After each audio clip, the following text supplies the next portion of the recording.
number 4058, otherwise known as the fiscal year 2026 General Appropriations Bill, are hereby resumed. Good afternoon, good evening, everyone.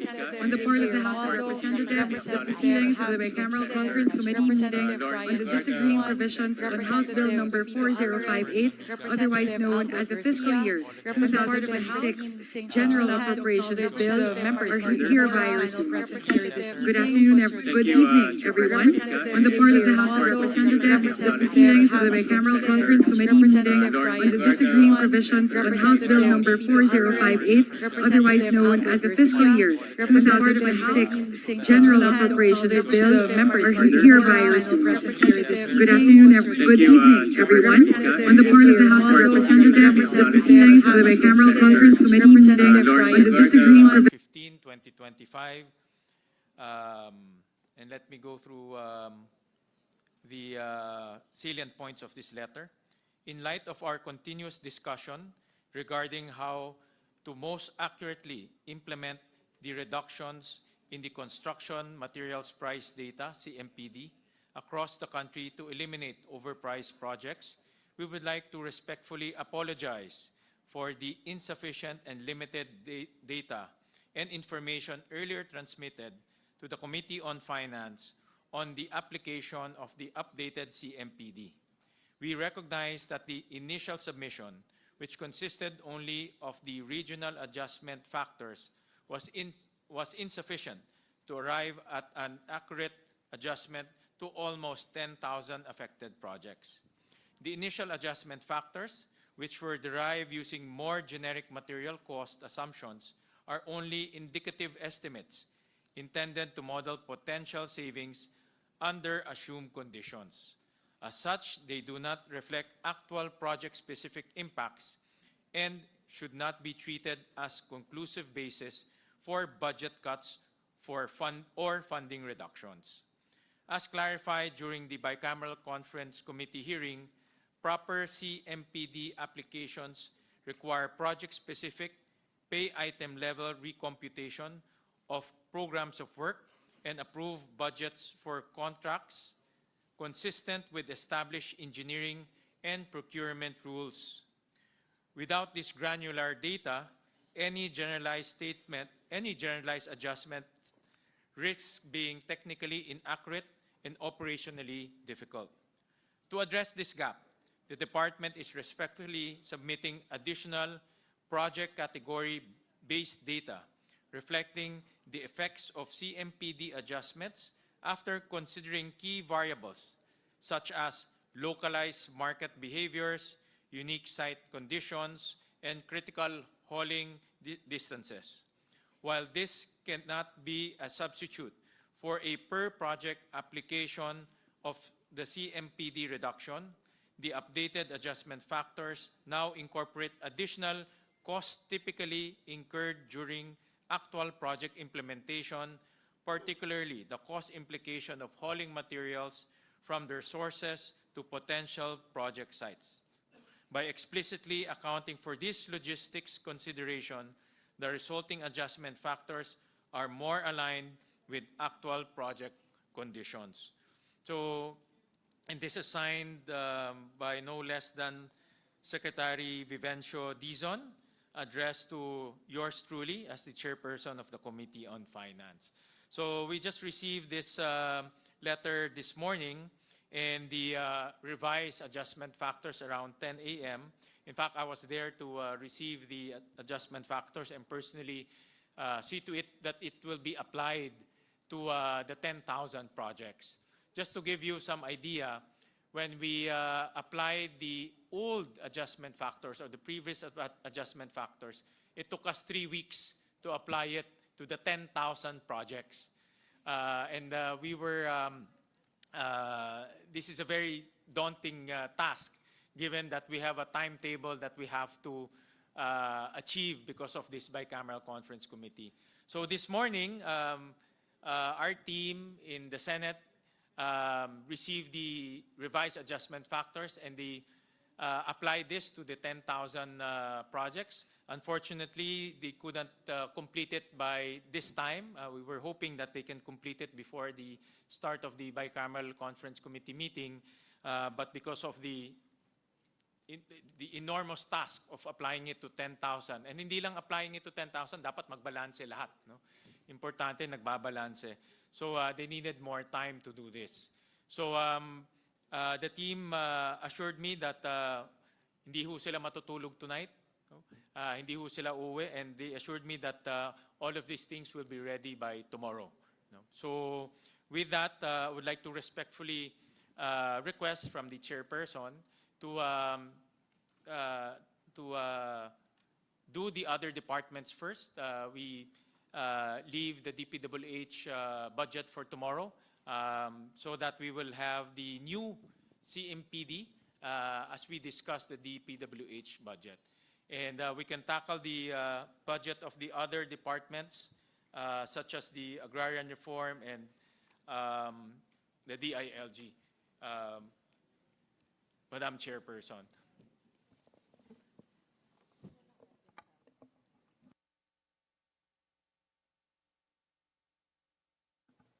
Thank you very much, Senwin. I am very much well appraised of the what's going on with regard to how SecVins is trying to come up with the adjusted computation. So I understand the level of work that would come into having to process all the data. So with that, the House contingent looks forward to seeing the output of this new exercise done by DPWH. And with that, we concur that we can proceed with other agencies first and then tackle DPWH once the information is ready.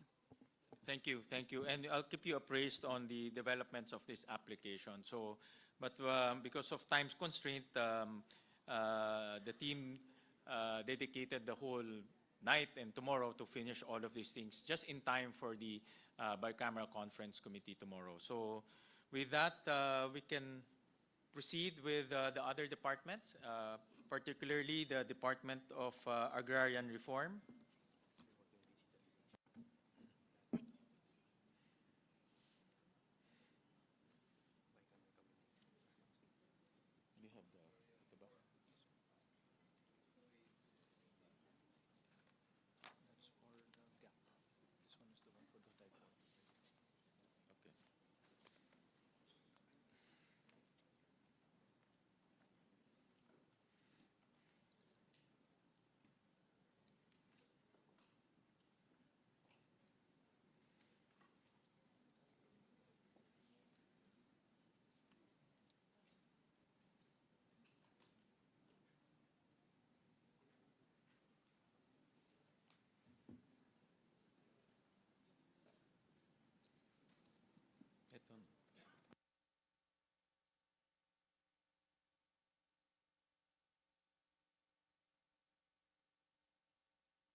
My apologies, I needed to verify the numbers before proceeding.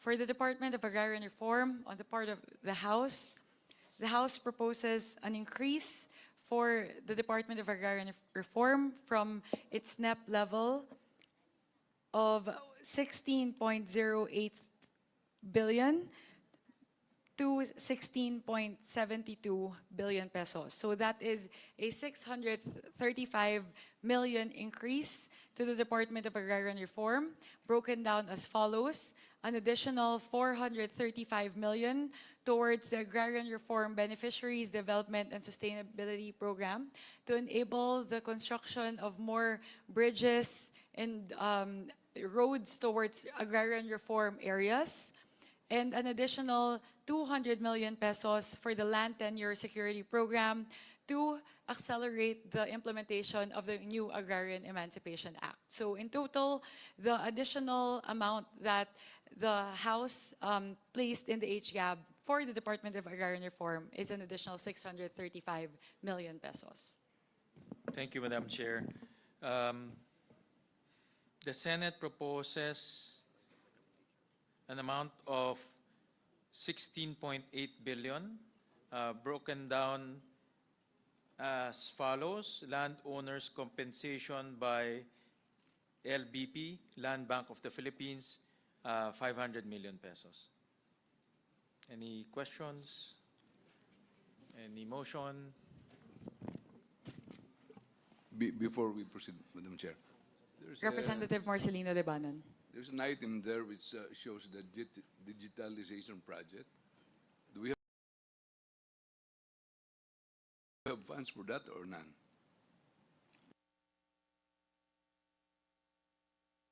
The digitalization project, Minority Leader, will be discussed tomorrow because there's a detailed discussion of the digitalization project of the entire bureaucracy. Thank So, you, Mr. Chair. in a nutshell, though, if I may, Senwin, if I can just Yes. address it. So, if we look at a whole-of-government approach, so we were looking at the, not us, actually, this was a directive of the executive for the Department of, for the DICT to look into all of the digitalization items included in the NEP, and see which ones can be streamlined and rationalized. So the change in the digitalization project included here is part of that overall streamlining exercise for the digitalization initiatives in the NEP. So bukas po, ang gagawin po namin ni Senwin, kasi medyo substantial po yung discussion doon, substantive rather, we'll discuss the overall amount that and break down exactly which agencies would be involved or included in the digitalization streamlining initiative. So yun po ito, yun po yung digitalization project dito. Thank you, Madam Chair. Mr. Chair, Yes. yes, is this a typo? I seem to have in the handouts of yesterday a different number, 16.718 plus for the House and 16,918,499 for the Senate. That was the handout yesterday. Is that a mistake then? Yeah, it's the Senate version, Mr. Senator Aimee. So is that correct? The Senate version is 16,918,499? Yes, Senator Aimee. So there's 200 million additional, is that correct? Yes, correct. Okay. Correct. Thanks. Any question? Any motion?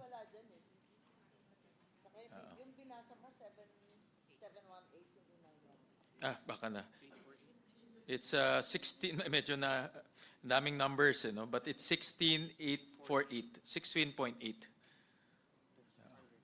Any? Sorry, come again. It's the recommendation is 16.848. 16.840. That doesn't seem to be the number that's reflected in the handouts of yesterday.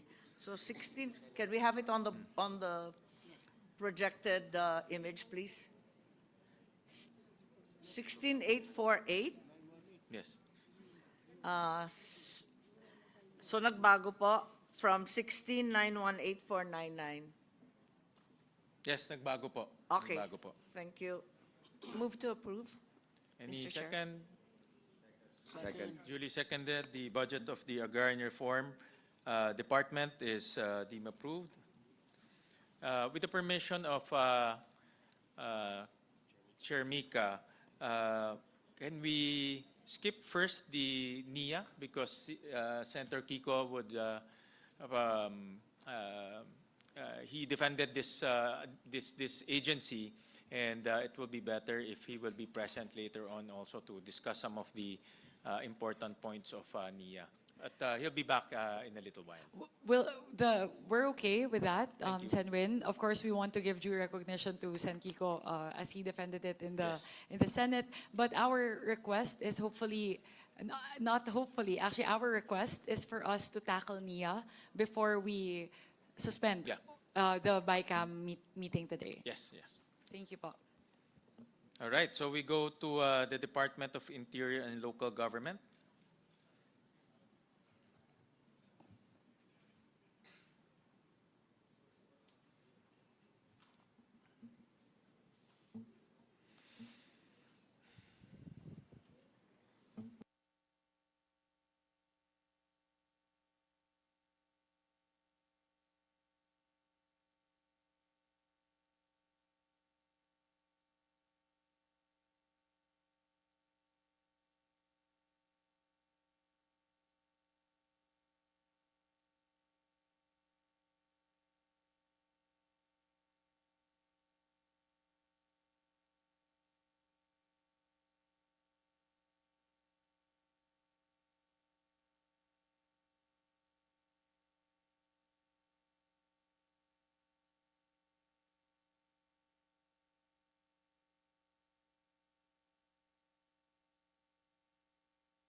On the part of the House, within the budget of the Department of Interior and Local Government, the House proposes to an increase in the budget of the Philippine National Police, more specifically, an increase of 161,682,000 for the construction of various buildings and facilities in the regional headquarters camp, Brigadier General Oscar M. Florendo. That would be it. And for the rest, we concur with keeping the NEP levels for the other items. Thank you, Madam Chairperson. On the part of the Senate, for the Office of the Secretary, we propose 9.4 billion pesos.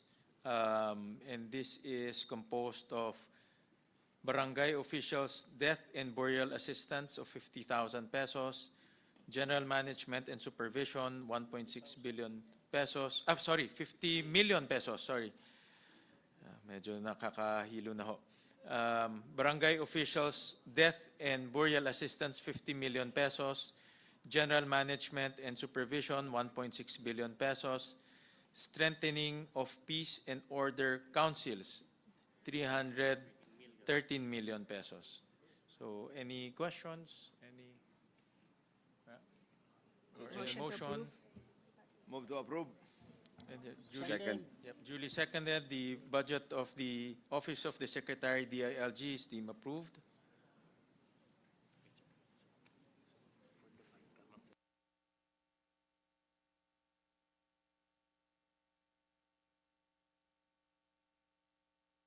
Go to the Bureau of Fire Protection. Ano ba ito?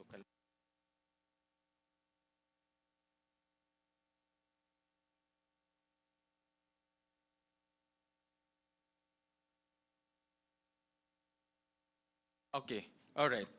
So, so Bureau of Fire Protection, we propose 35.2 billion pesos, divided, composed of fire operations activities for the increase in subsistence allowance, 29.1 billion pesos, procurement of 65 units of 1,000 gallon fire trucks, 487 million pesos. Construction of 65 fire station, 392 million pesos. For the Bureau of Jail Management and Penology, 31.2 million pesos, composed of custody, safekeeping, and rehabilitation of district, city, and municipal inmates awaiting investigation, trial, and/or transfer to the National Penitentiary for the increase in subsistence allowance, 26.5 billion pesos. Early childhood care and development, 365 million pesos. Nagkakamali na talaga ako.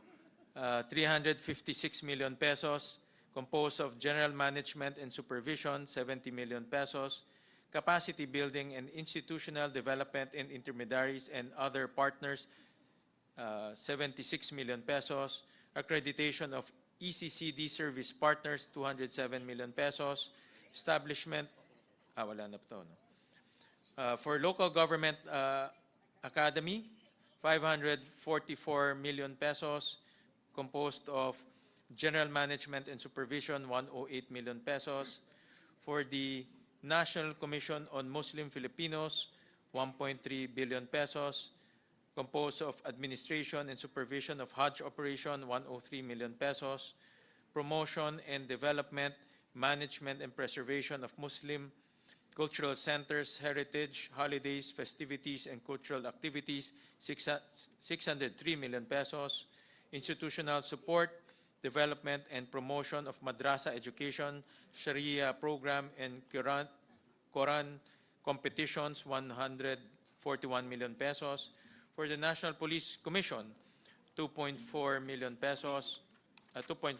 pesos, composed of general management and supervision, 650 million pesos. Philippine Commission on Women, 204 million pesos. Composed of provision of technical assistance, advisory, and capacity building services on gender and development, 65 million pesos. For Philippine National Police, 226 billion pesos, composed of conduct of Philippine patrol operations and other related confidential activities against dissidents, subversives, lawless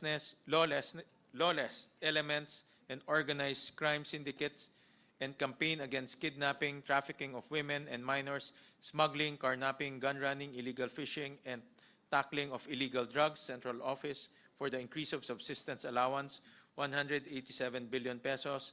Education and training program, 1.4 billion pesos. Conduct of intelligence and counterintelligence activities, 1.1 billion pesos. Construction of PNPA dormitory, 107 million pesos.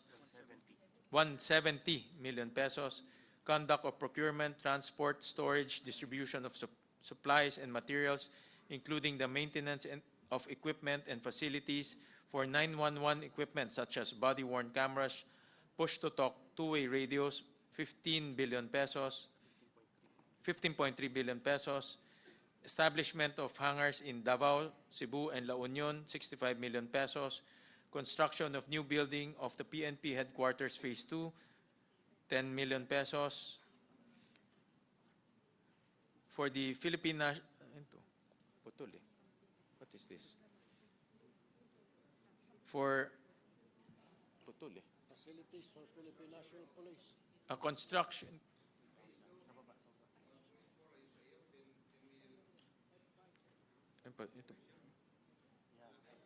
Ito yan. Construction of multipurpose building, task force camp, and complete facilities for Philippine National Police in Pandilusan Island, Payao, Zamboanga, Sibugay. Tama ba? 30 million pesos. Camp development in, Leyte Police Provincial Office, Palo, Leyte, 22 million pesos. Construction of multipurpose building, Barangay Gusa, Cagayan de Oro City, 15 million pesos. Personnel and records management 667 million pesos. Conduct of community awareness, public relations activities and community work, 398 million pesos. Conduct of criminal investigation and other related confidential activities, 812 million pesos. End of local communist armed conflict, LCAC, 1 billion pesos.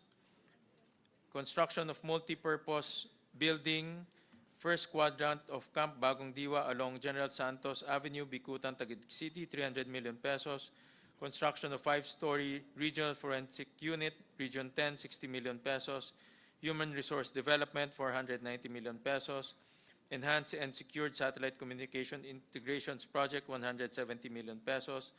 Data security operations center project, PNP information technology management service, 90 million pesos. For the Public Safety College, 1.2 billion pesos, composed of education and training program, 993 million pesos. 939 million pesos. Sorry, Mr. Chair. By way of information, if we could just backtrack, sorry, under the PNP, we have an item regarding the construction of new building for the PNP National. It's stated in the NEP at 1.4 billion, reiterated by the GAB, and suddenly becomes a mere 10 million in the Senate version. May we know the explanation for such an extreme reduction? Actually, they haven't used the previous allocation of 1.2, no? Yes. About 1.2 billion pesos, Mr. President. Apparently, they had problems with the site. Okay. So the 1.2 billion pesos will be carried over to 2026, Mr. President. So it's valid for 2 years. Valid for 2 years, yeah. Hence, what we're actually going to have is 1.2 plus the 10. Yes, So yes. it's going to be 1.210. Yes, In fact, yes. for the year 2026. Yes. Assuming that they do get it built. Yes, Thank you. apparently they had a change of heart on where to put it inside Camp Crame. So that's why they didn't use any of the 1.2 billion pesos, Mr. President. Okay, but the sum will not be reverted to the Treasury, the 1.2. They have to use it. They still have to use Yes, it? Yeah. correct. Tama Okay. po. Any Senwin, questions? before we make a motion, I would just like to make a quick manifestation with regard to the topic at hand. So I just wanted to manifest that both the House and the Senate have mutually agreed to adopt subsistence allowance as a common amendment for both houses.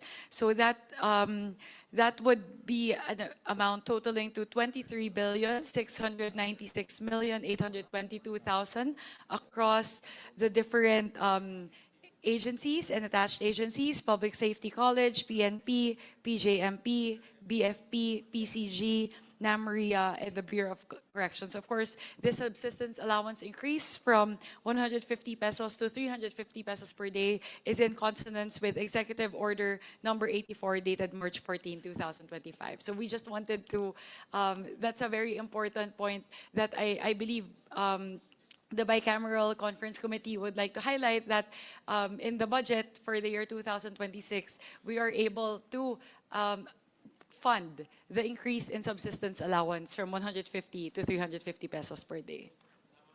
Tama ho kayo, the Senate also approved the increase in subsistence allowance. In fact, marami po tayong mga senator, including Senator Lawrence, Senator Erwin, Senator Amy, who push for the increase in subsistence allowance of our military uniform personnel. So they will, like you said, they will receive 350 pesos. This is an increase from 150 pesos per day. So napakagandang balita po ito sa mga military uniform personnel natin. Alam ko po, Senwin, matagal na rin pong hinihintay ito ng ating mga military uniform personnel, at ito na po yung tugon ng parehong Kongreso at ng Senado doon po sa kanilang kahilingan na maitaas na din po yung kanilang subsistence allowance. So I just wanted to make that manifestation, Senwin, because that's a really important achievement as well for the budget for the fiscal year 2026. Maraming salamat po. Madam Chair. Madam Chair.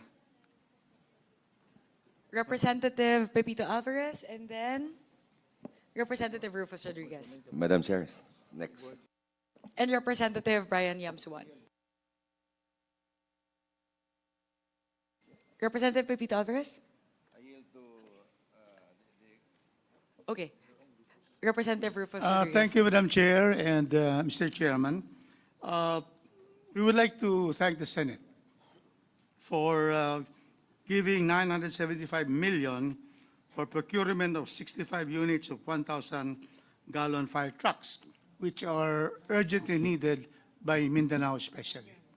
We also like to thank the Senate for the construction of 65 fire stations. Mostly in Mindanao have no fire stations. So we thank the Senate for that. Second, we thank the Senate for increasing the budget of the National Commission of Muslim Filipinos, increasing the Hajj operations, increasing the development of Muslim cultural centers, and increasing the Sharia program and Quran competitions. Third, we'd like to thank the Senate for including the construction of multipurpose building, RMFB, Barangay Gusa, Cagayan de Oro City, the city of golden friendship. Next, to thank also the Senate for also including the construction of 5-story forensic unit that has been asked for the past 5 years of the amount of 60 million pesos. And finally, on the part of the PNP, we would like to thank the Senate for increasing the enhanced and secured satellite communication integrations project, because we would like to have in each border in Mindanao before criminals can go through borders right there. Because of the satellite communication, we stop the criminals at the borders from province to province. So with that, Mr. Chairman, Madam Chair, we would like to thank the Senate for this additional budget. And of course, the HGAB, and we'd like to thank our own panel. The HGAB already included so much of the request of all the agencies. This is just in addition to, and we'd like to ask to thank the Senate. Thank you very much, Madam Chair, Mr. Chairman. Thank you, Senator Congressman Rufus. Actually, a lot of these interventions are made by Senator Javier Hercito, who is the Vice Chairman of the subcommittee for DILG. Unfortunately, he's not available today, but most of these interventions are made through Senator Javier Hercito. As for the National Commission on Muslim Filipinos, those interventions came from Senator Padilla as well as Senator Bongo. So our senators are very active in intervening for the good of our Muslim Filipinos. We thank the senators for looking after the Muslim population of Mindanao and also the regions in Mindanao. Thank you, Mr. Chairman. Representative Brian Yamsuwan. Madam Chair, thank you so much. With regard to the Bureau of Jail Management and Penology, Senator Chairman Win, would like to ask if it includes the rehabilitation of the district and city municipal jails and the increase of the budget, because what is stated here is the rehabilitation of district, city, and municipal inmates. So does facilities come with the budget or just the rehabilitation of the inmates? Actually, we wanted to, Senator JV suggested to include that. The committee was really inclined to include that, but unfortunately, because of fiscal space, we couldn't accommodate those requests. But maybe next year. No? Because we know the congestion rate Yes, of correct. our jails Yeah. and the conditions of our PDLs in the different municipal and city jails. So we have been advocates in the House. That's why we wanted to ask, because the increase is quite big. It's 26 billion, I think. Is it right, Mr. Chair? Only included in the Senate the subsistence allowance for the For the inmates? no, for the officers of the BJMP. Even the inmates, Mr. Chair, I think next year we should take into consideration the increase in the budget of their meals, because I think they're given 70 pesos per meal, kumbaga per day, in our system right now. And kahit tayo, mahirap pagkasya ng 70 pesos sa isang araw. I think we should take into consideration the living conditions of our PDLs also. And I will move for an increase probably next year when we have more fiscal space in our budget. And we thank also our chairman in the House for really looking after such revisions in the budget for next year. And we thank you for the increase, but I think we should do more in terms of researching for the need to increase other budgets for the Bureau of Jail Management and Penology. Thank you, Mr. Chair. Madam Chair. Mr. Chair. Representative Pepito Alvarez. Move to approve. Any second? Second. The budget of the DILG is duly approved. Thank you very much. We move to the Department of National Defense.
Senwin, just to manifest, so the level of detail here is a little bit different from the level of detail which I wish to use when I manifest. So I'll just use, but the total is the same. So on the part of the House, for the Department of National Defense, the House in the HGAB has reflected an increase of 4.25 billion pesos for the Department of National Defense.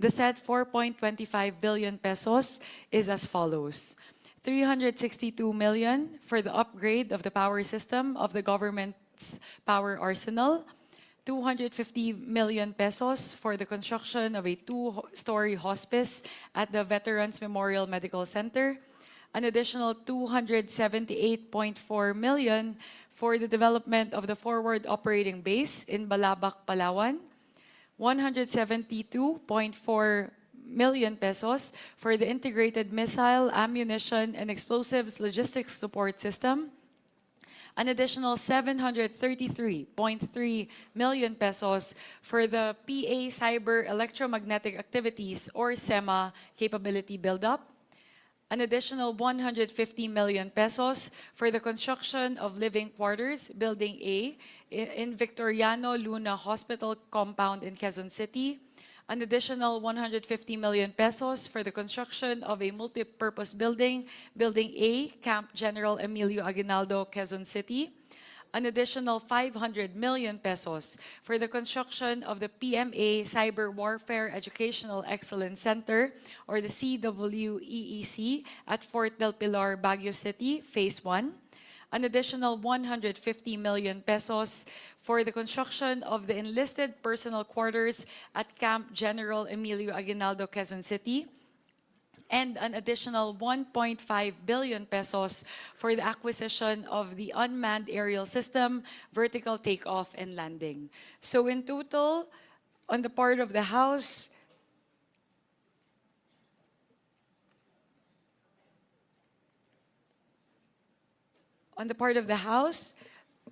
with the additional 4.25 billion pesos for the Department of National Defense, that brings the total from 295 billion pesos, 295.2 billion pesos in the NEP to 299.4 billion pesos.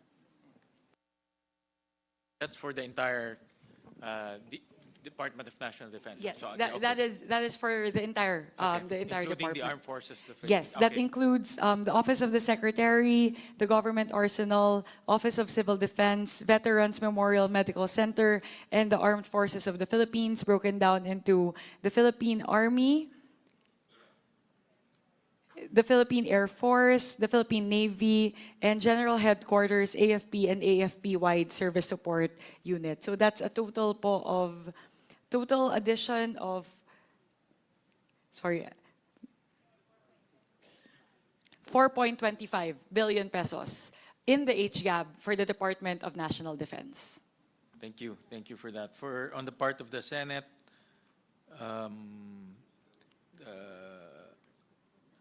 Department of National Defense, Office of the Secretary, it's 2.3 billion pesos, composed of the following: development, implementation, and monitoring of international defense engagement, 55 million pesos. For government arsenal, 2.8 billion pesos. Manufacture and storage and security of small arms ammunition, 2.2 billion pesos. For Office of the Civil Defense, 2.6 billion pesos, composed of design and build OCD Negros Island Region Logistics Hub / warehouse, 42 million pesos. Construction completion of the Office of the Civil Defense Regional Office 10 building, Cagayan de Oro City, 35 million pesos. For the Veterans Memorial Center, 3.6 billion pesos, composed of inpatient care of 2 billion pesos. For the Armed Forces of the Philippines, Philippine Army Land Forces, 145 billion pesos, composed of construction of multipurpose building, 2 units barracks, belittling facilities, 71st Infantry Battalion, 7th Infantry Kaugnay Division, Philippine Army, Barangay Kabaluyan, 2nd Mangatarem, Pangasinan, 10 million pesos. Construction of perimeter fence, 7th Infantry Kaugnay Division, Philippine Army, Camp Lieutenant Tito B. Abat, Barangay Caloocan, Manawag, Pangasinan, 20 million pesos. Construction of military physical training facility, covered court, H503 3rd Infantry Brigade, Barangay Kalanan, Tabuk City, Kalinga, 20 million pesos. Construction of 2-story female barracks, H503 Infantry Brigade, Kalanan, Tabuk City, Kalinga, 15 million pesos. Construction of military barracks, 204 Quirino Defense Center, 2RCDG, RCPA, San Marcos, Cabarugis, Quirino, Phase 2, 15 million pesos. Construction of multipurpose buildings, 7th Infantry Battalion, Nolcom, Bangag, Lalo, Cagayan, Phase 4, 15 million pesos. Construction, completion of 3-story military barracks building Type 6, Camp Severino Aquino, San Miguel, Tarlac City, Tarlac, 25 million pesos. Construction of military physical training facility gymnasium, 522 ECB Camp Aquino, Tarlac City, Tarlac, 98 million pesos. Construction of military physical training facility gymnasium, 69th Infantry Battalion, Philippine Army Headquarters, San Juan, Botolan, Zambales, 100 million pesos. Construction of multipurpose building, Battalion Quarters, 522 ECB, Camp Aquino, Tarlac City, Tarlac, 6 million pesos. Construction of multipurpose building, Officers Quarters, 11 MB, IMCOM, PA, Camp Aquino, Tarlac City, 26 million pesos. Construction of perimeter fence and watchtower, 69th Infantry Battalion, Philippine Army Headquarters, San Juan, Botolan, Zambales, 30 million pesos. Construction of barracks / training facilities, 761B, Barangay Paquias, Victoria, Oriental Mindoro, Phase 2, 60 million pesos. Construction of barracks / training facilities, Alpha Company, 76 IB, Barangay Malamig, Gloria, Oriental, Mindoro, Phase 2, 60 million pesos. Construction of barracks/training facilities, Charlie Company, 76 IB, Sitio Sampaguita, Barangay San Carlos, Nawan, Oriental, Mindoro, 60 million pesos. Construction of military quarters and barracks building, Charlie, 61 ID, 2 ID, Puerto Galera, Oriental, Mindoro, 75 million pesos. Construction of perimeter fence with solar light system, 203 Brigade, 4 IB, Philippine Army, Barangay Cambunag, Bulalakaw, Oriental, Mindoro, 45 million pesos. Construction of perimeter fence with solar light system, 203rd Brigade, Philippine Army, Barangay Pag-asa, Bansud, Oriental, Mindoro, 50 million pesos. Construction of perimeter fence with solar light system, Alpha Company and Charlie Company, 4 IB, Philippine Army, Sitio Hagines, Barangay Wasig, Malansay, Oriental, Mindoro, 50 million pesos. Construction of military barracks, building/training facility, 3rd Civil Military Operations Battalion, 3rd Infantry Spearhead Division, Philippine Army, Camp Martin Haen, Barangay Nabitasan, Leganes, Iloilo, 60 million pesos. Construction of Brigade Commander Quarters, new BDE HQS Negros Oriental, 12 million pesos. Construction of Chief of Staff Quarters, new BDE HQS Negros Occidental, 5 million pesos. Construction of medical and dental dispensary with amenities, new BDE HQS Negros Occidental, 20 million pesos. Construction of Sergeant Major Quarters, new BDE HQS Negros Occidental, 5 million pesos. Construction of supply room for QMS items, new BDE HQS Negros Occidental, 10 million pesos. Construction of 3-story 303 BDE quarters with mess hall and roof deck, new BDE HQS Negros Occidental, 75 million pesos. Construction of 3-story VIP transient quarters with mess hall, new BDE HQS Negros Occidental, 75 million pesos. Construction of training facility, new BDE HQS Negros Occidental, 10 million pesos. Construction of training facility, 303 Infantry Brigade, new BDE HQS Negros Occidental, 119 million pesos. Construction of military barracks, 47th Infantry Battalion Headquarters, Camp Raha, Sikatuna, Barangay Katipunan, Carmen, Bohol, 120 million pesos. Construction of military quarters building, 7th Forward Service Support Unit, Army Support Command, Philippine Army, Arelo, Boulevard, Cebu City, 30 million pesos. Construction of training facilities, 702 Community Defense Center, Camp Bernido, including related facilities, Tagbilaran City, 100 million pesos. Construction of training facility, Visayas Army Training, TRADOC, PA, Camp Governor Lino Chato, including related facilities, Tubigon, Bohol, 100 million pesos. Construction of military quarters type 4, 102, IBDE, Igsoon, Santo Ipil, Zamboanga, Sibugay, 50 million pesos. Ready Reserve Infantry Battalion Mobilization and Training Center, 905 Regional Community Defense Group, RESCOM, Camp General Arturo Enrile Malagutay, Zamboanga City, 10 million pesos. Access road to Camp Evangelista, Barangay Patag, Cagayan de Oro, Misamis Oriental, 35 million pesos. Construction of officers and EP barracks, building, OG2 compound, H4ID, Camp Evangelista, Barangay Patag, Cagayan de Oro, Misamis Oriental, 40 million pesos. Construction of perimeter fence, 2nd Mechanized Infantry Brigade, Armor Division, Philippine Army, Barangay Maria Cristina, Iligan City, Lanao del Norte, 50 million pesos.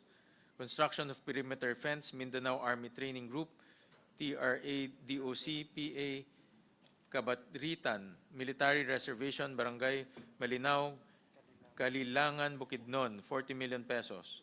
Construction of 4 units, 10-door military barracks building, HQS 10ID, Camp General Manuel Yan, Barangay Tuboran, Mawab, Davao de Oro, 101 million pesos. 60 capacity military barracks quarters, Type 1, Kapatagan Training Facility, HQS 10 DTS Barangay Kapatagan, Digo City, Davao del Sur, 21.5 million pesos. Construction of military quarters, building for Brigade Commander, Deputy Brigade Commander, Executive Officers, and Sergeant Major, including guard houses, 901 1st Infantry Brigade, Philippine Army, Placer Surigao del Norte, 15 million pesos.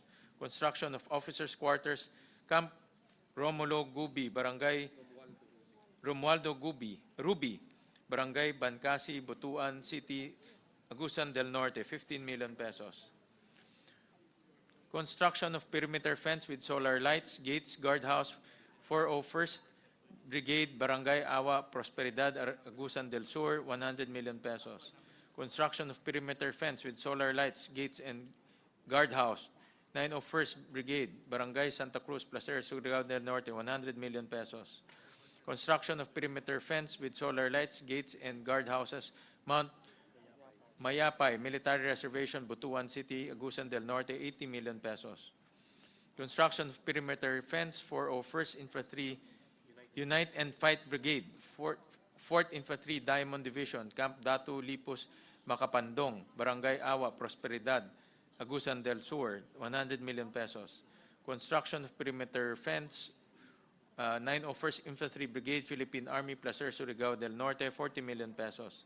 Construction of perimeter fence, Camp Romualdo Ruby, Barangay Bancasi, Butuan City, Agusan del Norte, 60 million pesos. Construction of Sergeant Major Quarters, Camp Romualdo Ruby, Barangay Bancasi, Butuan, Agusan del Norte, 3 million pesos. Enhancement of firing range, Camp Romualdo Ruby, Barangay Bancasi, Butuan, Agusan del Norte, 10 million pesos. Construction of Unconventional Warfare Training Center, Special Operations Command in Fort Magsaysay, 3 million pesos. For the Philippine Air Force, 60.3 billion pesos.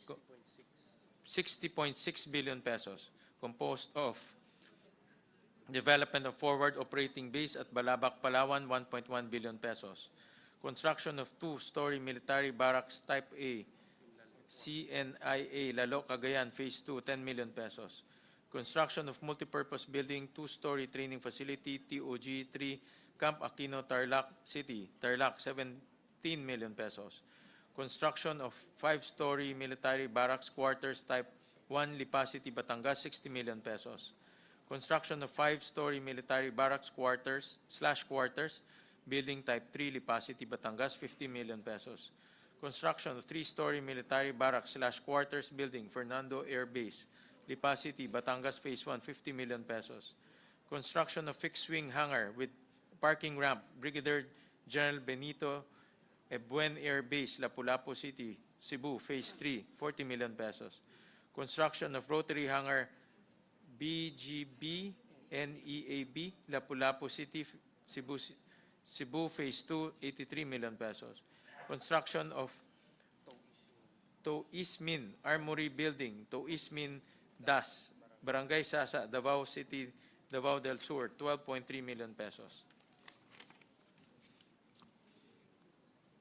Construction of fixed-wing hangar and parking ramp with outside facilities, utilities, TOSRB, General Santos City, South Cotabato, 62 million pesos. Construction of multipurpose hangar and parking ramp with outside utilities, TOSRB, General Santos City, South Cotabato, 57.5 million pesos. For the Philippine Navy, this is 59.9 billion pesos, composed of enhancement of road network of Naval Station Leo Virgildo Gantioki, Zambales, 270 million pesos. Construction of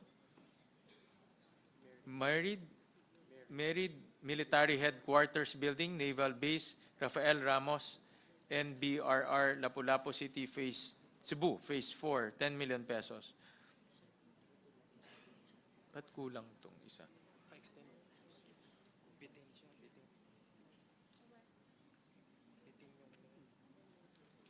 What is that? Cebu City. Yan. Construction of missile storage facility, Naval Base Real Ramos, Lapu-Lapu City, Cebu Phase 2, is 30 million pesos. Construction of ammo dump camp Cape Pujedor, Burgos, Ilocos Norte, 30 million pesos. Construction of personal barracks with armory, Campe, Bujedor, Burgos, Ilocos Norte, 40 million pesos. Construction of public hygiene facilities, Naval Forces, Southern Luzon, Legazpi, Albay. Ano ito? 300,000? 300,000. For General Headquarters, AFP and AFP-wide service support units, 26.7 million pesos. 26.7 billion pesos. Composed of completion of Officers' Quarters and EP Barracks, Military Intelligence Group 3, ISAP, Camp Serviliano, Aquino, San Miguel, Tarlac City, 20 million pesos. Construction of multipurpose building, 2-story EP Barracks, MIG 41, SIF, ISAF, Camp Aquino, Tarlac City, Tarlac, 15 million pesos. Construction of multipurpose building, Battalion Headquarters, 1st Civil Relations Group, CRSAFP, Camp Aquino, Tarlac City, Tarlac, 6 million pesos. Construction of various multipurpose building, Task Force Camp with complete facilities for Armed Force of the Philippines in Pandilusan Island, Payao, Zamboanga, Sibugay, 30 million pesos. Compound, ano ito? Putol eh. What is that?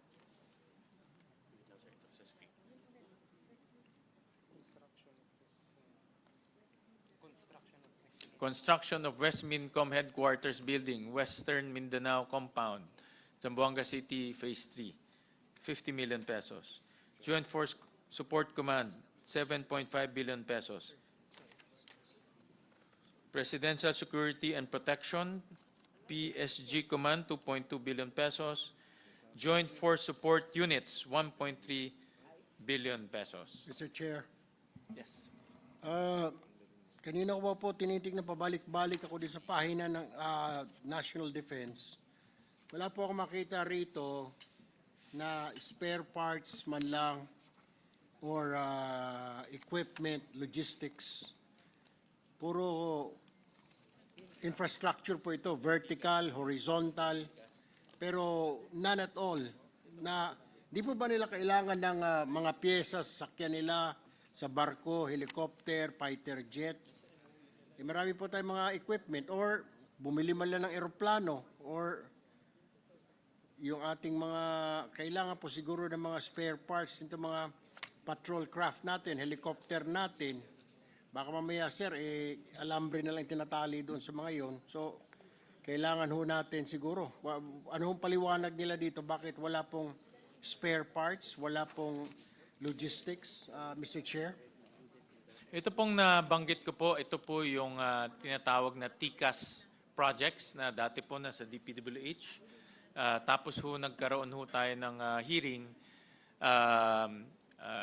recommend po ng committee and also from the agency na ilipat nilang po itong mga infrastructure projects na lahat po nasa kampo sa AFP at sila na po ang gagawa.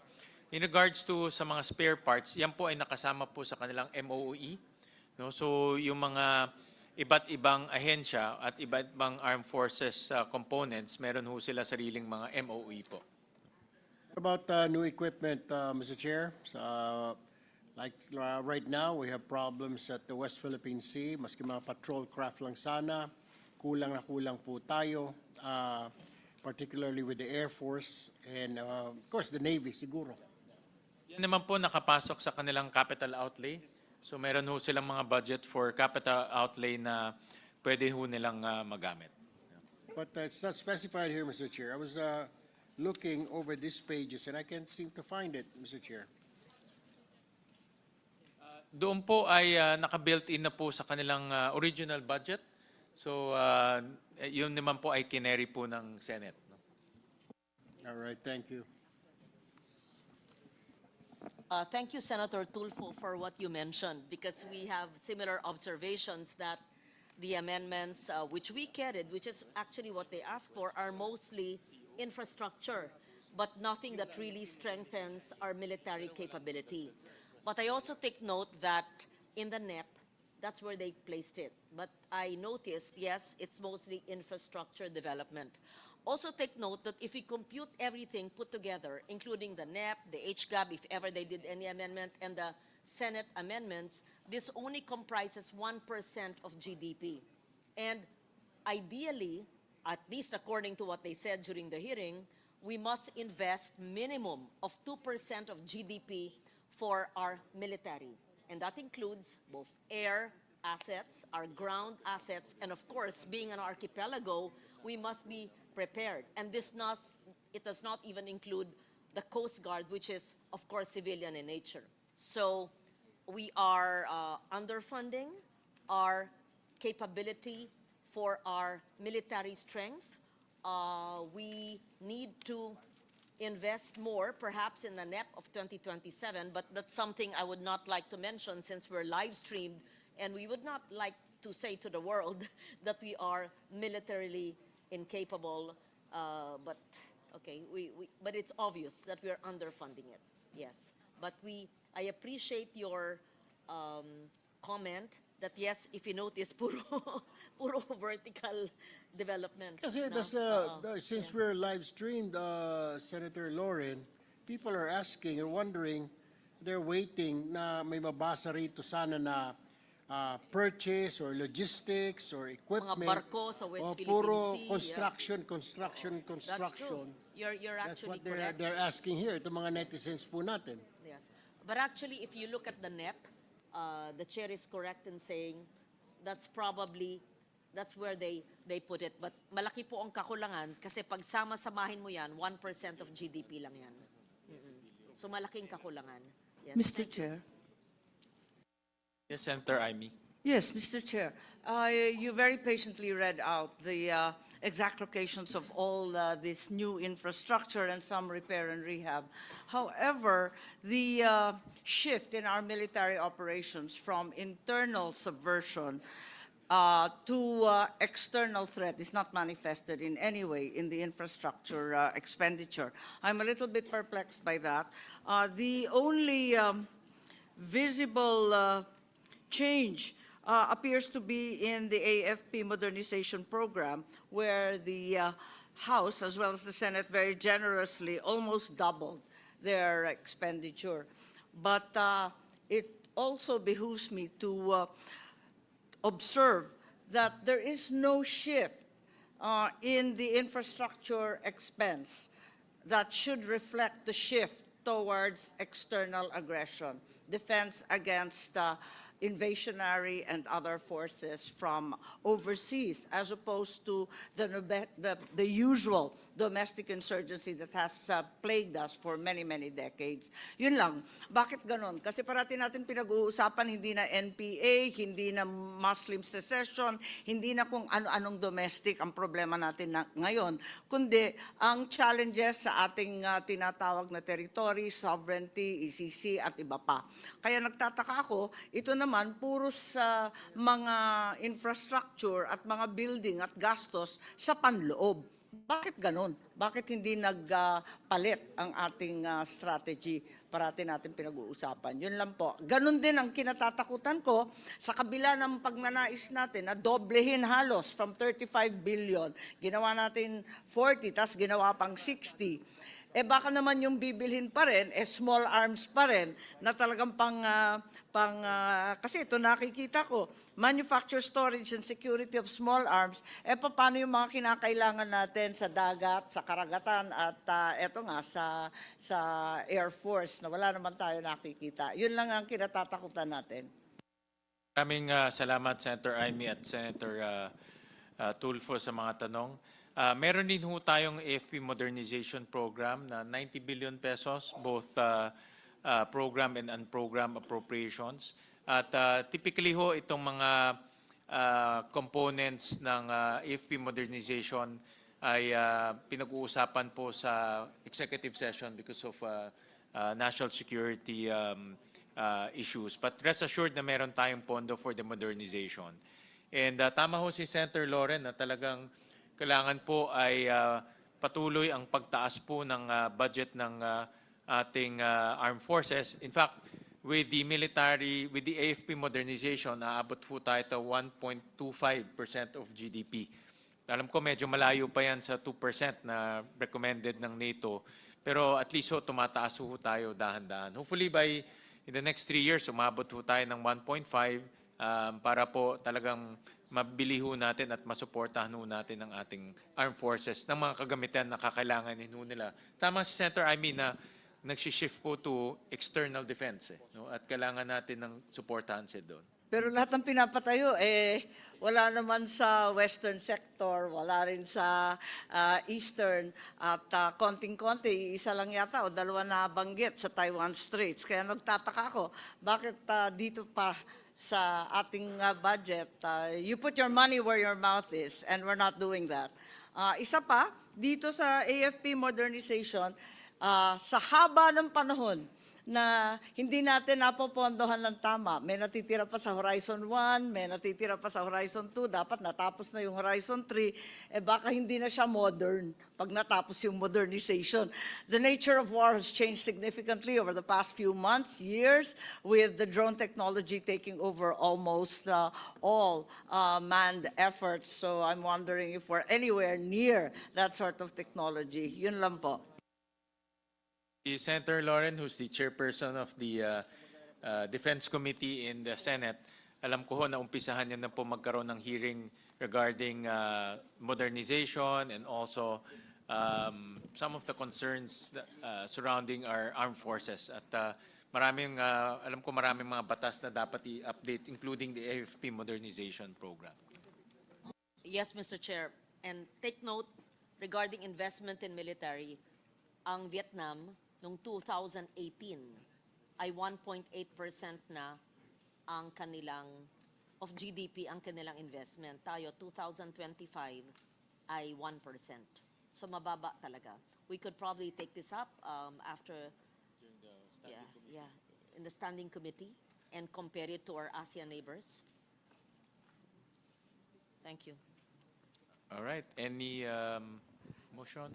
A comment, just a quick question lang po, Senwin. So, I'm seeing here, just wanted to clarify, kasi from my understanding po, 3.16 billion, which is equivalent to 74 items, these are actually not new items in the budget. Rather, these were transferred from DPWH, TCAS, to the DND. So I just wanted to get clarification on that po.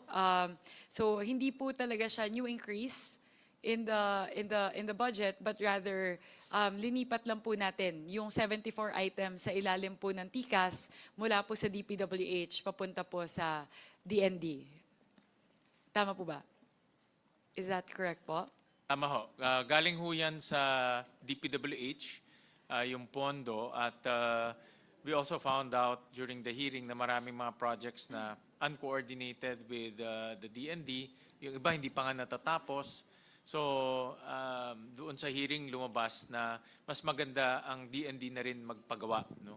Dahil alam nila yung kailangan nila, na monitor nila, at marami dito sa loob ng kampo. So that's why itinransfer po yung pondo from DPWH to DND. Opo, yun na po. I just wanted to make sure. Kasi po, I looked at TCAS in the DPWH budget and I was seeing the exact same items here being read out. I just wanted to make sure that these were transferred and these were not duplicated in the budgets of DPWH and DND. So with that po, we just wanted to highlight.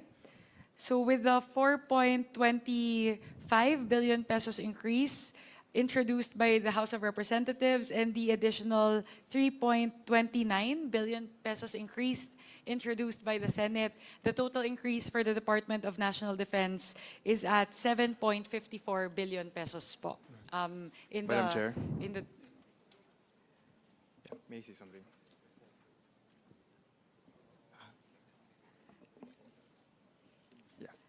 Sorry. Please let me Ah, finish sorry. po, Go ahead, if yes. that's okay.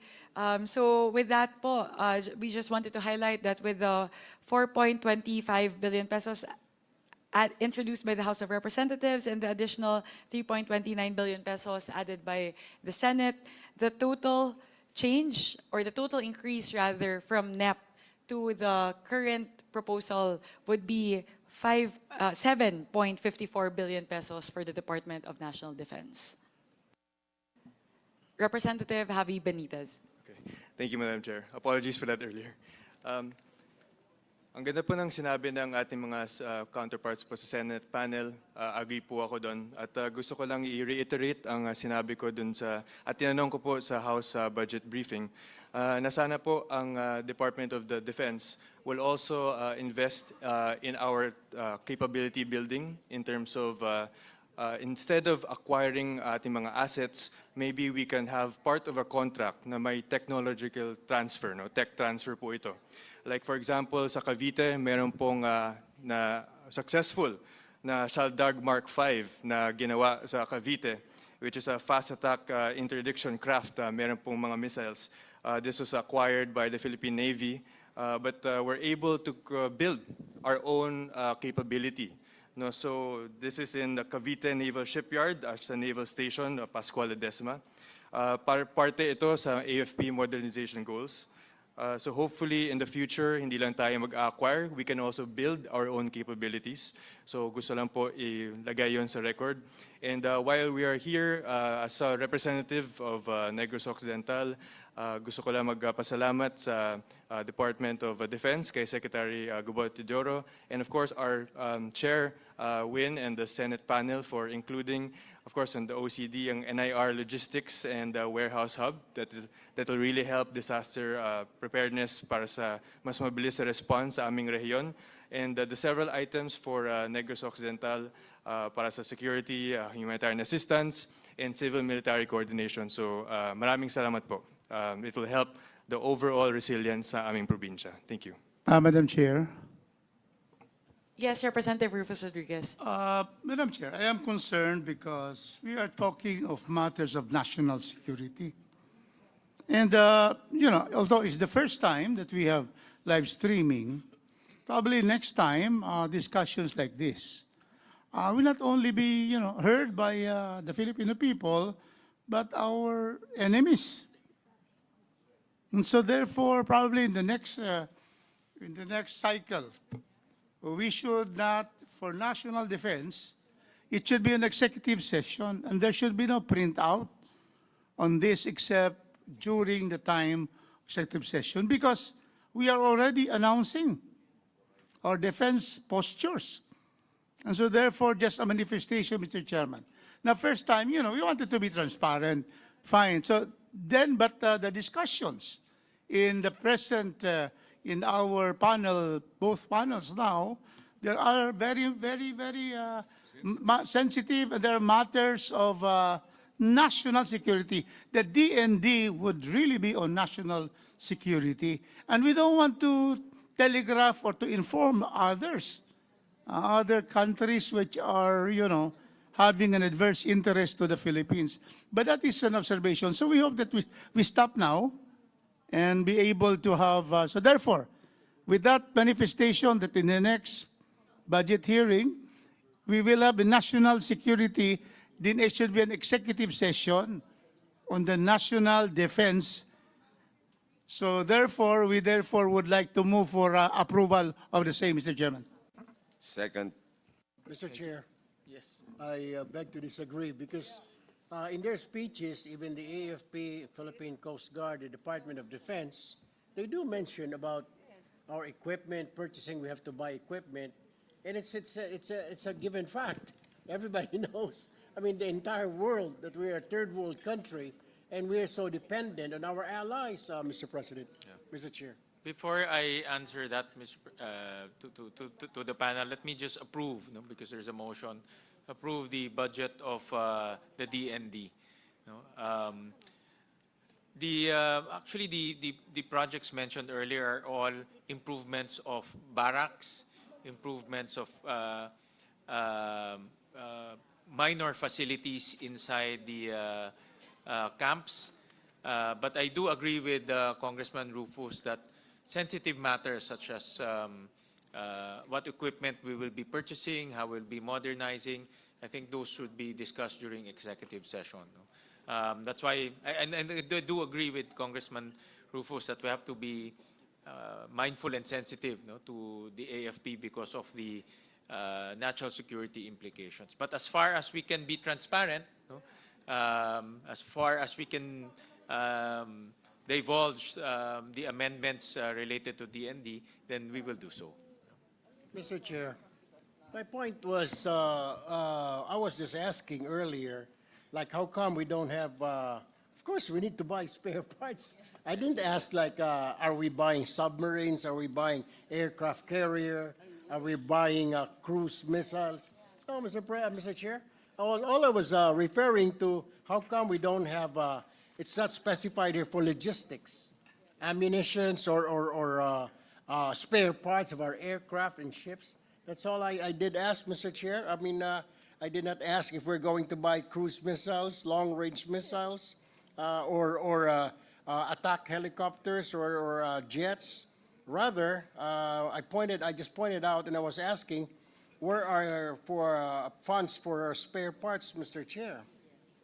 Mr. Chair, as the last statement on this issue, Senator Tulfo's interventions were very valid because that is what Senator Marcos and I think when we discussed it earlier, that we noticed it's mostly infrastructure.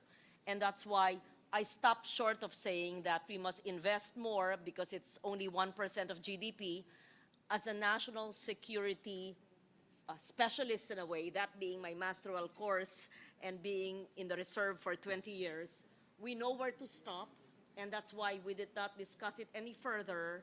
And these were actually subject matters discussed already in plenary. But we appreciate the warning, fair warning of my lawyer, Attorney Rufus. That's why we're stopping here. We appreciate that, but all the interventions of the Senate panel are in order. Thank you. Thank you, Senator Legarda. Thank you also, Congressman Rodriguez, for reminding us. Thank you.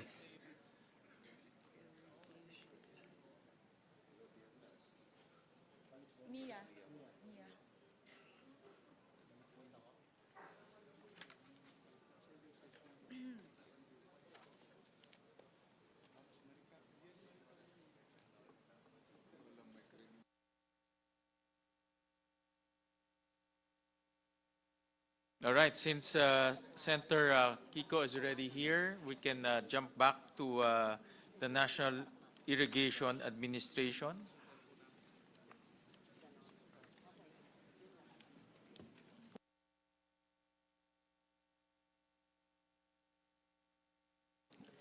Thank you very much. With that, I would like to state the additions of the House with regard to the National Irrigation Administration, totaling 18.26 billion. The first is an increase of 8.51 billion pesos under the National Irrigation System for the repair and restoration of new irrigation systems. An additional 1.77 billion for the communal irrigation system, again for the repair and restoration. An additional 2.52 billion for pump irrigation. An additional 36.8 million for restoration of other irrigation. An additional 55 million for the developmental program for special irrigation. An additional 370 million for the small reservoir irrigation project. And finally, this is an important flagship project of the administration, which is for the completion of the Halaor Dam. That would be an additional 5 billion pesos. So in total, from NEP to HGAB, we are increasing the budget of the National Irrigation Administration by 18.26 billion pesos from 45 billion pesos to 63.3 billion pesos.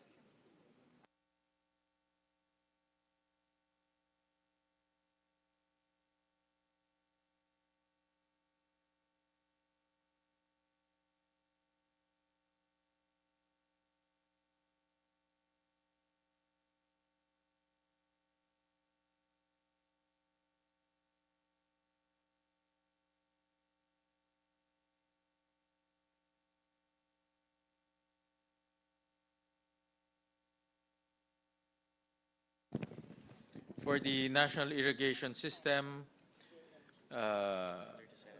under the Senate version, we propose 56 billion pesos. For the National Irrigation Sub-Program, 10.1 billion pesos. For the Communal Irrigation System Sub-Program, 5 billion pesos. For the other irrigation system sub-program, 630 million pesos. For the expansion of existing irrigation sub-program, 851 million pesos. For the establishment of pump irrigation sub-program, 7 billion pesos. Tama? Ito. Tama? For the Special Irrigation Sub-Program, 2.1 billion pesos. For the Ilocos Norte, Ilocos Sur, Abra Irrigation Project, Stage 2, 1.5 billion pesos. For the Tumawini River Multipurpose Project, Isabela, 2 billion pesos. Other operating subsidy, 9.6 billion pesos. And the Balog-Balog Multipurpose Project, Phase 2, Tarlac, 641 million pesos.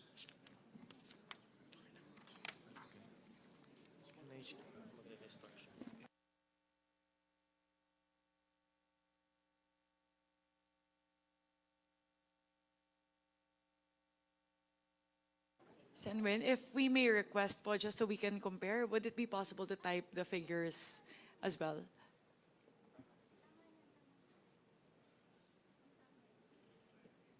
Maybe po in the another column, para po hindi pa, kasi hindi pa po yun yung adopted. Dun po sa right side lang.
Senwin, if I may, maybe move to another agency for now. There seems to be a little bit of discrepancy in the numbers. So to give the team, the technical team, some time to work on it, maybe move to another agency po muna.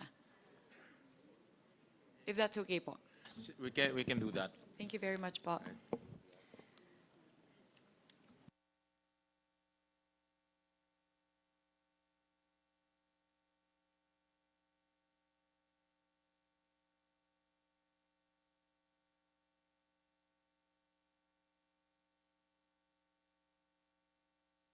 So we go to Department of Transportation.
On the part of the House, for the Department of Transportation, we included the following amendments in the House version of the GAB. We included an increase of 2.79 billion pesos for the Department of Transportation. For the operation and maintenance of Metro Rail Transit 3, 266.4 billion pesos. Million pesos. For the MRT Line 3 rehabilitation, an additional 500 million pesos. The first two are very important because if we're not able to add to these, the MRT will only be operating for 10 months. So we're adding the additional the additional 266 million so that they could operate for the 12 whole months. For the MRT line rehabilitation, there was no amount in the NEP for the rehab, so we are adding the 500 million pesos. Additional funding for active transport with an increase of 36 million pesos. The funding for several airports totaling to 1.05 billion pesos. The funding of several ports for an additional 130 million pesos. The night rating of 3 airports. These are very important because many of the airports can only operate during the day, and because of that, there are only a few flights flying to and from those airports, which can result to higher ticket prices. Yun po, di ba? Sinasabi po, Senwin, to our colleagues here, na paminsan po, sobrang mahal nung ticket.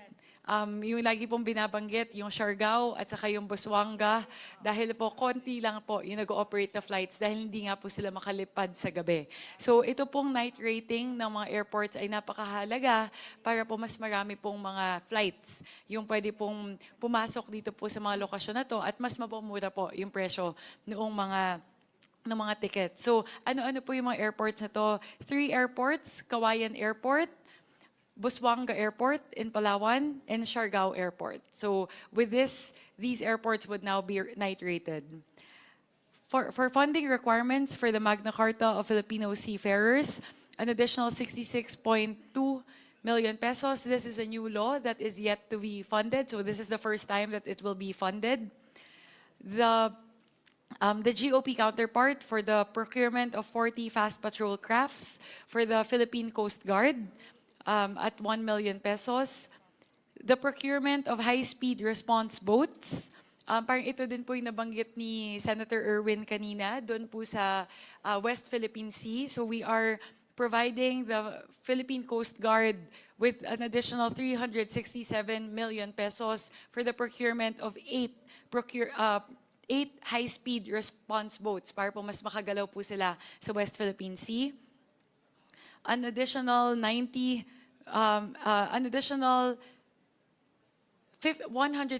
million pesos for other operating activities of the Philippine Coast Guard. So in total, the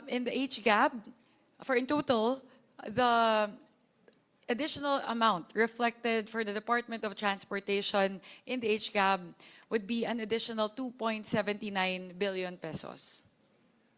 Thank you. For the Department of Transportation, Office of the Secretary, we propose an amount of 92.2 billion pesos.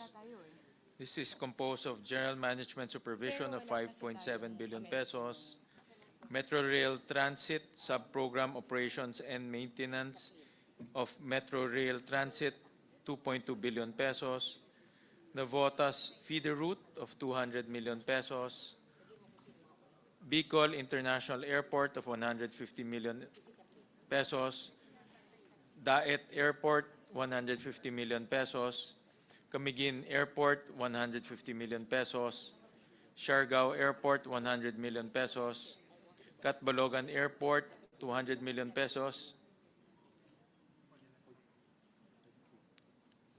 construction of DOT Ocar Regional Office 400 million pesos,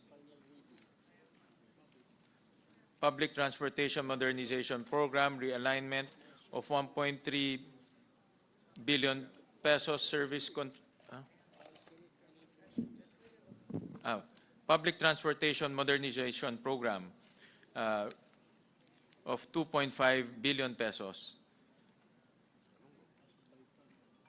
Metro Manila Subway Projects MMSP Phase 1, 22.2 billion pesos. North-South Commuter Railway NSCR System, 30.6 billion pesos. Maritime Industry Authority, 1.4 billion pesos.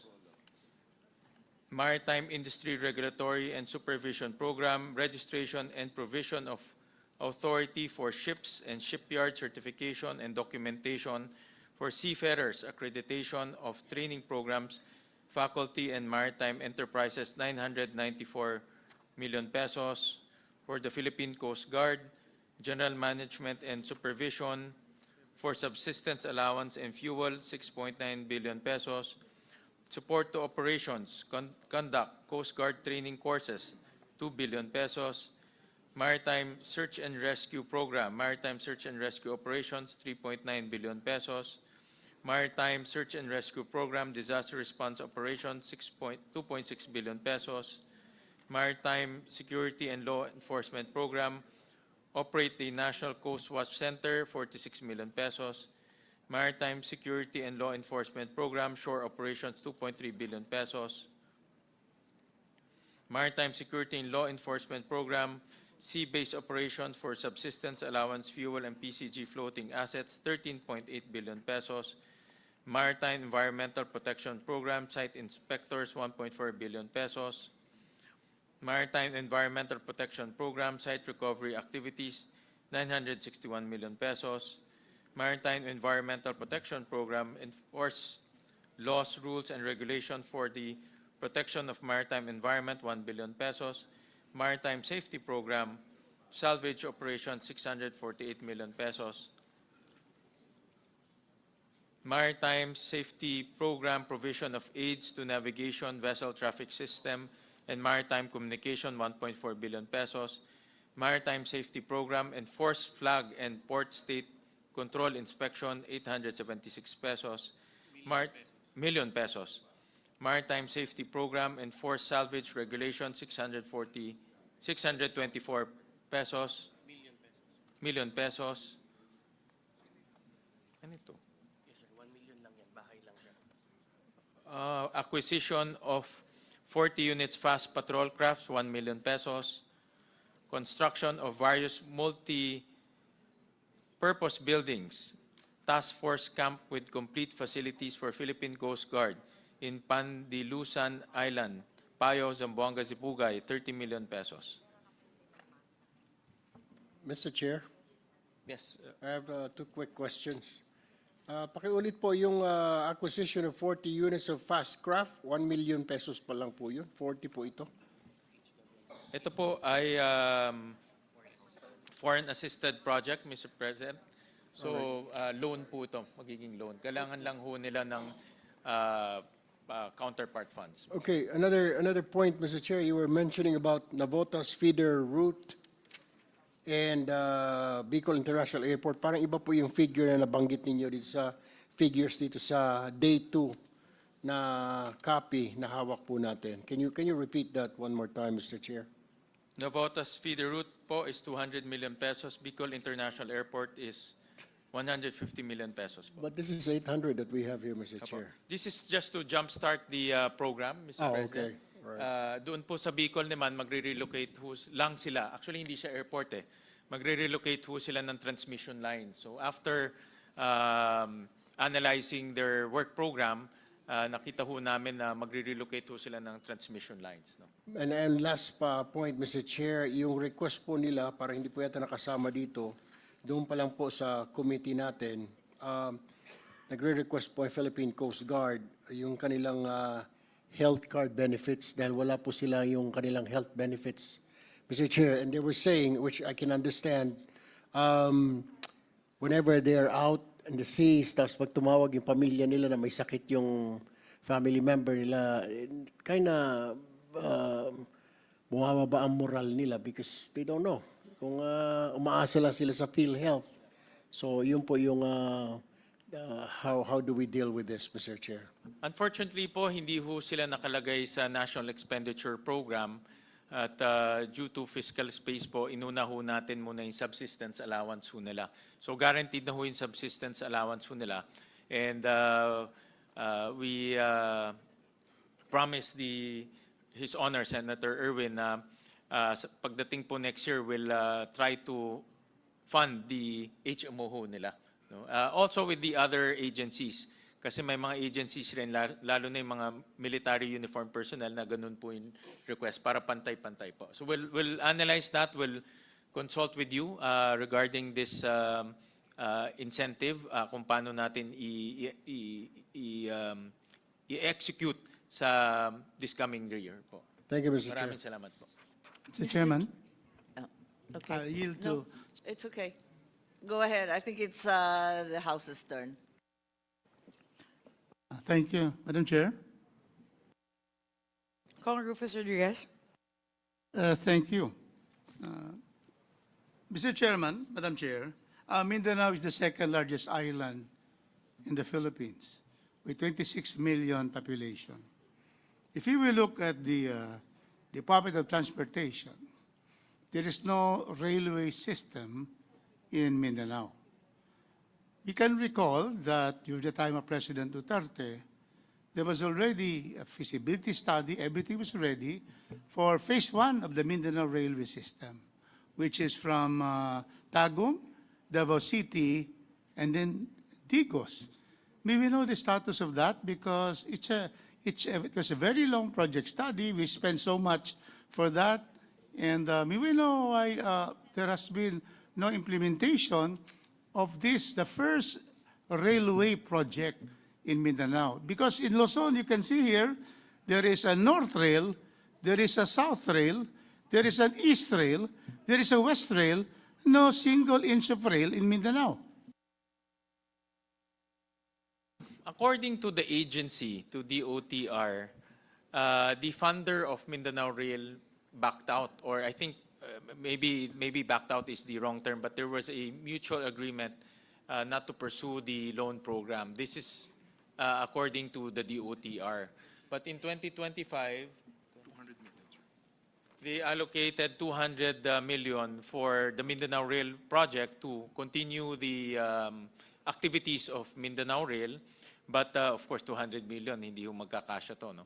So they're relying on another funder to come in to completely fund the Mindanao Rail. No? But that's still in the pipeline of the DOTR. Unfortunately, nawala po yung original funder. No? I believe it was China. No? It was China who was supposed to fund Mindanao Rail. So they're looking for other funders for that. No? Okay, juxtaposed with that is the Mindanao Railway System Part 2, Phase 2, which is really from San Luis Oriental to Cagayan de Oro to Laguindingan and then to Iligan. And may we know because the project study, 100 million, was already completed. And may we know the status of that? Because then we have possible two railways so that, railway is always the cheapest form of transportation of goods and people. And may we know why there is nothing here yet about these two very important railway systems, which are good for 22% of our people who are in Mindanao, 22% of the 119 million Filipinos. Do we know about that? Why there's nothing here, zero? Mr. Congressman Rufus, it's not in the NEP. The agency did not request for that. So I think the most appropriate agency to talk to and inquire about that is the Department of Transportation. No? Ito. Alam nyo, pare-pareho naman tayong mga nagtatanong sa ahensya. Yung mga ahensyang yan, sang-ayon ako sa inyo, kailangan. Bakit hindi linagay sa NEP? Hindi naman trabaho ng senador, ng chairman ng finance, sagutin ang ahensya, bakit wala sa NEP? Yun na yung tanong namin, bakit nga wala sa NEP? Mag-isip-isip sila, matuto sila gumawa ng budget nila. Bakit tayo mag-iisip ngayon, ba't wala sa NEP? Thank you for the lecture, Senator Loren. I'm not lecturing. No, we thank you really. You're really saying the right thing. No, But it's true. anyway, Because I was there for 5 years, and sometimes, hanggang last minute, they submit in the Bicam. Why should they submit in the Bicam? Pag-isipan nila ang kanilang NEP, National Expenditure Program, the President's Budget. That's why ayaw na ayaw namin ma-insertion sa Bicam. Kasi dapat kung mahalaga yan, nasa NEP na yan. And then they come to a senator during the plenary, isingit nyo to. Ayaw namin. Okay, we amend, but there's only limited fiscal space. And then now, a veteran congressman asks the first-term chair of the Finance Committee, why is it not there? I'm sorry, I have to answer for him. Of course, he can very much answer that, but if it's not in the NEP, what do we do, right? I also agree with Senator Ligarda and the chair. So therefore, I think Secretary Banoy Lopez is listening to us now. The suggestion of our senator is probably in the next cycle for 2027, we should be able to have that. If I may add, after this, let's organize the oversight committee so that we even, walang masama, we are consulted when they do their NEP. Masama ba yun? Hindi. Kasi lahat ng output natin, sabi natin, bakit ang DND puro infra, ba't kulang sa ganito? So, example yung DND, bakit ito, wala yung Mindanao Rail? Agree kami dyan. Ano mang priorities nila, di ba? Kaya hearing tayo ng hearing. Gawa tayo ng monthly oversight committee ng bicameral. Tanungin nyo yan, kaagad. Sang-ayon ako dyan. I agree again with Senator Ligarda. So, in fact, in the budget hearing of the DOTR in the House, there was a commitment of Secretary Lopez that there will be a roadshow precisely to get funders for the two railway phase 1 and 2, so that we can already, once there is a roadshow and there is a funder, then that's the time we can include.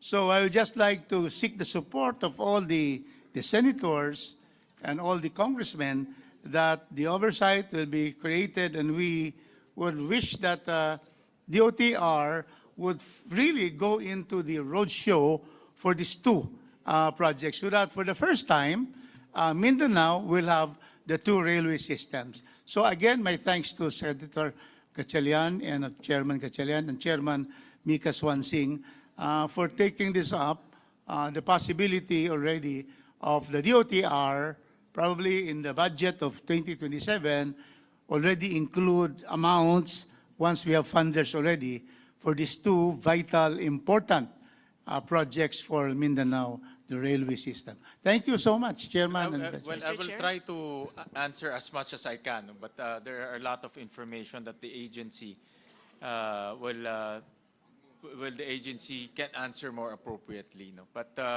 I think as far as I know, it's a question of funder. No? Yun ang problema po.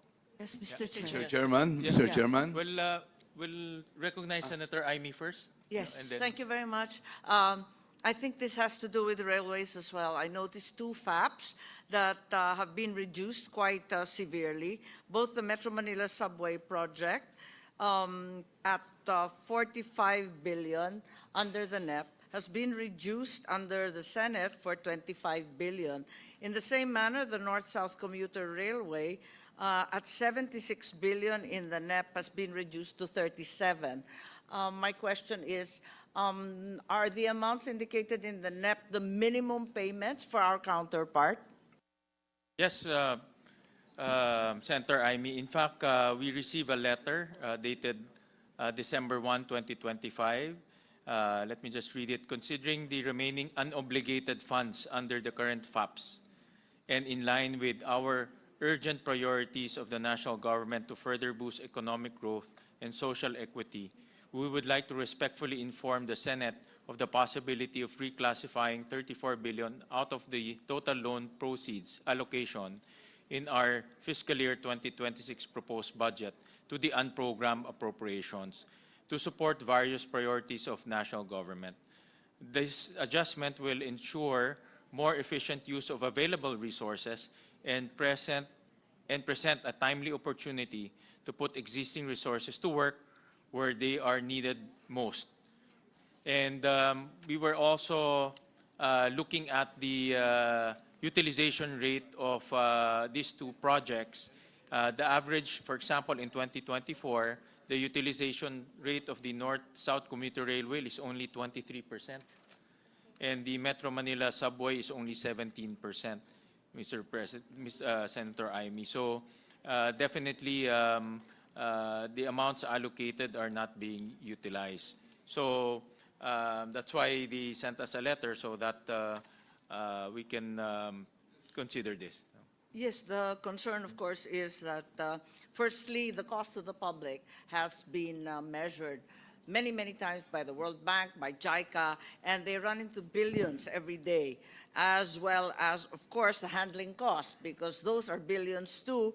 And finally, the reputational damage to the Philippines, because we don't pay our debts. So my problem is shunting the loan counterparts for foreign assisted projects towards the unprogrammed really is not the solution.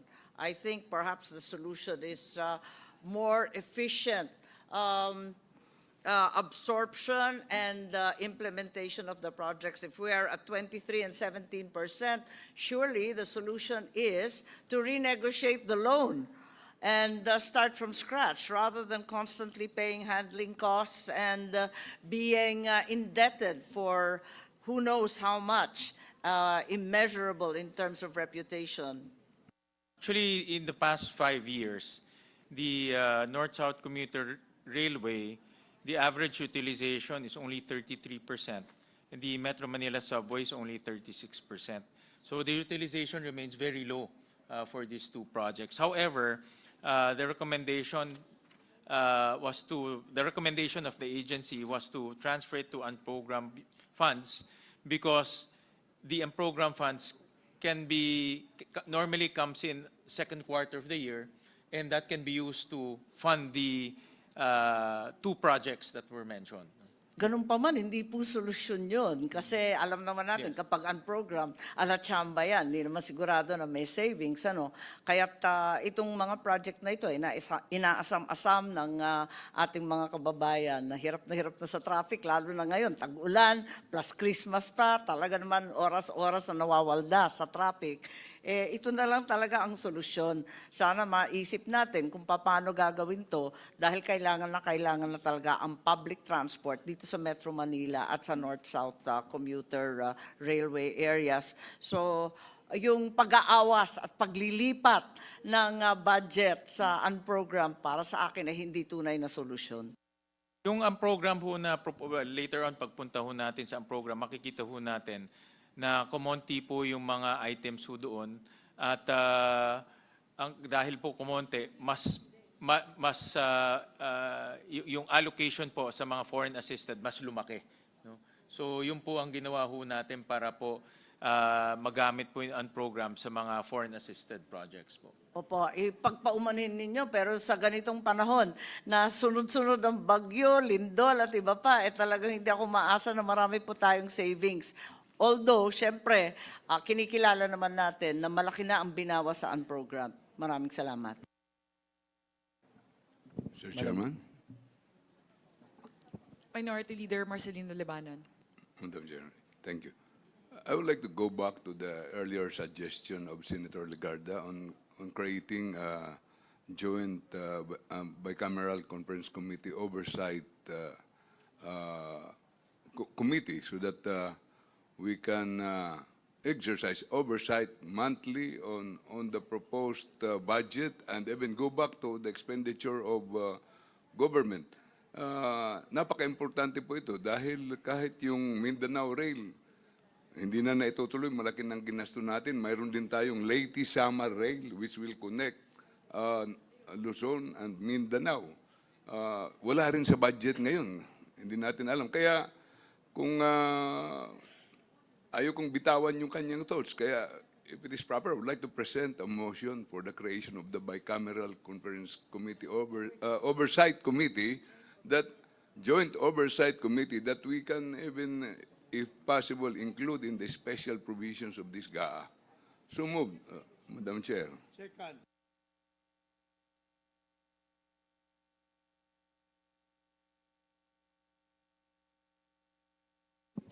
Senmin, if I may respond, perhaps this is I would have to check if this is the proper forum for us to act on that motion. So we may, It can be added. we would still need to explore that if you would give me and Senator Win the time to explore the rules as of now as to which forum is the correct forum for that motion.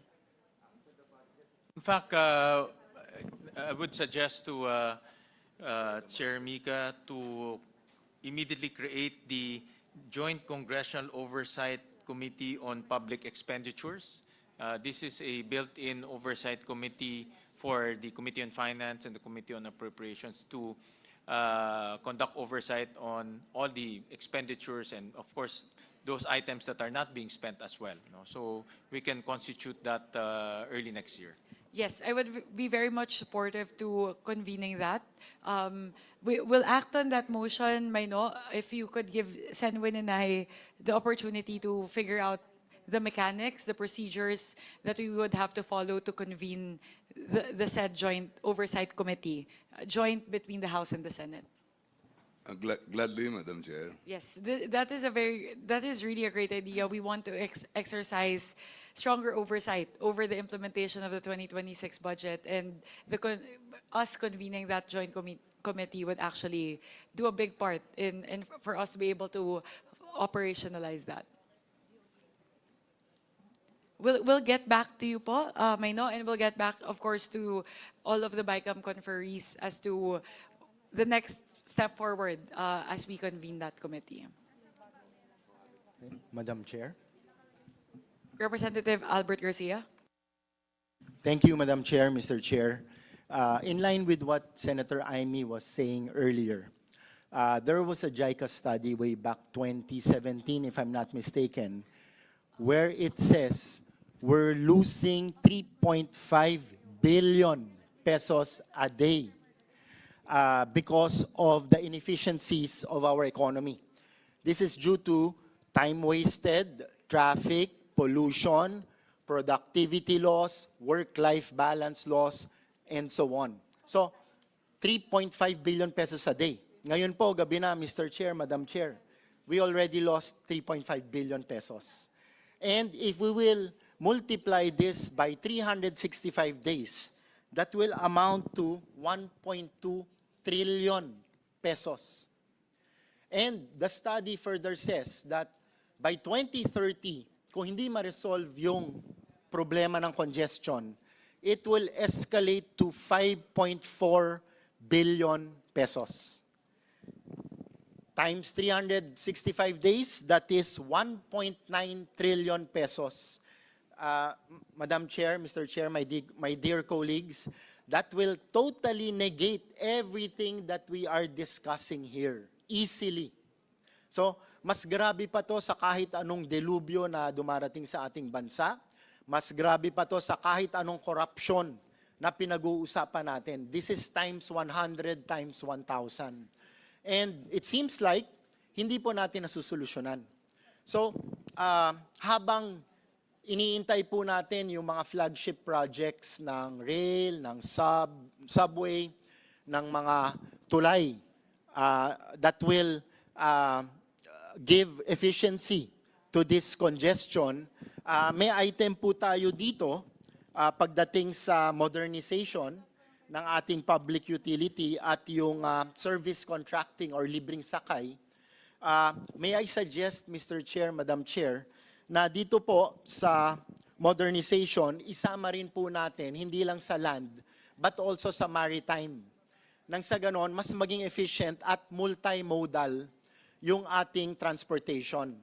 While waiting for the flagship projects, let's not forget, and Senator Loren is an expert on this, na we have natural infrastructure readily available for utilization. For example, the Pasig River, na nandyan na, kailangan lang natin i-utilize. Manila Bay, nandyan na, kailangan lang natin i-utilize. These are the less beaten path as opposed to the overly beaten path where we do our skyway, railway, subway. We build on top of each infrastructure. Ito po yung less beaten path which we can utilize immediately, natural infrastructure, na kapag i-combine lang natin yung land and maritime, pwede po natin mapakinabangan.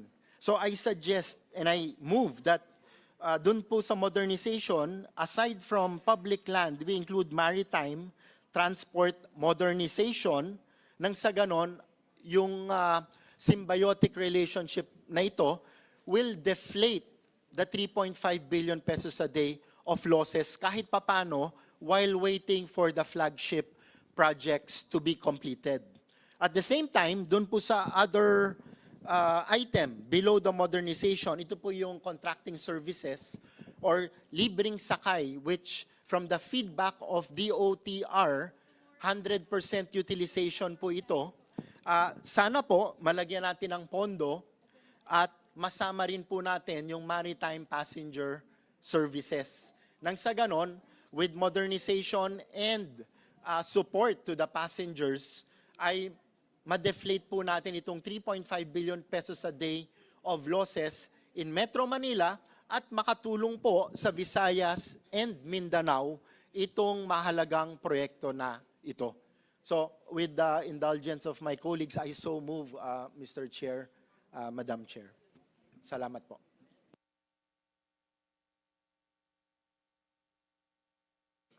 Mr. Chair, may I? Napakaganda ng sinabi ni Congressman Abet Garcia, hindi lang yung sa land, kundi ginagamit yung mga natural thoroughfares like lakes and rivers which are traversing the metropolis, really. But what is your motion? To approve?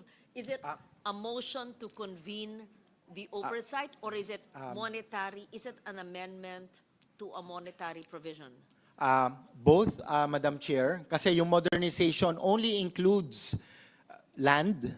So I move that we include maritime for the modernization and for the servicing contract or yung libreng sakay, it only includes land.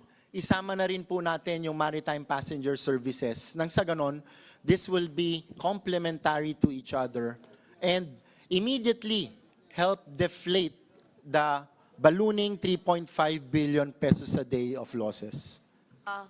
Wala tayong dagdag na amount kasi wala tayong pagkukunan. So, Only in the nomenclature. So yung amount dito, it will cover we agree. But if it's an additional amount, we don't know where we'll get it. Yeah. Sa ano po, sa modernization, the Senate's version is to the amount of 2.5 billion 2.5 billion 32 sa modernization po. Ang motion ko po is to include maritime sa modernization program. Now, below it, sa House version or sa HGAB version, sa service contracting, 1.3 billion po yung House version at wala po sa Senate. My motion is to include maritime passenger services nang sa ganon, masama pareho dito po sa dalawang programa. Thank you, Congressman Garcia. Thank you. Mr. Chair, I actually agree, and it's a very good suggestion. And I hope that first, I appreciate the House's reiteration of the convening of the Oversight Committee, but second, to also include in those provisions mentioned by Congressman Garcia, maritime. Yes. And I hope maritime can be understood as not just, not maritime open sea, but even inland rivers and bays. Ferry services. Ferry services, yes. Yes. Yes. I don't know what the others in the Bicam panel, but I agree with the suggestion.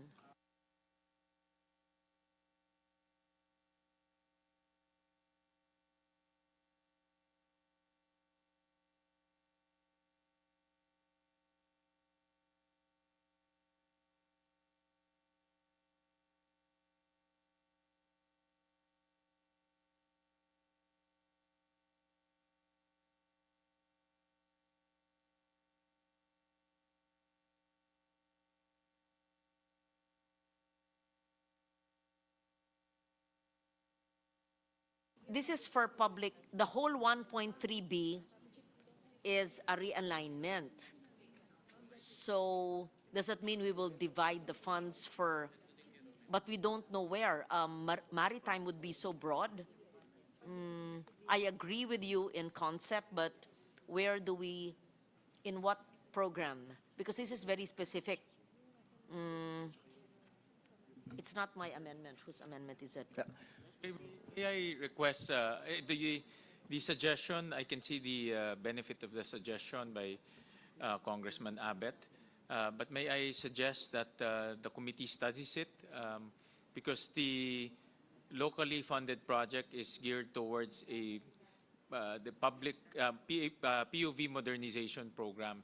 So we need to consult the agency if they can also include maritime in that program. No, I'm not very sure if they can do that.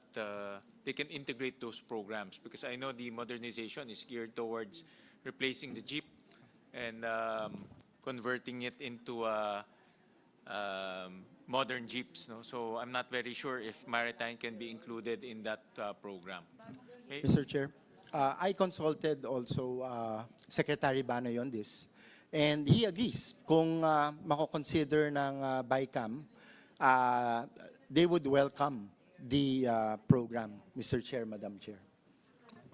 Ang tanong ko po siguro, one, we are creating a separate PAP for that because you're already adding maritime there. Second, would the amount be sufficient? Kasi ngayon po, 1.3 billion lang eh. So that includes your PUV and maritime sharing the same 1.3 billion. And that 1.3 billion has already been realigned to the Public Transport Modernization Program. Siguro po ang tanong ko yung pareho sa tanong ni Senator Lauren kanina, ibabalik ba ulit? So tatanggalin ulit sa Public Transportation Modernization Program tapos yung 1.3 na yon, yung combined for the PUV and the maritime? Kung wala na pong fiscal space, Madam Chair, Mr. Chair, pwede po nating i-divide yung dun sa modernization para magkapondo rin yung contracting services and let us include maritime on both. Nang sa ganon, magkaroon ng symbiotic relationship at mas maging efficient yung ating transport services while waiting for the flagship projects ng rail, subway, skyway, and bridges. Yes. Mr. Chair, with all due respect and recognizing the good intent of Representative Garcia, yung modernization, hindi naman na saklaw lamang lupa, andun modernization. Pag linagyan natin ng maritime, kailangan dadagdagan rin natin ng underground kasi yung subway. Kailangan lalagyan din natin ng overhead kasi yung LRT. Pagkatapos may air din. Nagiging komplikado po. Siguro mas maigi, iwanan na yung modernization with a clear understanding na sakop nga lahat. The reason why we propose to increase the modernization dahil malaki ang backlog sa modernization program and we want to keep the modernization program going, no? Kasi maraming cooperatives na ready na sila mag-modernize but kulang lang yung subsidy, no? So that's the reason why we propose to increase it, no, to 2.5 billion. Senwin, if I may, given that we still have to study it, we can either do one of two things. Approve the DOTR budget as is, and then we can revisit it tomorrow if necessary, or we defer until this is resolved. I would prefer the first option, actually. We still have tomorrow, so let's approve it as it is for now, and then we can make the adjustments tomorrow. We'll have enough time to confer with Secretary Banoy on the matter. I agree, and we can also study the proposal. The proposal is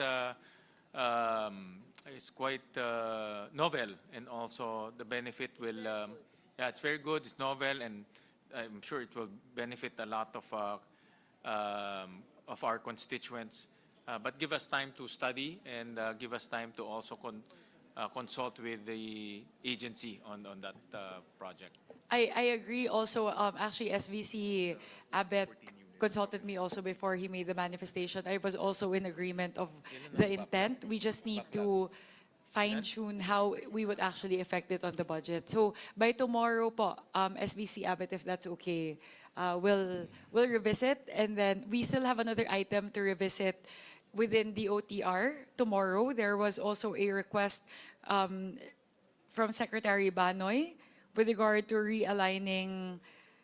doing some realignments from the MMSP and the NSCR towards the common station, the Cavite Common Station, LRT Line 1 Cavite Extension Common Station, and the AFCS. So we still have one more item that we need to tackle within the budget of the DOTR tomorrow. So we'll do that alongside this, the point on the maritime subsidy and modernization, if that's okay. Point of information lang po. Napansin ko lang, yung sa, tama ba yung nakikita ko? Yung Katbalogan ba yan? Let's just go back. Dahil yung Camiguin Airport, magkano ba ang inalat ng Senate? Parang nalilito kami kasi parang naging 150 na lamang, samantalang nung sa papel na binigay sa amin, 250. Alin ba talaga yung budget ng Camiguin Airport? Alam natin, island province yan at hirap na hirap sa transport. Dito sa papel kasi 250, pero dyan sa projected sum, nasa 150. Alin yung tama? 150 po, 150. Yeah, 150. Bakit sa akin nga,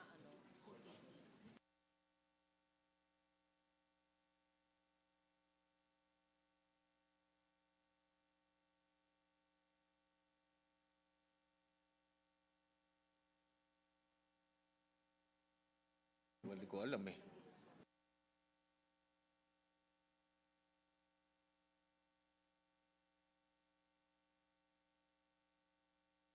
Mr. Chair.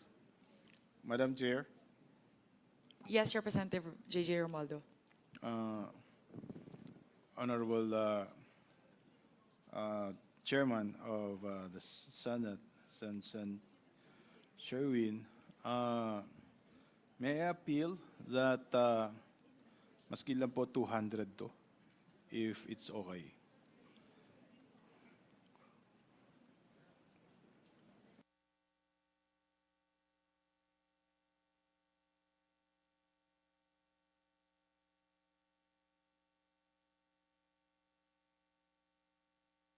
Actually, this is a proposal from the committee.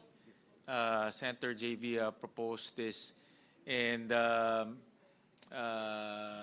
it's not an agency, it's not in the NEP, but it's an agency proposal that the subcommittee carried. No? Because as far as I'm concerned, from the agency, I was informed that they will put it in the HGAB or to the Bicam 500. Then it appears 250. Because last year po, nilagyan po ng 200 to, hindi nga rin lumabas, naging FLR. No? So now, if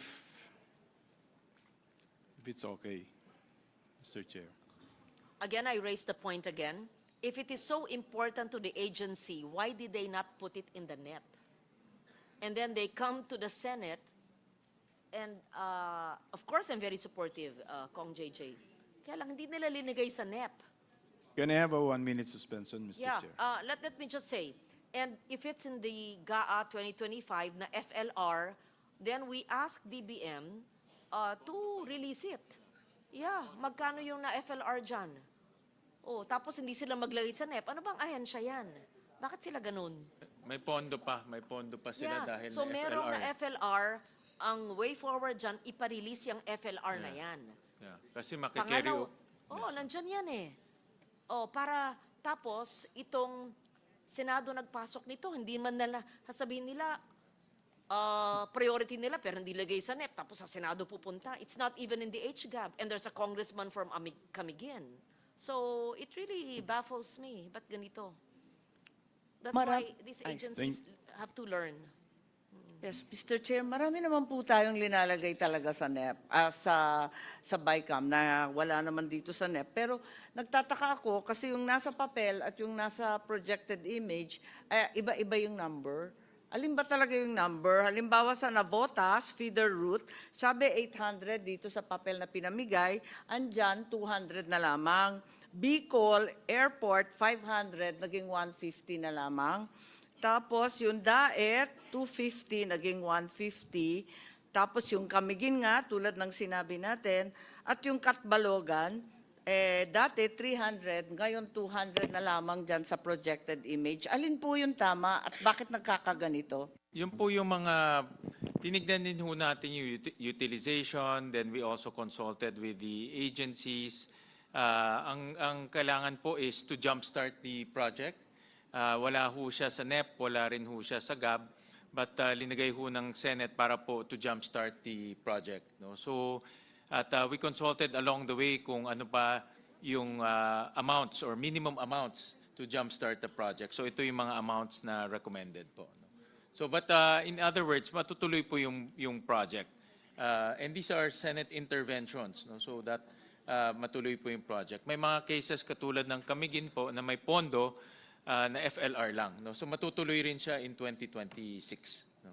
So, ang sinasabi natin, Chair, yung mga tamang number, yung nakikita natin, eto, yung nakaproject, itong pinamigay, mali. Tama ba yun? Kasi mali itong nakasulat sa amin. Ito po yung recommended amounts.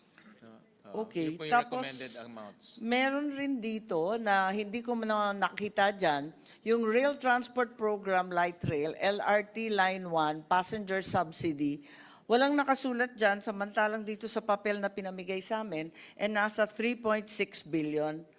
Alin ba yung tama? Madam, Mr. Chair,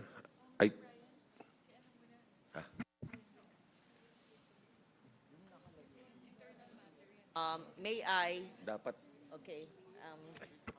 Samantalang blanco kasi dyan. Oo. Mr. Chair, nangyayari talaga ito. Pati nung panahon ko noon, iba yung third reading version, iba yung sa Bicam. Kasi what we are holding here in our hard copy is what we approved on third reading. Between the third reading and the Bicam, we go back to agencies and we re-review their utilization. And this agency is notorious for not using their funds. Not only this agency now, but since Aquino administration, I remember that was my complaint from 2012, my secretary si Abaya, they would not use their funds. So, these cuts from the hard copy we have on the third reading, I'm not the vice chair of this, I'm just trying to defend the chair and the vice chair kung sino naglagay. There was a slight reduction because they still have their unutilized from GAA 2025. That's what I imagine would be the reason, right? Mr. Chair, there's an appeal of a fellow member. The final reading of the Senate has 250, and there's a request for 200. I think I would move that we have, instead of the middle ground is 250, it became 150. So Congressman JJ of the Island Paradise of Camiguin would wish that we have at least 200. So I would move that we approve that request. We'll have a minute suspension, Mr. President.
Mr. approve. Chairman.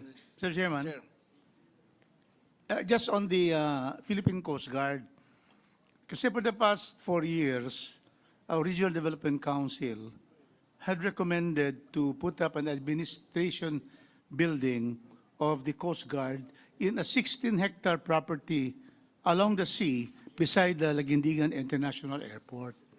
So just to be able to say that that will be a very good response to Mindanao Sea. The exit of that will be the West Philippine Sea. And so we'd like to therefore request that probably in the next year, we cannot put it down here, but it be put on record that for 4 years, the RDC had recommended 500 million for the administrative building in the 16-hectare property, very, very valuable, beside the Laguindingan International Airport and beside the sea. It's a coastal area. So just as a point of, for the information of everyone, for next year, we hope that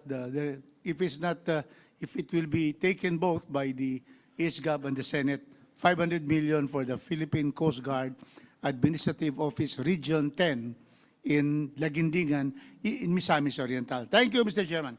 The manifestation of Representative Rodriguez is noted. May I solicit a motion from the body? I reiterate my motion to approve. Second, the budget, duly seconded, the budget of the Department of Transportation is duly approved. I failed Pending to- the two items, Yes. Chair Win, the point around the maritime, the inclusion of maritime in the modernization and subsidy funds, as well as the Service contracting. realignment requested by Secretary Banoy to ACS and the Cavite Common Station. So we can tackle both of those All tomorrow. right.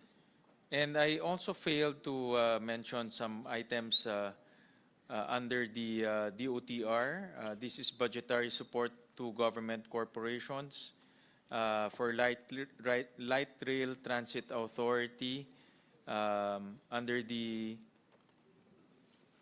LRTA, Systems and Facilities Improvement, 1 billion. Philippine National Railways, design, repair, construction, rehabilitation of bridges, about 500 million. May I request a motion to approve these two? So move. Moved by Senator Irwin, second by Senator Kiko Pangilinan. The budget of LRT and PNR is duly approved. Now we go to Congress of the Philippines. Irrigation. Irrigation.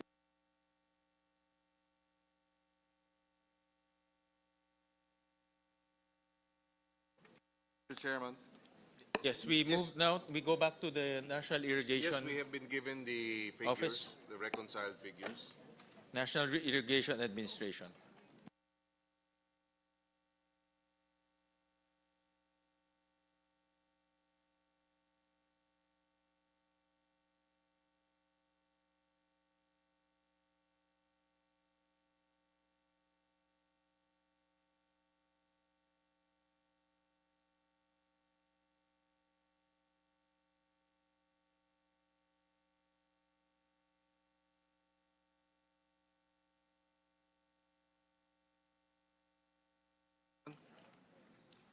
Mr. Chairman.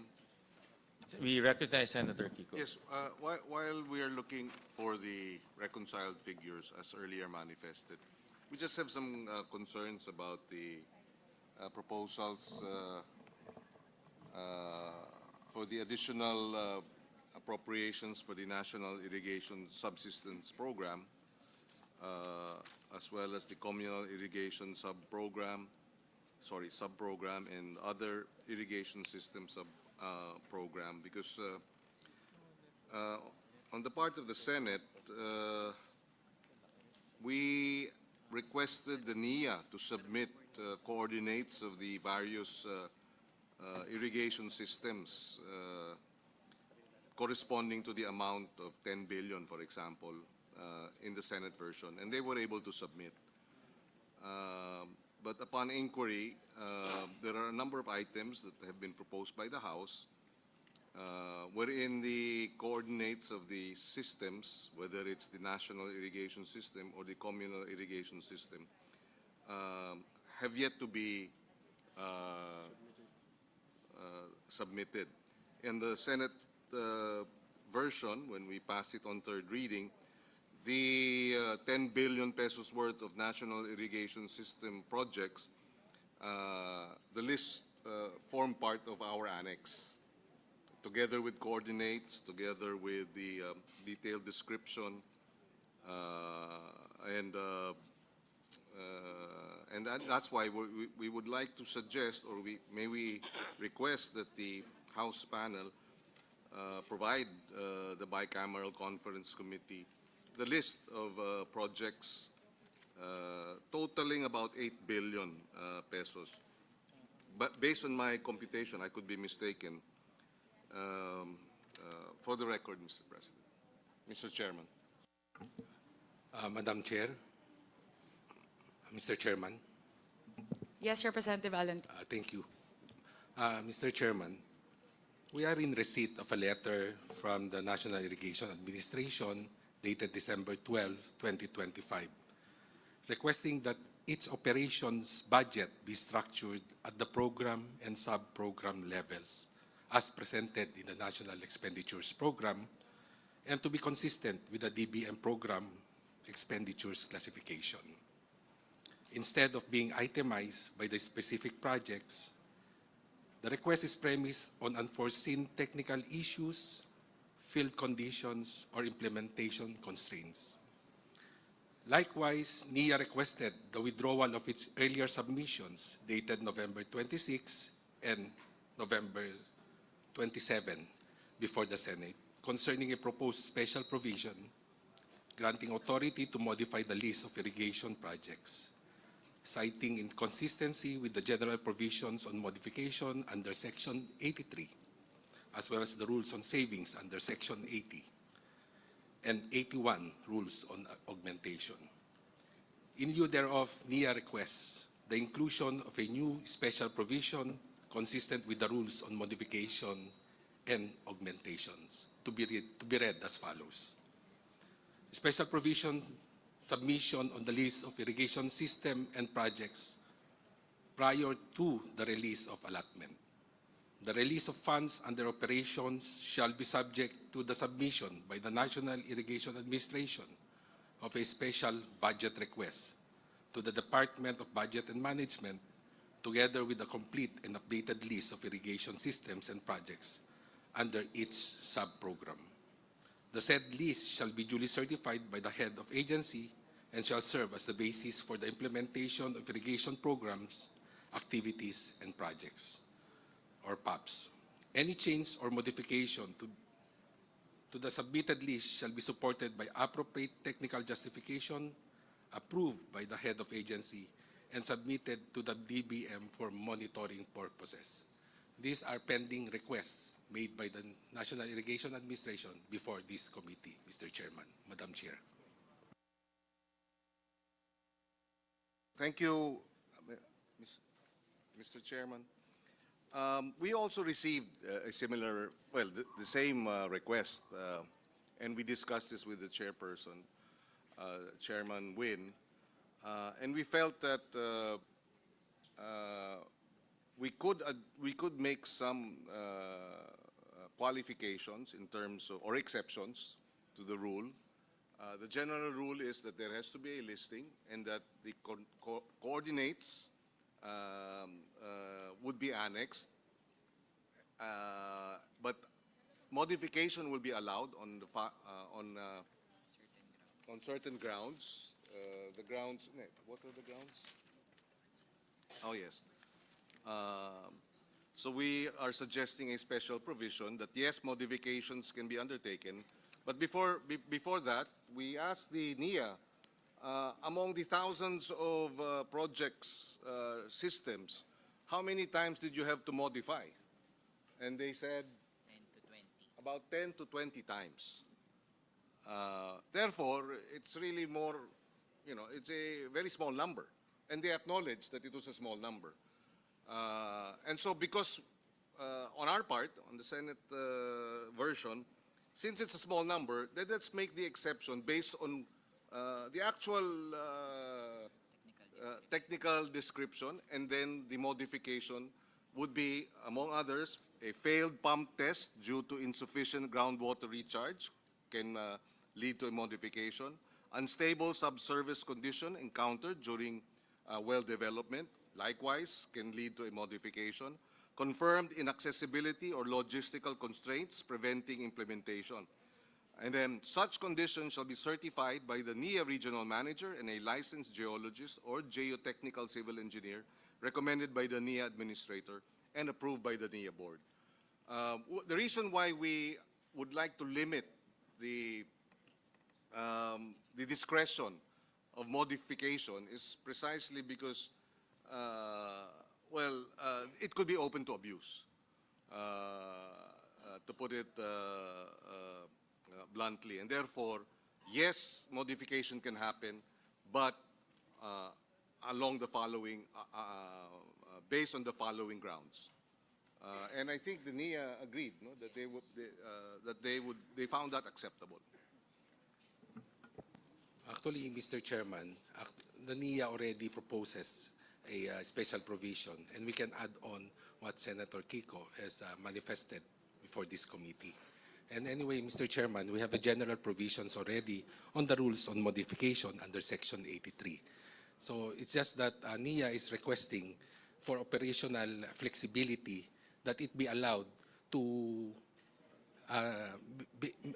be allowed that the special provision as it proposes for a special budget request instead of making the list as attached annex in our General Appropriation Act. Precisely, we were concerned, and I consulted our chairman, that in their proposal, a list should no longer be submitted. And that we have some problems. Because, for example, if there is no list, how do we know if the project is actually part of the irrigation master plan? So these are some of the concerns. Then, how do we know if where the project or the system, irrigation system, is going to be constructed if there is no list and no coordinates? We're trying to avoid, and this is the position of the chairman, the situation wherein precisely the amounts are just lump sum, and we don't know where the amounts will go, how much of the amounts will go to what particular project. So that's a challenge, and therefore we felt the annex and the list is critical, and that if changes or modifications for each system is necessary because of precisely the project cannot be implemented because of certain conditions, and therefore needs to be modified and perhaps changed, a location change is necessary, then it's identified. So we also identified, or at least provided, that the modification must be within the same program or sub-program and within the same province. Again, because we want to make sure, well, again, the experience in the last, budget and the public works, flood control scam, wherein hindi na natin alam, may mga ghost project dahil hindi natin alam lump sum yung mga amounts na nilipat-lipat ng Bicam nung nakaraan. And therefore, we'd like to avoid, or we are allergic to lump sum amounts without detailed annexes and listing. This is at least the position of the Senate. Mr. Chairman, if I may also refer to the special provisions. Oh yes, just one more point. On November 27, because of the exchange of communications, the NIA at least relayed to us, the Senate panel, that they are okay with an annex list provided they can modify certain systems or projects based on the grounds that we identified. Mr. Chairman, if I may, actually the letter dated November 27, addressed to the Honorable Senator Kiko Pakilinan, is already based on the latest letter dated December 12, 2025. Actually, they pointed out that's why they are requesting that the subject letter be withdrawn because of the inconsistency on the rules on modification, augmentation. Precisely, Your Honor, that's why they have gave us a letter dated December 12, 2025, to correct the earlier letter that was submitted before the Honorable Senator Kiko Pangilinan, as well as before the Chairman of the Committee on Finance. So, Sen Win, maybe your request for a suspension?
Thank you very much. With regard to the manifestation of Senator Kiko Pangilinan, actually out of the roughly 18 billion, out of the 18 billion that is indicated in the additional 18 billion as indicated in the HGAB, we already have the listing for those items. We just have a few left, but majority, I would say 90% of the 90 to 95% of the 18.3 billion were already with the list. So definitely po, we already have that. And perhaps we can, if it's okay po, if we can finalize the special provision tomorrow, so we can fine-tune a bit and finalize the wording. So yun po siguro yung request namin kay Sen. Kiko, if that's okay po. Yes, Congresswoman Mika, we are okay with the proposition that we will approve the budget subject to the finalization of the special provisions tomorrow.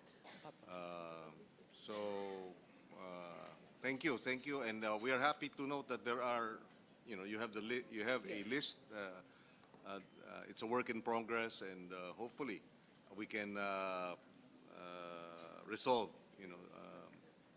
this issue with the special provisions tomorrow. Actually, during the hearing of NIA, we found out, Senator Kiko was the chairperson of that committee. We found out that these projects are lump sum in the past years. They're huge amounts, to a tune of 12 billion to 15 billion, all lump sum. But this year, upon the prodding of the Senate, the NIA finally gave us the listing of those lump sum amounts, and then we included that in the Senate version to include also the technical description or the coordinates of each of those NIA projects. So it's a good way to improve transparency as well as accountability, to embed those projects already in our General Appropriations Act. So that will go a long way in terms of constituency participation, constituency monitoring. So alam na nila ho kung nasaan ho yung irrigation project, gaano kahaba, at mamomonitor rin nila. This is also in line with the budget transparency portal of the President or the infrastructure transparency portal. Pwede lang i-upload ho nila at pwede rin po mamonitor ng mga constituents ho natin. We agree definitely with that direction. We've been doing that as with the other items as well, increasing civil participation in monitoring the projects and making sure we are able to locate the different projects. So to be specific po pala, I did the computation. We're actually 96.1% done with the list. So we're almost there. Just a few more that we need to finalize, but we're already over 96% ready for the listing of the 18 billion as indicated in the HGAB. And with that po, I would like to put forth the proposed Bicam levels for the different items under the National Irrigation Administration. For the National Irrigation System Subprogram, we propose an amount of 14,432,368,000. For the Communal Irrigation System Subprogram, we propose an amount of 6,795,826,000. For the other irrigation system subprogram, we propose an amount of 667,405,000. For expansion of existing irrigation system subprogram, an amount of 881,248,000. For the establishment of pump irrigation subprogram, we propose an amount of 7,473,641,000. For the special irrigation subprogram, we propose an amount of 2,154,500,000. For the Ilocos Norte, Ilocos Sur Abra Irrigation Project Stage 2, we propose an amount of 1.5 billion pesos. For the Tumawini River Multipurpose Project Isabela, we propose an amount of 2 billion pesos. For the operating subsidy, we propose an amount of 9,653,364,000. And for the Balog-Balog Multipurpose Project Phase 2 in Tarlac, we propose an amount of 641,671,000 for a total of 63,246,735,000.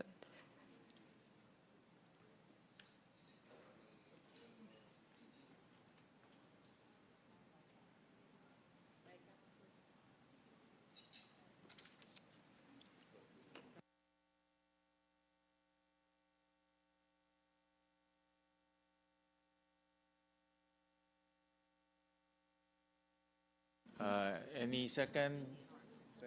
Second. Duly seconded. The budget of the National Irrigation Administration is hereby approved. Mr. Chairman. Subject to the submission of the details of the project.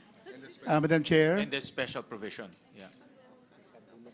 We concur on the part of the House that the approval of the amounts would be subject to the finalization of the special provision tomorrow. Madam Chair. Yes, Representative Rufus Rodriguez. Yes, so we support certainly the proposals now, both houses. And let me just state that we agree that there should be a listing. And the House has already listed 97%. And then we have the coordinates. We want to have transparency. Cagayan de Oro lost a native son, a former employee of NIA Region 10, in the name of Kyle Antatico. Exactly 2 months today, in October 16, now December 16, there was an inurnment. He was into an inurnment ceremony. And so this death, we filed resolutions in the House to investigate because he was a whistleblower on what happened. He alleges what the NIA had done. And so this particular transparency is really the step in the right direction. And we thank our Chairman Mika Swansing, and of course we thank Kiko Pangilinan, Senator, and Senator Win, that there will be a list so that this list will guide everyone, the NIA, the public, so that we will exactly know where this big amount of 63 billion will go. Thank you very much, Mr. Chairman. Thank you very much for your kind words and your manifestation, Honorable Rodriguez. Thank you, Rufus.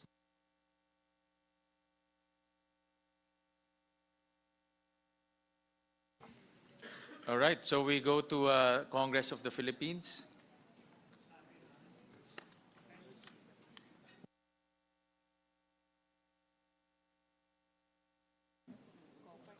On the part of the House, we propose to maintain the current age gap level of 37,196,133,000.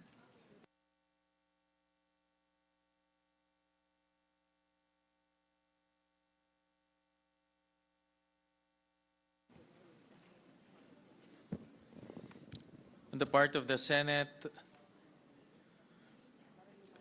we propose an amount of 38.6 billion pesos. Madam Chairperson. Any comments? Move to approve. Second. Duly seconded. The budget of the Congress of the Philippines is hereby approved. Now we go to Office of the President.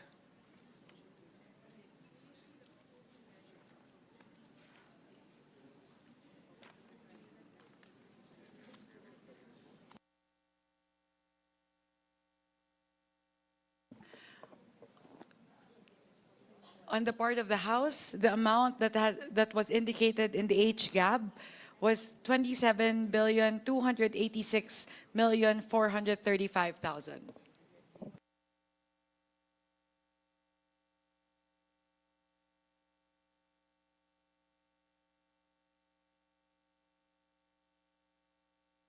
Office of the President, Senate proposed 28 billion pesos. So move. Second. Second, duly seconded. The budget of the Office of the President is hereby approved.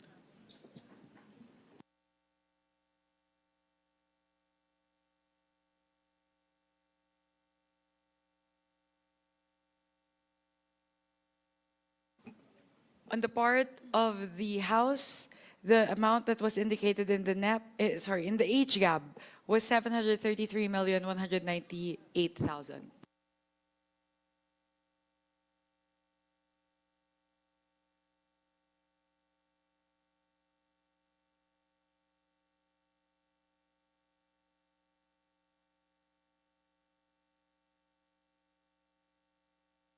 We go to the Office of the Vice President.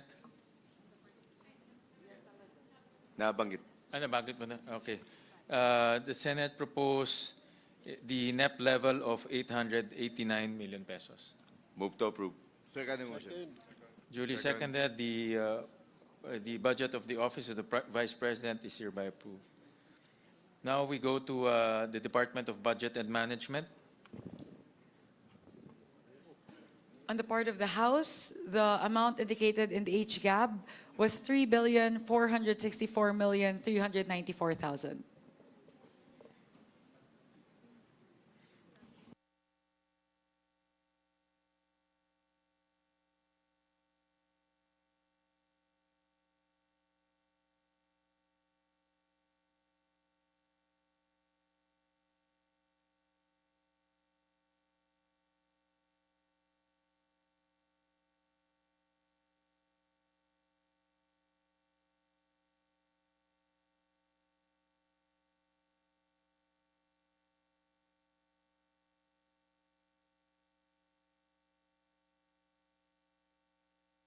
All right. So on the part of the Senate, the Office of the Secretary is 3 billion pesos. And there are realignments within the Office of the DBM. From General Management and Supervision Regional Office 6, MOE to 4.6 million to General Management and Supervision Negros Island Region, MOE, same amount. Preparation and administration and review of the budget of NGA, GOCC, SUC, and LGUs, and policy formulation, standard setting, and conduct of the results-based performance monitoring, evaluation, and reporting Regional Office 6, MOE, 500,000, to preparation, administration, and review of budget of NGA, GOCC, SUC, and LGUs, and policy formulation, standard setting, and conduct of the results-based performance monitoring, evaluation, and reporting Negros Island Region, MOE, for the same amount. Any motion? Move, Mr. Chair. Second. Second. Duly seconded. Budget of the DBM, Department of Budget and Management is hereby approved. Now we go to the Department of Economy and Planning and Development.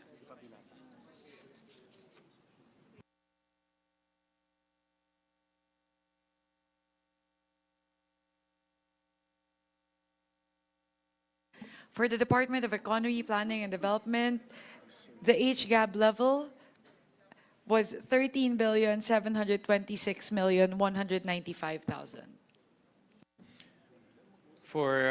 On the part of the Senate, the Philippine Statistical Authority, Department of Economy and Planning and Development, under the DepDev is the Philippine Statistical Authority.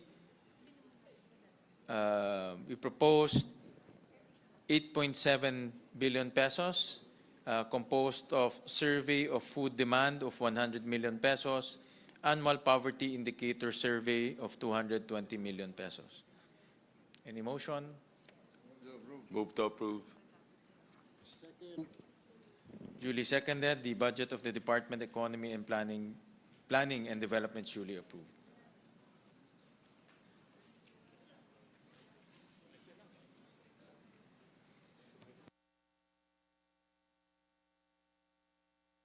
For the Department of Energy, For the Department of Energy, on the part of the House, we included an increase of 3 billion pesos, 3.002 billion pesos to the Department of Energy, broken down as follows.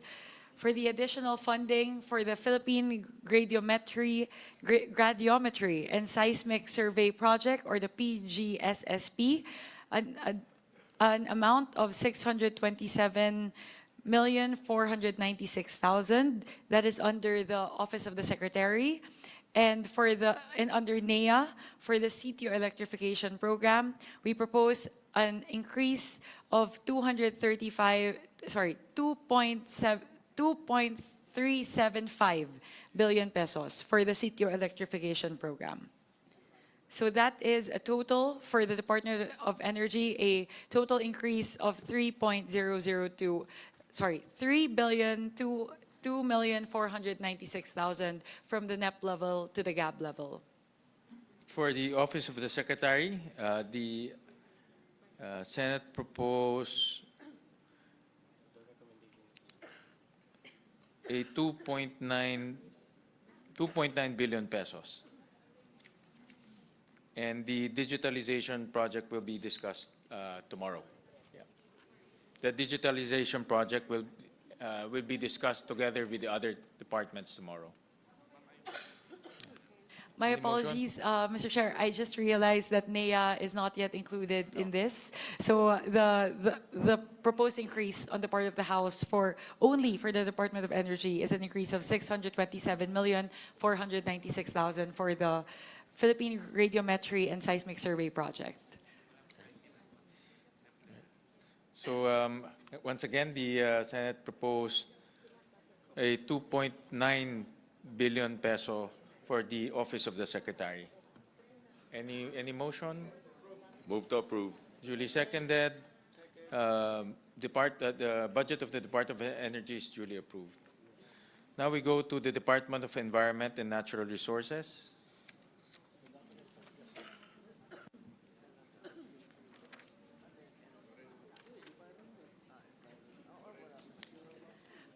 On the part of the House, for the Department of Environment and Natural Resources, under the Office of the Secretary, an additional 120 million for additional sites of mangrove planting or mangrove rehabilitation or protection.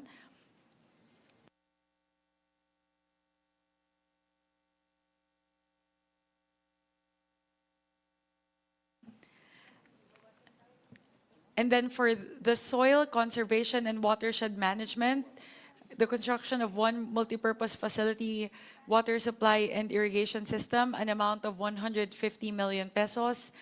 And under the EMB, for conducting of feasibility studies for waste to energy technologies, an additional 94 million pesos. So for the Department of Environment and Natural Resources, the House included in the HGAB an additional 364 million pesos. On the part of the Senate, we propose an amount of 19.2 billion pesos, composed of the following: forest development, rehabilitation, maintenance, and protection, 2.4 billion pesos; protected areas development and management, 2.2 billion pesos; natural resources assessment, 67 million pesos; management of coastal and marine resources / areas, 423 million pesos; conduct of special studies, design, development in support of forestry, mining, and environmental management operations, including climate change resilience, 371 million pesos; general management and supervision, 4 billion pesos; human resource development, 434 million pesos; digital transformation in environment and natural resources information system, 1.1 billion pesos; Environment and Natural Resources Education, Communication, Stakeholder Engagement Partnership, 218 million pesos. Legal Services to support environment and natural resources law enforcement, 392 million pesos. Formulation and monitoring of ENR sector policies, plans, programs, and projects, 833 million pesos.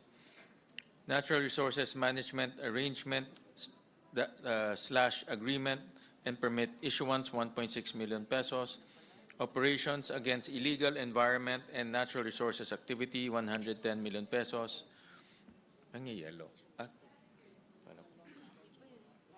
Protection and Conservation of Wildlife, 25 million pesos. Land Management and Governance, 2.1 million pesos. Billion pesos. Environmental and Management Bureau, 3.4 billion pesos. Composed of implementation of clean water regulations, 587 million pesos. Planning, policy formulation, management information system, and support to climate change, 394 million pesos. Mines and Geosciences Bureau, 1.8 billion pesos. Quick Response Fund, 10 million pesos. National Mapping and Resource Information Authority, 1.9 million pesos. General Management and Supervision, 191 million pesos. Any questions or motion? Mr. Chairman. Representative Rufus Rodriguez. Thank you, Madam Chair. There is a reduction by the Senate of forest development, rehabilitation, maintenance, and protection in the amount of 1.1 billion. I appeal that we follow the HGov of the House because there is need to protect and maintain our forests. So this is a 1.1 billion decrease. Also for conduct of special studies and so forth, including climate change resilience, there's a reduction of about 13 million pesos. So I seek for reconsideration for these amounts and that we ask that the HGov amount of 28 billion 466 122,000 be the one adopted, the House and the HGov, Mr. Chairman. Because we are reducing forest development, rehabilitation, maintenance, and protection. Very important. We recognize the Vice Chairperson of the Subcommittee on DNR. Thank you very much for that comment. If there was anyone in this room who cares so much about forests and our environment, I think I would be one of the first. You know me. However, what you mentioned, the program you mentioned, covers a national greening program. I have been defending this budget from the time of Secretary Pahe. I've seen how the national greening had evolved, and to date, we've spent 60.7 billion on this program. I don't see any improvement, and I think it is even worsened through the years. And this is already the expanded national greening program. Someone mentioned, para tong Napoles. We can't even monitor where the trees are. And Mr. Chair, I just did not cut it. I met with them. We had TWG. How many times? Several times. I even got an outside consultant. And in the wake of all these flood control issues of ghost projects, I cannot stand on the floor to defend the whole budget of the National Greening Program the way it is conducted.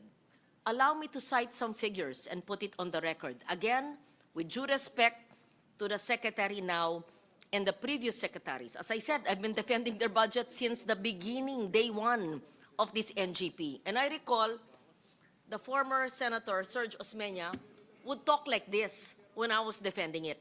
Pinagbigyan ko, dinefend ko ng dinefend. Ito expanded NGP na. Just for the record. despite 60.7 billion spent from 2011 to 2025, national forest recovery remains very modest. Verified forest gain is just 386,793 hectares. National forest cover only increased, according to NAMRIA, from 2010 to 2020 by 5.6%. And this is inconsistent with the magnitude of spending and the reported planting. The actual verified forest recovery is very small compared to the reported planting. Again, NAMRIA data show that from 2010 to 2020, forest cover increased by only 5.66%. And about 81% of reported plantings did not become forest, whether due to natural losses, false or inaccurate reporting, or because young plantations have not yet formed a full canopy detectable by satellite imagery. Whichever is the reason, 81%. Now, third-party validation. Kumuha sila. Third-party validation by highly technical consultants commissioned by the DNR yielded very low results. Average survival rates were found to be as low as 3%. 3%. The monitoring and evaluation systems are weak and were implemented very late. For the first 7 years of the NGP, and I was there from the beginning, I was defending their budget from the beginning, and the early years of the expanded NGP, the DNR had no functional and independent long-term monitoring framework. And COA reports, read all the COA reports. It repeatedly noted the absence of geo-reference baselines, standardized survival measurement protocols, and post-maintenance tracking. The tools that should have been foundational, meaning third-party validation, satellite-based checks, or consolidated digital monitoring system, were only funded in 2018 onwards, long after billions have been disbursed. In short, it started 2011, but they only did their monitoring or third-party validation 2018. So I feel guilty. Been funding it since 2011. Earlier accomplishments were self-reported, unverifiable, and vulnerable to inflation. This structural weakness severely undermines the credibility of reported planting figures, survival rates, and expenditures. I can go on and on. Ang haba po nito. Hindi ko naman ziniro yung nagtira tayo ng ilan? More than 500 M. We just have to have a reset. And I talked to Secretary Lutilia, and he said, of course, it's new. I said, you know, we can support you in the next year, but just prove to us that from 2011 to 2025, meron nabubuhay at meron naman improvement sa forest cover na wala naman tayo. So, the remaining amounts, just to be sure there is no corruption, will be focused on planting on protected areas where the plants or the trees can be regularly monitored and protected. As you very well know, under our expanded NIPAS, a National Integrated Protected Area System, we have over 120 protected areas. So at least if it is in protected areas, it is earmarked for that. May mag-monitor yung mga PAMBI, nandyan sila. So those are the reasons, and I can say more. Let me just put this into the record. So frustrated because I used to increase them. Whatever their NEP was before, HGAB, I would increase them in the Senate for so long. It's the first time I cut them. Senator Cynthia Villar used to cut them a little. But it breaks my heart. But how can I stand for this? I'll be answerable to the Filipino people. It breaks my heart, really. But I did not totally delete it. I left 500 plus million. And I said, dapat yan sa PAs. and prove to me, the next year, babawiin natin. Pakita nyo. Sabi ko sa kanila. Mr. Yes. Thank you. Chairman, Thank we you, Mr. Chair. really appreciate the, Senator Lauren Legarde. In 1998, Senator Lauren created and established the Luntiang Pilipinas. I was not yet a congressman. I was going to my farm in Cavite. If there are many mahogany and Nara trees from Makati to Laguna along the highway, that is Urban the greening. urban greening Nagkamali na ako sa mahogany, done pero by hindi bale na. done by the. That's true. It's still there. I've planted tens of millions of trees That's at true. no cost to government. Yeah. That was a private sector Yes. effort on my own. I would partner with my friends, my sponsors on the ground at no cost to government. That's not part of the NGP. So I understand tree planting. My mistake then, and I put it on record, was I planted mahogany, because mahogany is not endemic to the Philippines. But at the time, again, the DNR suggested mahogany. Maybe I was ignorant, innocent, and I planted mahogany, but not all. There was Jamelina, there was Acacia, Nara, but so many. I think the mother of Mayo Almario, siya pang kapartner ko. I used to go to Mindanao, planted everywhere, even in Cebu. That's why I was very, very young, and up to now, I'm not no longer young, but my advocacy is still the same. So, as I said, if there's anyone who'd like to do more for tree planting, I think I would be one of those here. But it breaks my heart reading the COA reports, and we did how many TWGs? Ilang oras kayo dyan? Nag-TWG sila, walang masagot. I gave them a chance to prove to us. Tapos 3% lang ang tumutubo. Ano yan? Di ba para naman ako, baka mahabla ako niyan, tapos pondo ko ng bilyon-bilyon. Thank you, Senator. However, if I can give the experience, I don't know what happened in other places, but in Cagayan de Oro, I go together with the DNR to plant along the banks of the rivers, of the 5 rivers of my district. I go with the DNR, and they are growing, they're taken care of.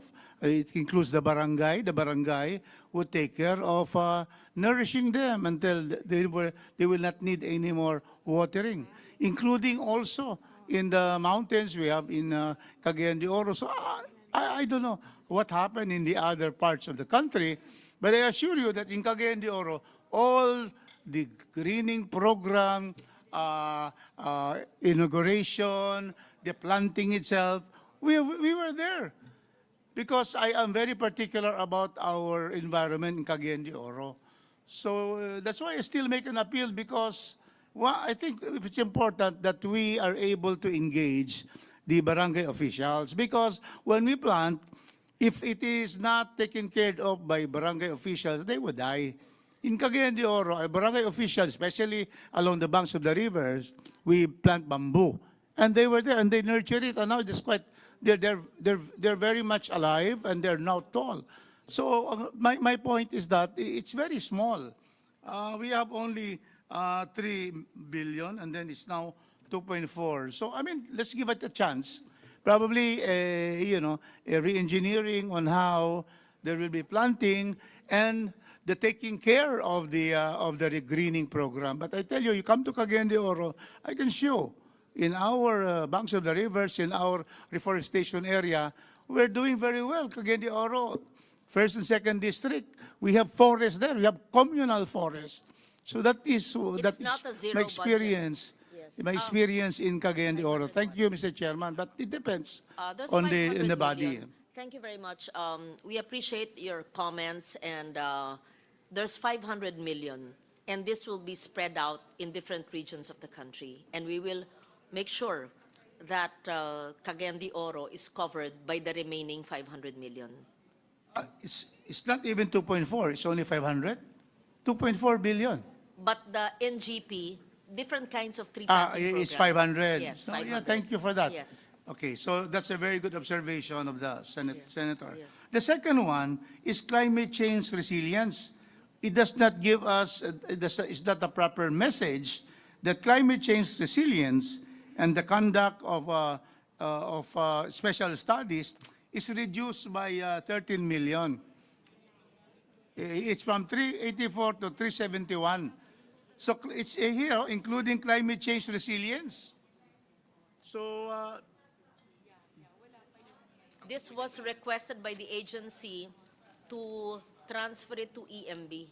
EMB? because 384 ang HGAB namin eh. Yes. Tapos naging 371.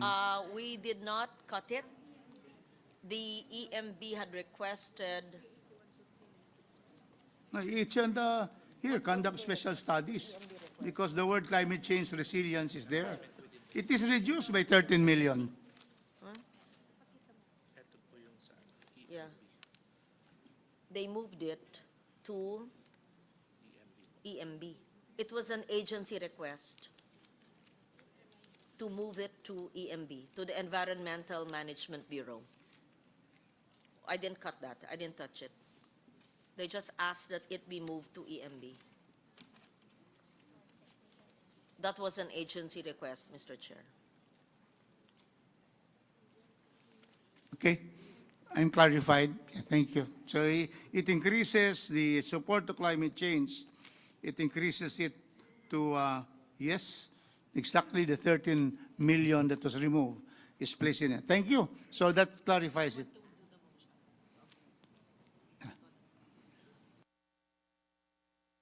Having said that, I move that, is it okay na, DNR? We finished it? Yes, Senator Erwin? Any comments? thanks. Yes, Mr. Chair. Just an observation, and perhaps I can make a manifestation that next year's budget for this protected areas development and management, no, not lakihan, rather bawasan protected areas development management, because I don't know how they're spending this, Mr. Chair. One fine example is the Sierra Madre. It's a protected area, Mr. Chair, supposedly from Isabela in the north and all the way down to the south in Quezon province. And then we had an issue last year pertaining to Bohol, in some parts of Bohol, protected areas. But then again, Mr. Chair, wala pong nagawa ang DNR to protect these protected areas, Mr. Chair. Sierra Madre, ongoing po ang mining. And then may mga construction ng mga subdivision. Diyan na lang po sa may Rizal Province. Nagtayuan na po dyan ng mga subdivision sa Sierra Madre foothills, Mr. Chair. So my question is, how are they spending this? I mean, isn't it too much, Mr. Chair? 2,256 million, and both the HGAB and the Senate version have the same amount, Mr. Chair. Perhaps maybe next year, can we cut it down to probably half na lang muna? Kasi wala naman tayo nakikitang pinoprotektahan nitong protected areas development and management, Mr. Chair. Yes, can I manifest that? We cut this down, Mr. Chair? Wait, are you referring to the protected areas development and management? Yes, 2.2? yes, yes, Senator Because Lauren. remember during our interpellation in plenary, galit na galit tayo sa mga pinapakita niyong video, hindi na lang masagot.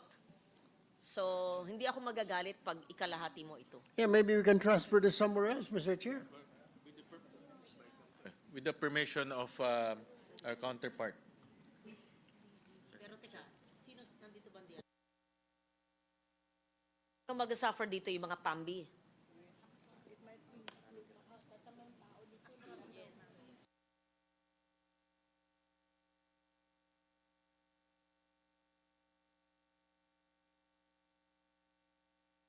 It seems like it's not a lump sum. Nakakalat yan. PS by province. Kaya ka siguro, Mr. Chair, next year, I mean, I'm Next talking year na about lang. next year, we can review this and study sa committee level pa lang. Well, right now, we don't have time anymore. Pero my proposal is, what about next year, pag-aralan ho natin ito? Kasi parang, saan sweldo, napakalaki naman. anong ginagawa nila sa 2.2 billion. When in fact, hindi naman maprotektahan. Yung Sierra Madre na lang, Mr. Chair, nakakalbo na ang Sierra Madre. Yung nga lang yung isa pang issue yung sa Bohol province, nakita natin may mga tinayong swimming pool sa Chocolate Hills. Protected area, Mr. Chair. So, saan ginagasta itong 2 bilyon na supposedly for protection ng mga protected areas natin, Mr. Chair? Baka pwede nating hatiin na lang ito natin next year, Mr. Chair, at ilagay sa iba pang mahalagang areas, Mr. Chair. Well, we're very open, Senator Erwin, to reviewing this item, especially when we conduct the oversight, when we convene the joint congressional oversight. Because the oversight looks at public expenditures, whether nagagastos siya, hindi siya nagagastos, na-utilize siya, at kung may relevance pa yung programa para hindi tayo lagay ng, kagaya sinabi nyo, hindi tayo lagay ng pondo, wala naman nangyayari. So we're very open in looking at that. Thank you, Mr. Chair.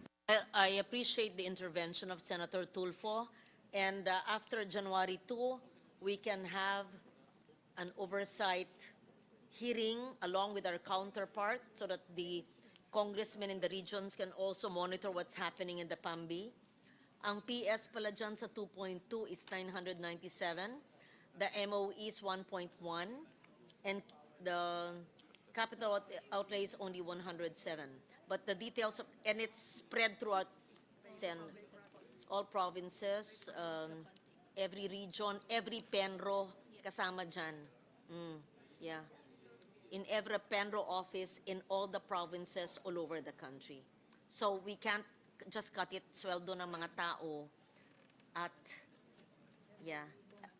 activities nila MOE. But I assure you, we'll have a hearing after January 2 to see. But I'm not the chair of Environment Committee. No, we can hold the hearing as chair of finance for environment. It doesn't have to be the environment standing committee. So, tingnan natin isa-isa yan. Kasi marami ho tayong mga protected areas, Yes. Mr. Chair, Senator Loren. But then again, parang hindi naman napaprotektahan. And then, kung sweldo lang po ito, nasaan yung mga tao, di ba? That they're supposed to watch. No, 1.1 of that, 900 million, yung sweldo, 1.1 yung MOE. And that's spread through all the regions and all the provinces in the country. But I agree with you, as I told you, I don't see a single program of this agency that's doing well. It's frustrating. And I've been defending this agency through 3 administrations. It's very, very frustrating. So we can have that after January 2. Thank you, Senator Thank Loren. you. Thank you, Mr. Chair. Thank you, Senator Erwin, Senator Lauren. Any more questions or a motion? Appreciate the motion. Move to approve, Mr. Chair. Duly seconded, the budget of the Department of Environment and Natural Resources is hereby approved. Go to the Department of Finance.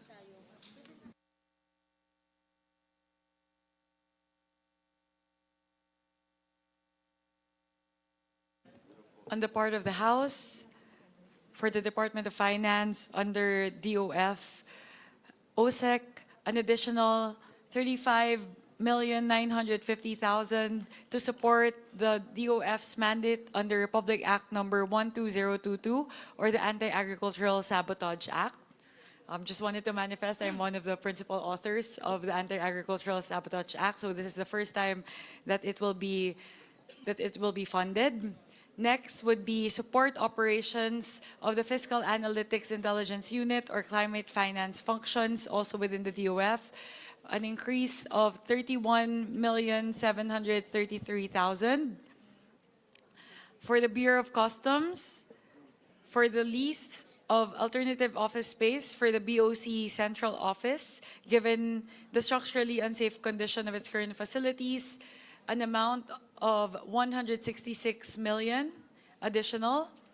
And for the BIR, for the expansion of the fully managed outsourced customer service, or the FMOCS project, which will strengthen taxpayer services and citizen-centered service delivery, an additional 100 million pesos. So in total, on the part of the House, as reflected in the HGAP, the budget for the Department of Finance was increased by 333,683,000.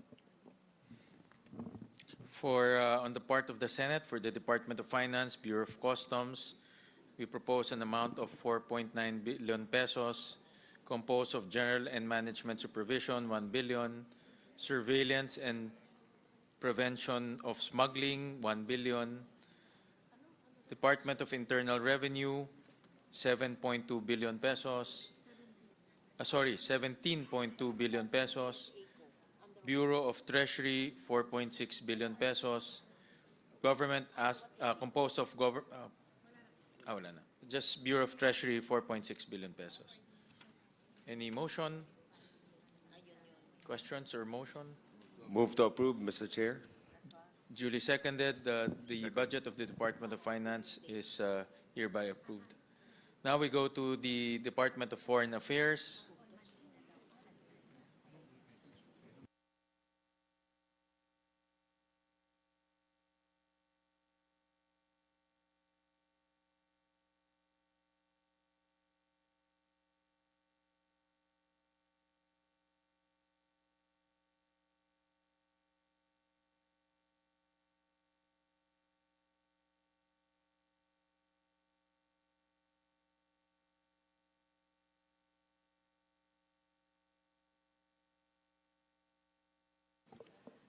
On the part of the House, for the Department of Foreign Affairs, in the HGAB reflected the NEP amount, the same as the NEP amount, which is 29,807,959,000. However, there were a lot of realignments within the DFA, given that we were able to see that there's underutilization in terms of the e-passports, the implementation of the e-passport. So we were able to free up fiscal space for the DFA to be able to do realignments internally for them to actually be able to fund their more important priority projects. But in general, we retained their current we retained in the HGAB their NEP level of 29,807,959,000.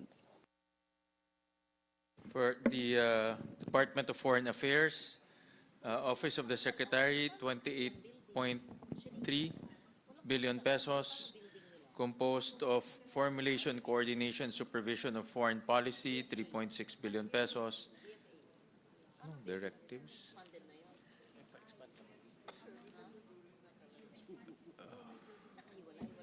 Directives.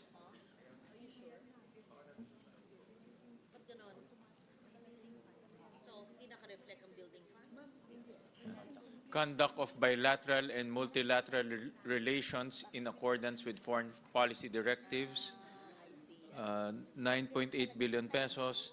Consular, a provision of consular services, including issuance of passports, visas, and other consular documents, 6.8 billion pesos. Any questions or motion? Move to. I just, Mr. Chair, want to put on record that it seems, ito lang ba budget ng DFA? Hindi. Kasi I was wondering also, they are not in the same building where they used to be. So I asked, where is the capital outlay? It's actually just not reflected. I just want to, not reflected because it did move, right? But there is capital outlay for their building. Okay, thank you. Move to approve, yeah. Mr. Chair. Any second? Second. Duly seconded. The budget of the Department of Foreign Affairs hereby approved. Department of Human Settlements and Urban Development.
on the part of the House, under the Department of Human Settlements and Urban Development, we proposed in the HGAB to reflect the same amount as in the NEP, which is 3,090,467,000.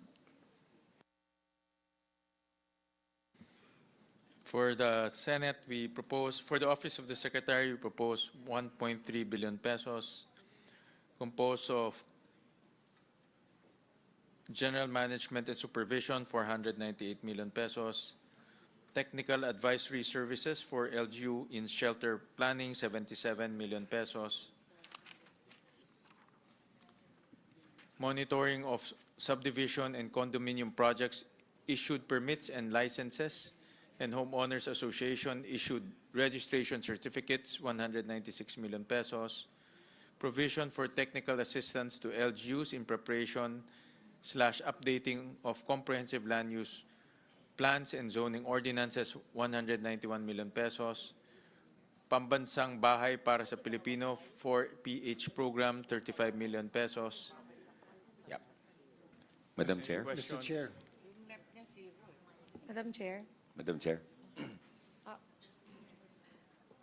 May I now recognize Representative Brian Suwan. Brian Yam Suwan. Thank you, Madam Chair. Just a manifestation and a suggestion. I think in the next Bicam or in the budget call that will be done by the DSUD, I think that they should focus on the acquisition of land, especially us in Parañaque. We live in an highly urbanized area. Medyo mahal ho ang lupa.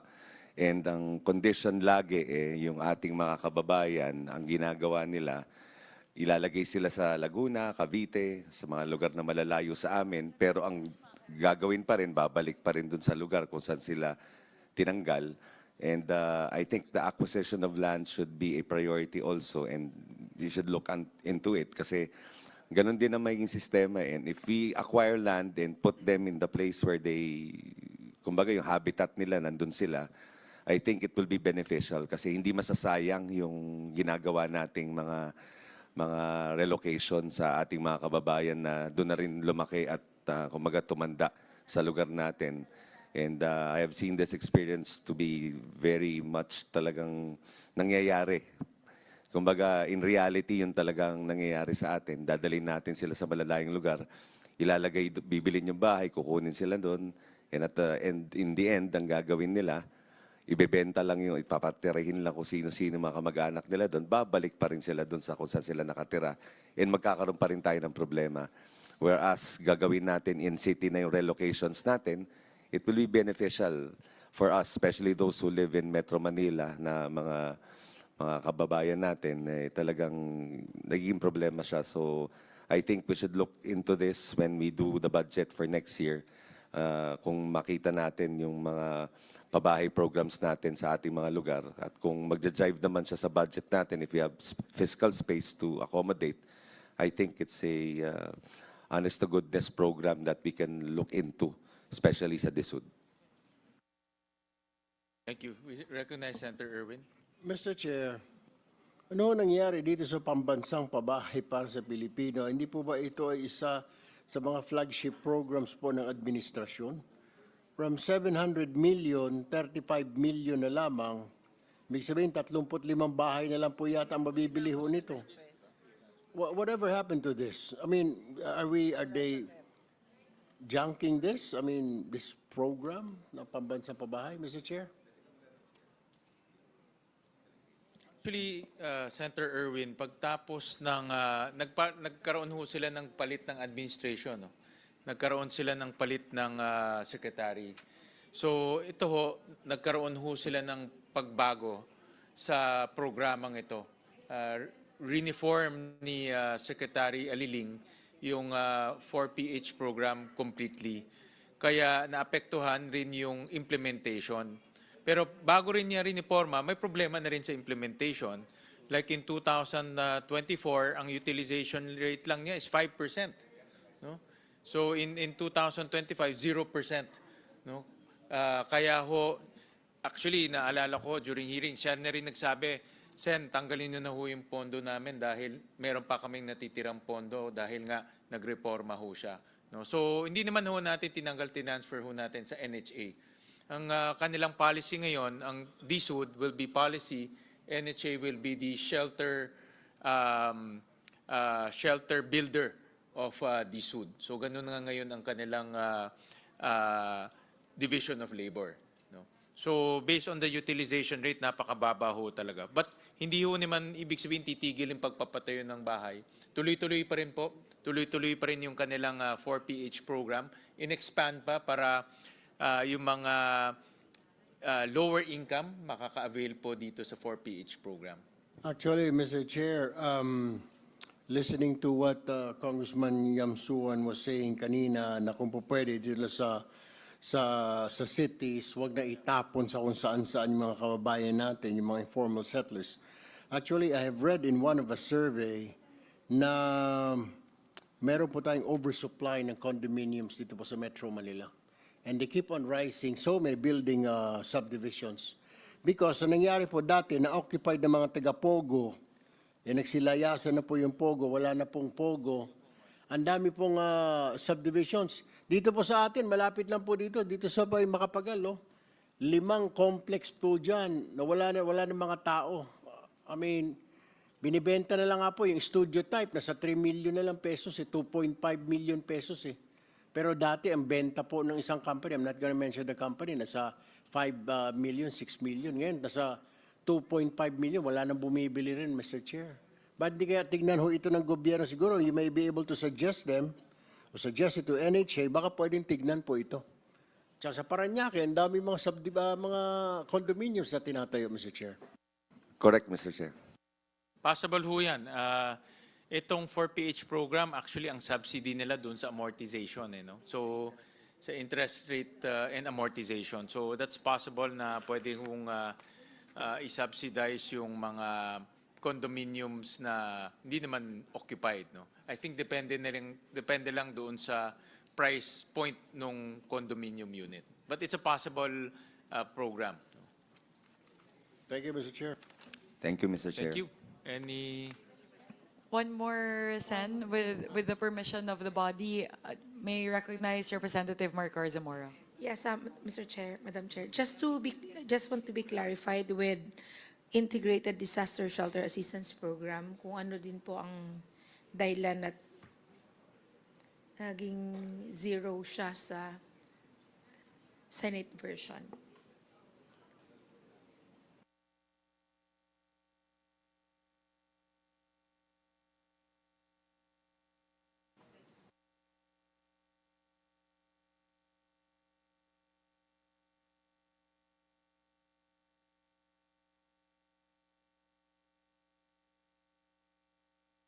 Mr. Chair. Yeah. Go ahead. I want to be clarified about the Integrated Disaster Shelter Assistance Program. The reason behind deleting the budget under the Senate version, amounting to 412 million.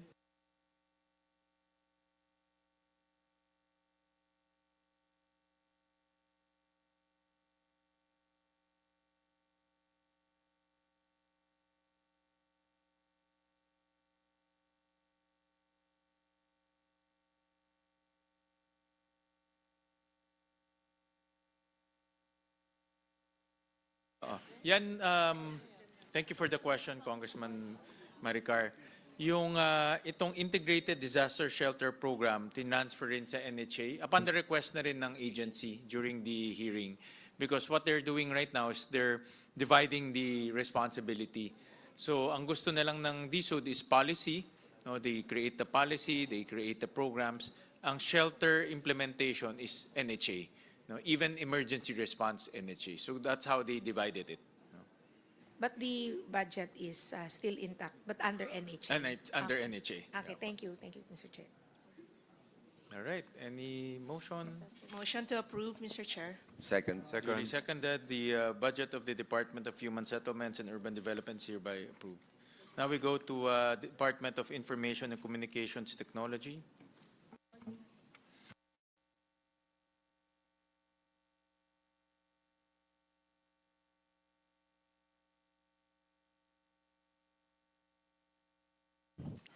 On the part of the House, for the Department of Information and Communications Technology in the HGAB, we reflected an increase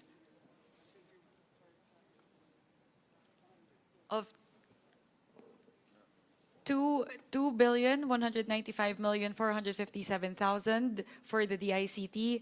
Under the DICT OSEC, an additional 2 billion pesos for the eGovPH app.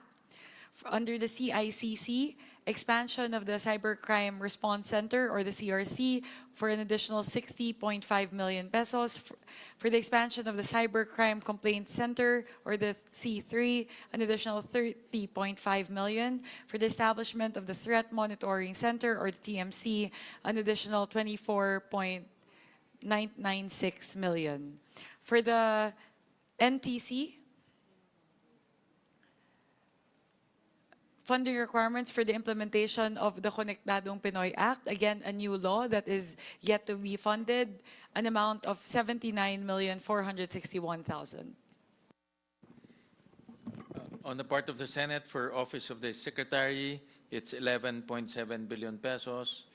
For the for operations, ICT systems and information infrastructure development, management and advisory program, Cybersecurity Information Infrastructure Development and Management, ASEAN 2026 funding, 2.4 billion program, 2.4 billion pesos. Operations, ICT Systems and Information Infrastructure Development, Management and Advisory Program, Digital Government Development and Management, 1.7 billion pesos. Operation, ICT Capacity and Industry Ecosystem Development and Management Program, ICT Capacity and Management, 772 million pesos. Government Transparency Accountability Platform, 65 million pesos. Any motion? Move to approve. Sorry. There's also a agency request for realignment. This is from National Government Data Center Infrastructure, 35 million, to Digital Information Infrastructure Development and Management, 35 million. Move to approve, Mr. Chair. Duly seconded. The budget of the Department of Information Communications Technology is hereby approved. Nabanggit ko ba ito? Cybercrime? Ay.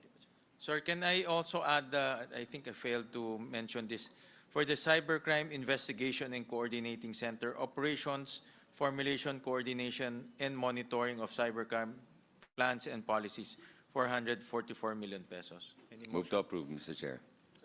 Duly seconded. The budget of the Cybercrime Investigation Coordination Center is hereby approved. The Department of Justice.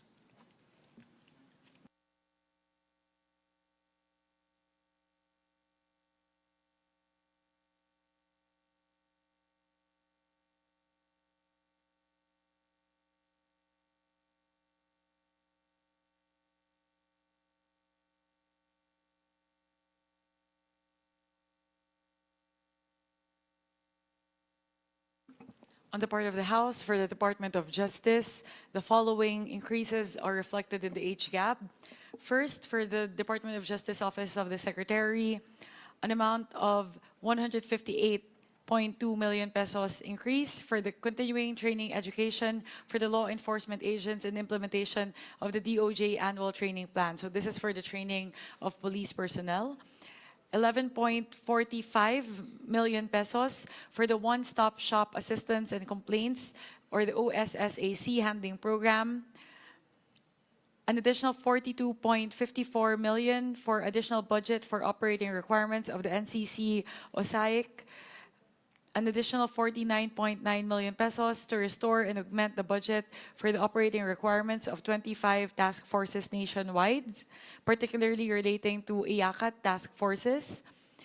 An additional 30 million pesos for the completion of the DOJ Building Phase 2 in Barangay Mayao, Parada, Lucena City. An additional 50 million pesos to the NBI for operations, an additional 23 million for hiring, under the PPA for hiring of contracts of service. This is for the hiring of 150 contract of service case decongestion assistants. And finally, for the Bureau of Corrections, an additional amount of 150 million pesos for the construction of prison facilities. So in the HGAB, the House reflected an increase for the Department of Justice in the amount of 515,131,000.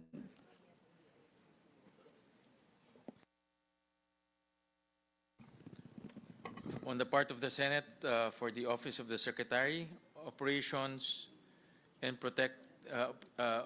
Investigation, and Protection Services, Operations, Investigation, and Prosecution Services, establishment of various NPS offices, 7.6 billion pesos, Operations, Witness Protection, Security, and Benefit Services, 625 million pesos, Operations Victims Compensation Services pursuant to RA 7309, 19 million pesos. Operations Rendition of Various Legal Services, 149 million pesos. National Coordination Center Against Anti-Online Sexual Abuse and Exploitation of Children and Anti-Child Sexual Abuse and Exploitation Materials, 111 million pesos. General Management and Supervision, 2.4 million pesos. A billion pesos. For Bureau of Corrections, 10 billion pesos. Operations, Supervision, Control, and Management of National Prisoners, National Beloved Prison Central Office, increase in subsistence allowance of the Bucor personnel, 6.4 million pesos. Bureau of Immigration, 6.4 billion pesos. Bureau of Immigration, 4.5 billion pesos. General Management and Supervision, ASEAN, 1 billion pesos. National Bureau of Immigration, sobrang, ano ba sinasabi ko? National Bureau of Immigration. Halo-halo na. National Bureau of Investigation, 3.7 billion pesos. Composed of General Management and Supervision, 1.8 billion pesos. Operations, Investigation, and Detection of Crimes and Other Related Activities. Construction of Lucena District Office, 1.3 billion pesos. Office of Solicitor General, 1.6 billion pesos. Operations, Legal Services to Government, its offices and agencies, capacity building activities, 1.1 billion pesos. General Management and Supervision, expanded employee competency project, 555 million pesos. That's it. Any questions? Move to approve. Duly seconded. The budget of the Department of Justice is hereby approved. Now we go to the Department of Labor and Employment. Ito na.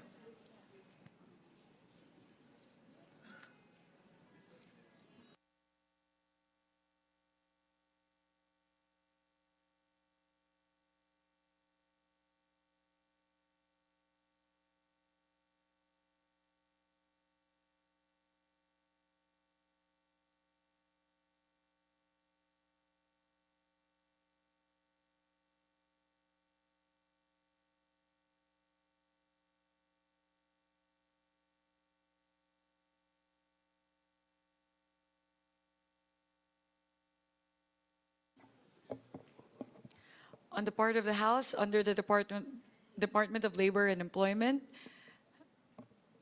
in the HGAB, we reflected an additional 10 billion pesos for the Tulong Panghanap Buhay sa ating disadvantaged displaced workers and the government internship program, and an additional 137 million pesos for the DOLE Integrated Livelihood and Emergency Employment Program. On the part of the Senate,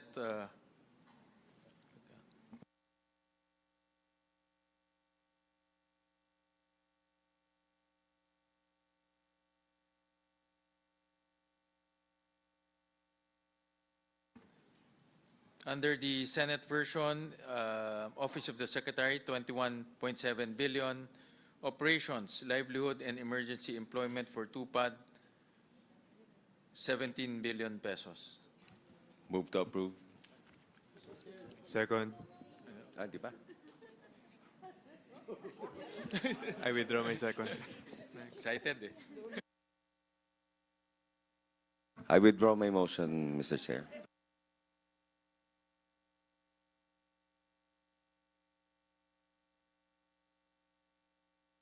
On the part of the House, we propose to adopt for Operations, Livelihood, and Emergency Employment Program the amount of 25,361,555,000. Any questions? The proposal, can we, I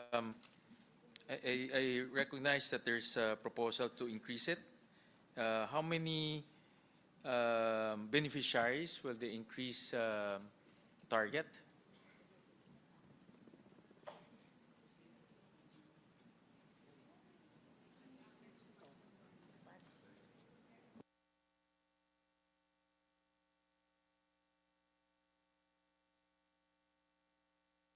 The additional number of beneficiaries that the proposed amount would cater to would be an additional 1.67 million beneficiaries across the country at an average of 6,000 pesos per beneficiary, although that differs depending on the geographic location.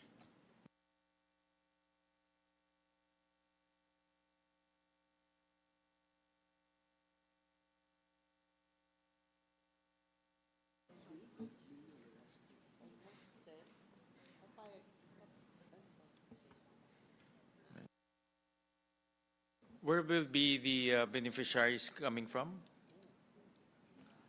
We will give, definitely DOLE has the sole jurisdiction to identify the areas of where this would be dispersed. The sole jurisdiction lies with DOLE, but based on the guidelines, this should be dispersed nationwide. Any more questions? Any motion? Motion to approve. Second. Department.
Any motion? Yeah. Pending motion. Okay. The budget of the Department of Labor and Employment is hereby approved.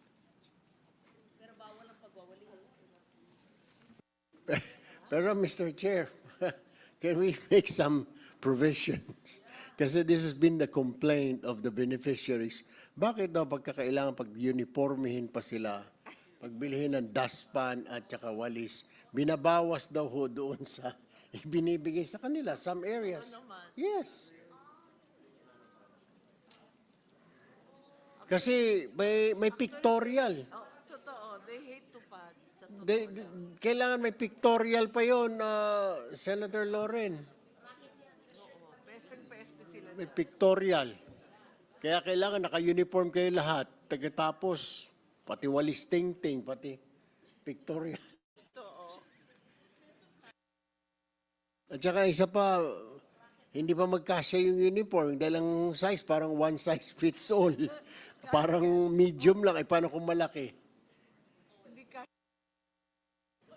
Pwedeng special provision or basta understood na lon, buo na dapat ang kanilang sweldo, tanggalin na yung magwawalis lang, naka-long sleeves pang pula, parang yung suot mo.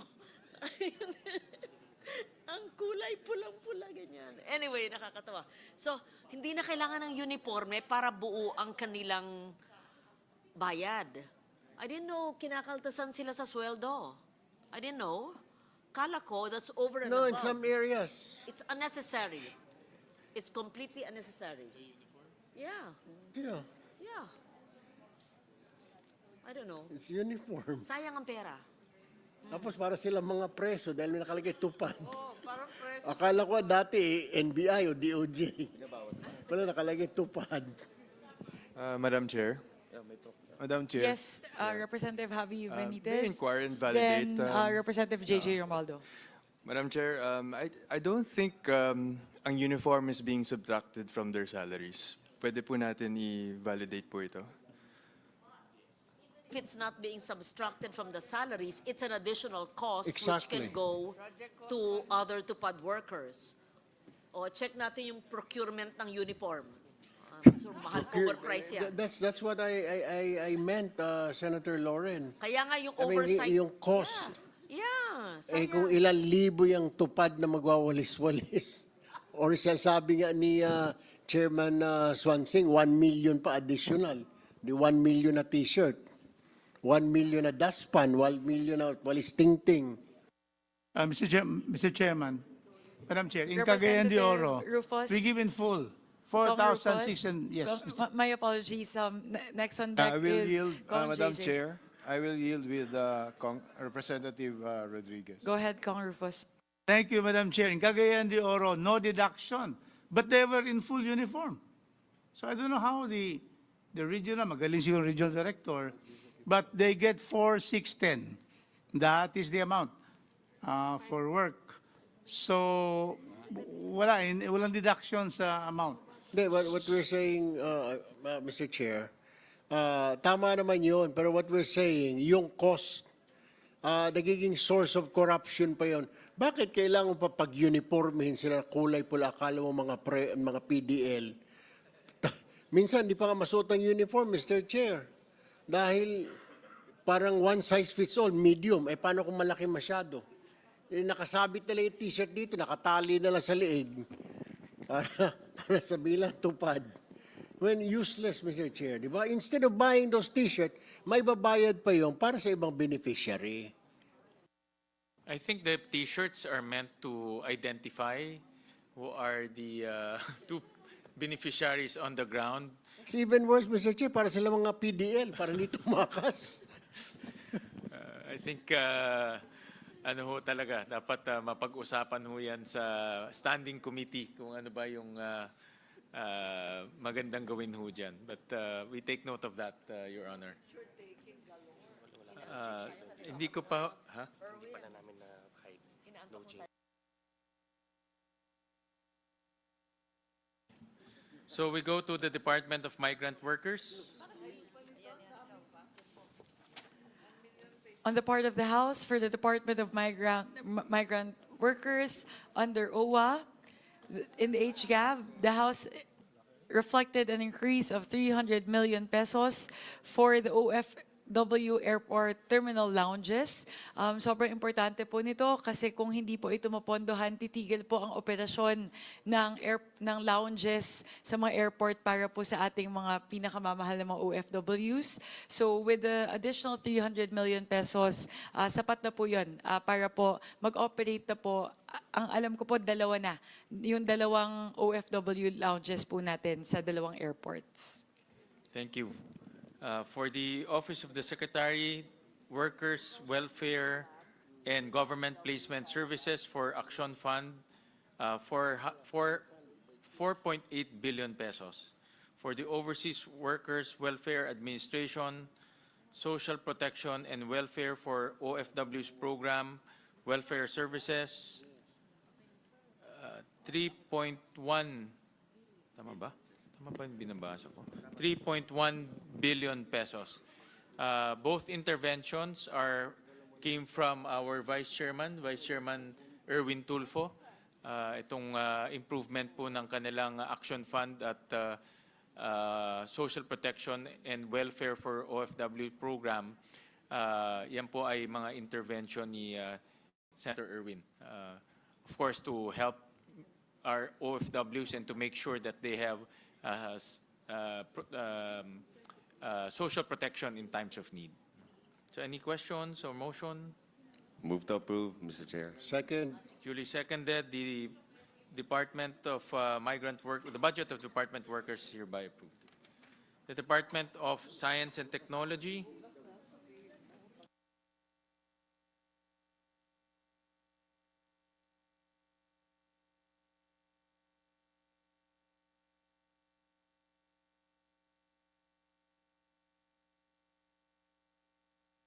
Senwin, yesterday we already opened up the topic on the budget of the DOST. However, we're still fine-tuning some details with regard to how best to distribute the funding under the Philippine Science High School system. So with that, if Pisay po, yes po. With that, may I request the body if we may tackle this tomorrow instead? Pisay or the entire department? The whole department po, the whole of Okay. DOST. We can discuss the other departments and then leave Pisay tomorrow so that we can finish the OST. That sans sounds Pisay. good. Yeah, I agree with that, Senwin. Okay.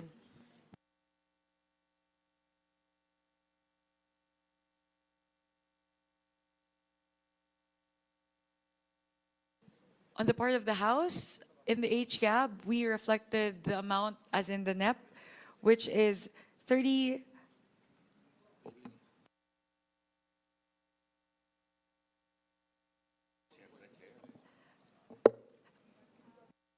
Actually, Mr. Chair, on the part of the House, among the different attached agencies and the Office of the Secretary within the DOST, we only made amendments to the Philippine Science High School system. So with that, the rest of the other attached agencies, as well as the Office of the Secretary, the budget for those as reflected in the HGAP is the same as in the NEP.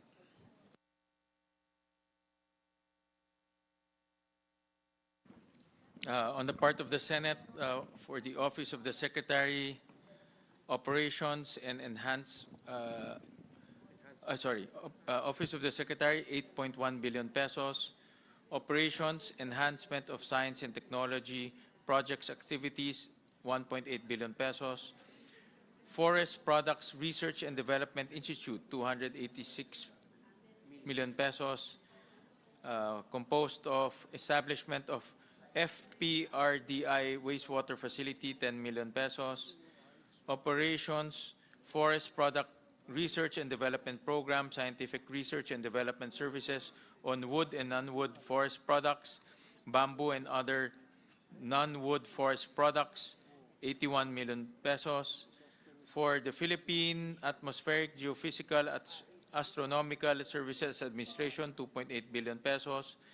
Flood Smart, under it is Flood Smart Flood Operation Decision Support through Modeling and Analytics for Resilient Watersheds, 55 million pesos. Observing facilities and equipment maintenance, 341 million pesos. Enhancing financial support for operational sustainability in hydrological equipment and facilities, 100 million pesos. Establishment of flood forecasting and warning system in Yawa, Macabalo River basins, 15 million pesos. AI-powered weather forecasting for resilient Philippines, 80 million pesos. Establishment of X-band radar in Halaul River Basin, 120 million pesos. Philippine Council for Agriculture and Aquatic and Natural Resources, Research and Development. Under it, General Management Supervision, 119 million pesos. Philippine Council for Industry, Energy, and Emerging Technology, Research and Development, 1.1 billion pesos. Operations, Integration, and Coordination of the National Research System for Industry, Energy, Emerging Technology sectors. Expanded Women Helping Women Innovation Social Enterprise Program, 1 billion pesos. For Philippine Institute of Volcanology and Seismology, 1 billion pesos. Teach VETDERR, training educators and administrators for a collective headway towards volcano, earthquake, tsunami, disaster risk reduction, 6.5 billion pesos. Sigma surface investigation of active faults using integrated geophysical, geological, paleosismological mapping and research in Philippines, 20 million pesos. Measurement of velocities of earthquake faults, 65 million pesos. Philippine Textile Research Institute, 473 million pesos. General Management and Supervision, Repair and Upgrading of Electrical Systems and Other Facilities, 73 million pesos. Mananahi ng Barangay Program, 20 million pesos. Fiber Cycle, Facilitating Innovative Bottle Recycling for Eco-Friendly Conversion into YAM for closed-loop production, 15 million pesos. Mapping, scoping, and profiling BARM textiles toward developing textile and exclusive innovation ecosystem, 6.5 million pesos. Operation, scientific research studies on chemical and physical characterization and optimization of textile raw materials and textile products properties and end-use diversification, 202 million pesos. Science and Technology Information Institute, 174 million pesos. Underneath it is future-proofing DOST ST2, water storage, structural stability and sustainability, waste management, 4.3 million pesos. Technology Application and Promotion Institute, 273 million pesos. Composed of operations, technology, application, promotions, commercialization, conduct of market tech expo, linking DOST innovations and technologies through exhibition and technology marketing expo, 87 million pesos. Any motion? Move. So move, Mr. Chair. Second? Any second?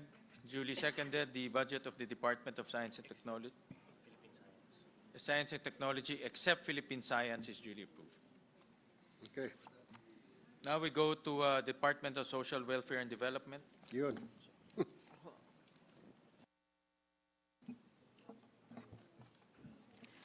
On the part of the House, for the Department of Social Welfare and Development, under the Office of the Secretary, the HGAB reflects an increase of 32,063 million for the assistance to individuals in crisis situations, an increase of 25 million for the Protect Teen program, which provides psychosocial support and other interventions for adolescent mothers and their families, an increase of 25 million for Children's Health, Education, and Resource for Inclusion Support and Hope Project.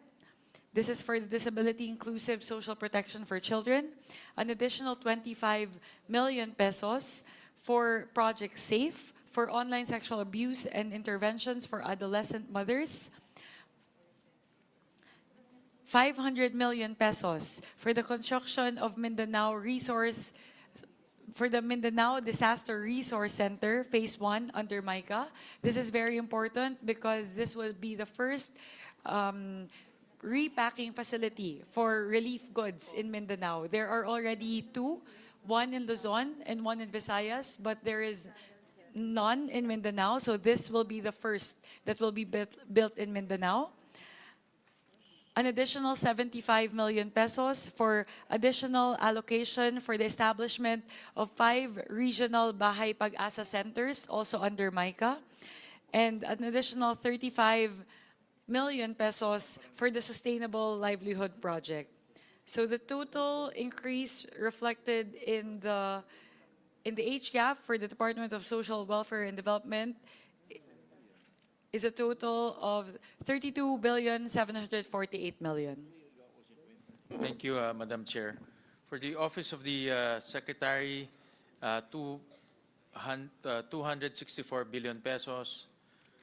Social pension for indigent senior citizens, 51 billion pesos. Establishment of 5 regional Bahay Pag-asa under a multi-year contract authority, Phase 1, 275 million pesos. Standard setting, licensing, accrediting, and monitoring service, 290 million pesos. Services for residential and center-based clients for the construction of women in crisis, 3 billion pesos. Sustainable livelihood program is 5.3 billion pesos. Disaster response and rehabilitation program, 2.1 billion pesos. Provision for technical/advisory assistance and other related support services, 1.4 billion pesos. Supplementary feeding program, 9.5 billion pesos. Protective services for individuals and families in difficult circumstances, 34.5 billion pesos. For the National Authority for Child Care, 747 million pesos. Adjudication/entrustment of children for adoption and other alternative child care, 284 million pesos. National Council on Disability Affairs, 187 million pesos. Policy formulation coordination for the implementation of plans, programs on the realization of the rights of persons with disabilities to achieve the Sustainable Development Goals by 2030. Support to PWDs and conduct of provincial and national Amblimpics,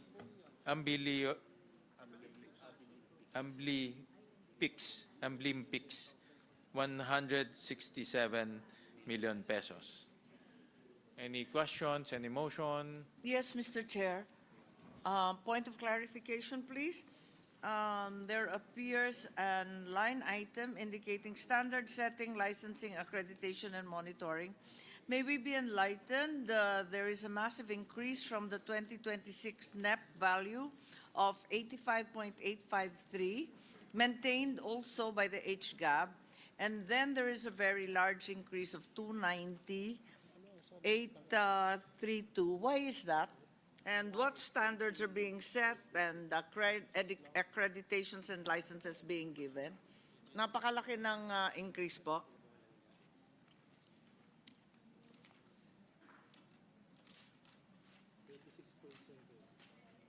Parang times 3.5 po. 350% increase. Bakit po?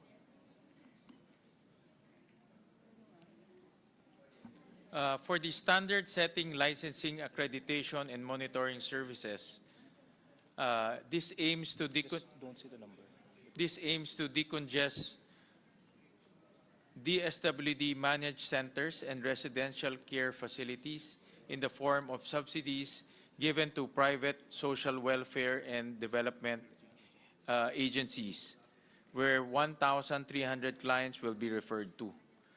The DSWD will also use this to cover the cost of the intake of children in private child caring agencies. So basically, the DSWD aims to partner with private facilities so that they can use this fund to pay for, let's say, private facilities, to take care of children, to take care of beneficiaries. So hindi na ho sila magpapatayo, pwede na ho silang mag-partner. No? Pero parang mas mura pa magpatayo na lang. Actually, based on their information, mas mura at mas madali kung magpa-partner ho sila. Meron rin silang facilities, Pero- Senator Amy, pero Yes, I'm meron, fully aware. I used to handle that department and Yes. that budget. But nowhere can I find this amount. In fact, it's not indicated in the NEP. Pinagtatakang ko, bakit puro private na lamang, hindi nga natin ma-monitor kung tama yung pag-alaga ng mga bata, kung hindi sila naaabuso at talagang napapakain at natuturuan sila ng sapat. Yung mismong NEP, nasa 85 lamang. Bakit lumobo sa 290 yung sa Senate version? ang plano ho nila ay makipag-partner pa sa iba't ibang mga NGOs. Primarily mga NGOs ho to, non-profit organizations, na ang kanilang advocacy ay mag-alaga ng mga alaga ng mga bata, alaga ng mga victims of Yes. abuse. That's So, right. While we're aware yun ang kanilang, while direction we're for aware next of year. the well-intentioned partnerships with NGOs and so on, I think this quantum leap is unmerited. Masyado siyang malaki Kasi kumbaga pilot pa lang to, pilot tapos 350% ang increase. Napakalaki naman po. If we could reconsider. Mamaya kung anong mangyari sa mga bata, hindi tayo sigurado. Marami ng istorya na karumal-dumal. Well, ito naman po ay meron ho silang mga plano na at meron na ho silang direction on how to execute this. In fact, ginagawa na ho nila ngayon, no, yung pagpaplano ho sa pagpa-partner with NGOs. No? So, ginagawa ho nila yan. So, it's just additional MOE for them para ma-expand nila itong mga services na ito. Yes, but it's a humongous amount and I think it would probably be more prudent for us to pilot this partnership with NGOs and other care facilities. So, ito rin po ay recommendation ng ating subcommittee chairperson dahil ang track record ho nila pagdating po sa provision of care and rehabilitation ay maganda, no? At maganda yung kanilang experience. So in other words, dalawa po yung kanila, no? They'll manage on their own, may tao ho sila, alagaan ho nila yung bata, pero may mga NGOs na nagmamagandang loob, no? Non-profit, hindi ho sila kumikita ho dito na gusto ring makatulong sa DSWD at makatulong ho sa ating bansa. And all they need is, or all they require is matulungan sila to defray their cost on a daily basis. No? So yun po yung kanilang ano. But again, no, hindi ho lahat magiging private or lahat magiging NGO. It's a combination of both government facility and also NGO run facilities. But we appreciate your suggestion, Senator Amy, and we'll take that into consideration. Mr. Chair. Yes. I have also another concern dito naman po sa protective services for individuals and families in difficult circumstances for AICs, Mr. Chair. Bakit po tayo bumaba? Alam niyo, Mr. Chair, mas lalaki po ang gastos ng DSWD because kasasayin lang po ng batas na last October nasasagutin na po ng DSWD ang burial ng mga mahihirap nating kababayan. I've spoken to Secretary Rex about this a couple of weeks ago. And the usual practice is like 10,000 pag cash out, pag cash. Pero pag guarantee letter, dadalhin ng tao, ng pobre from DSWD, lalo na kung yung funeral parlor is registered with DSWD, sinasagot po nila up to 50,000. I think this is not enough, Mr. Chair. And then another thing, I'll give you an example. Ito lang pong year na ito, nung tinamaan po tayo ng bagyong Tino yata yun. It was just like around September. Wala na pong ipamimigay na AICs ang DSWD because ubos na po, kulang na. Ngayon, sunod-sunod po yung bagyo. What if, Mr. President, kung triple na ng bagyo ang dumaan sa atin, sunod-sunod din po yung earthquake.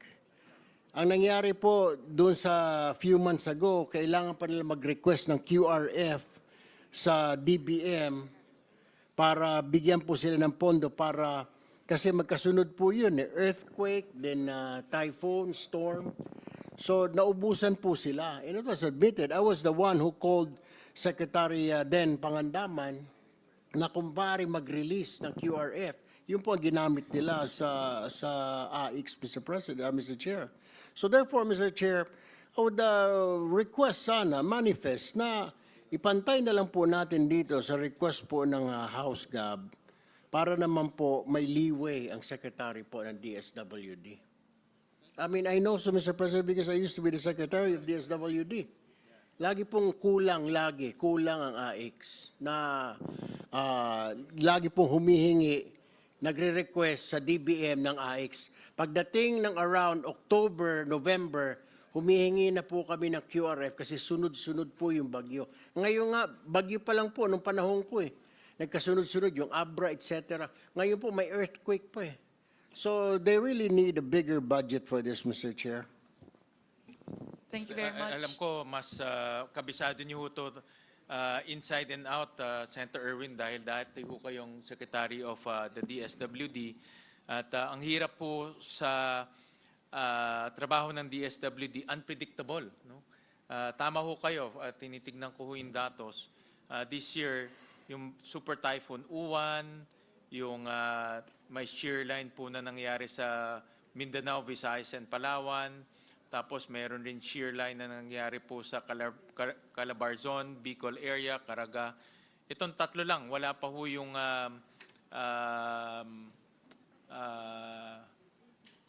itong tatlong major calamities, ang damage na ho ay about 8.9 billion pesos.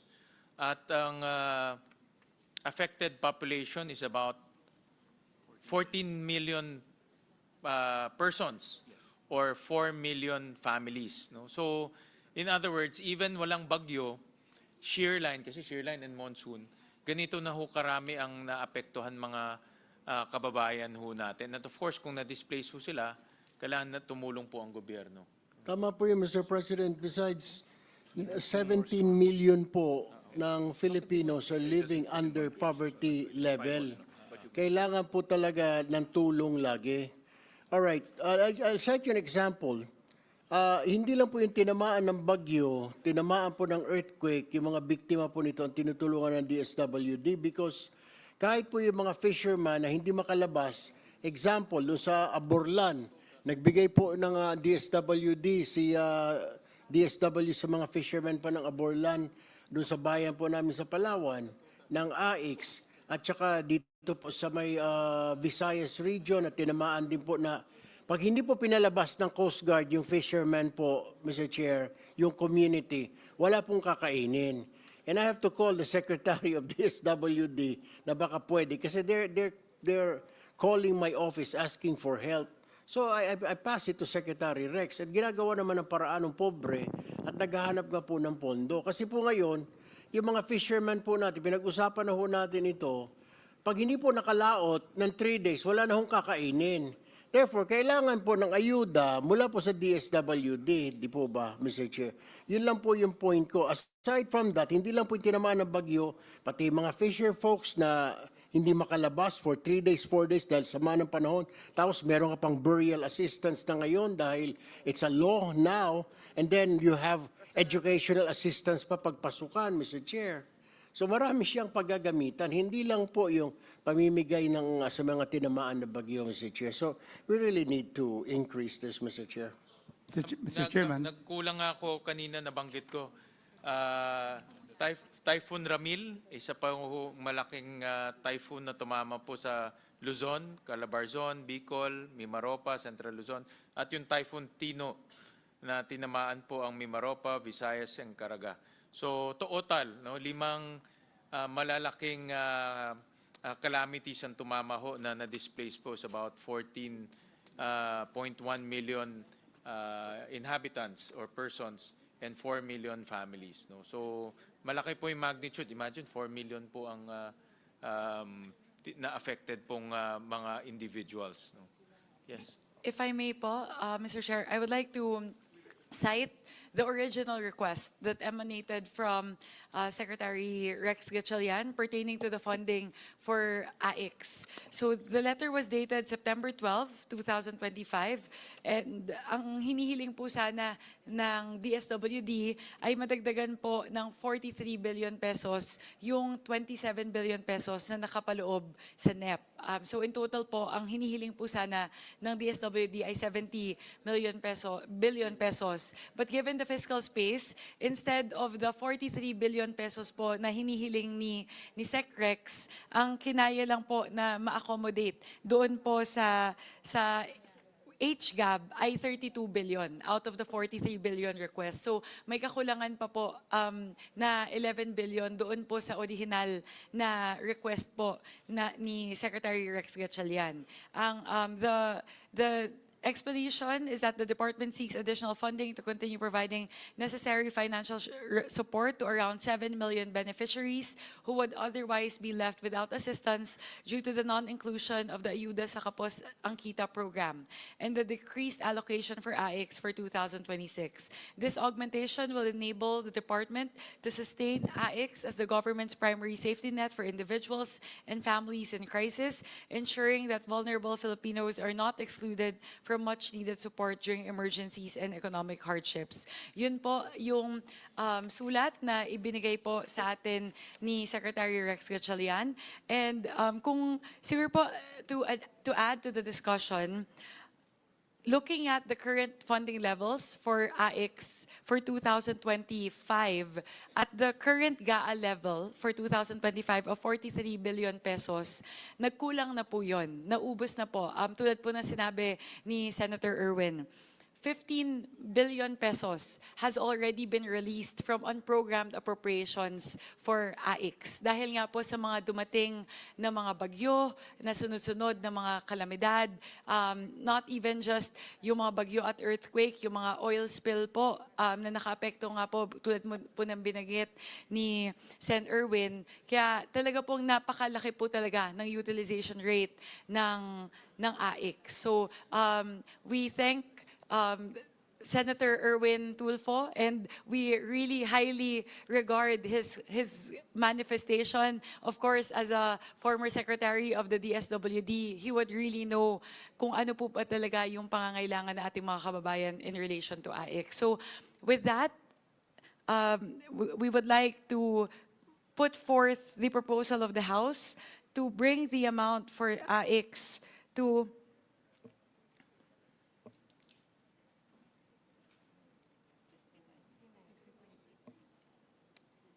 Can you give it to me? Nawala, I lost it.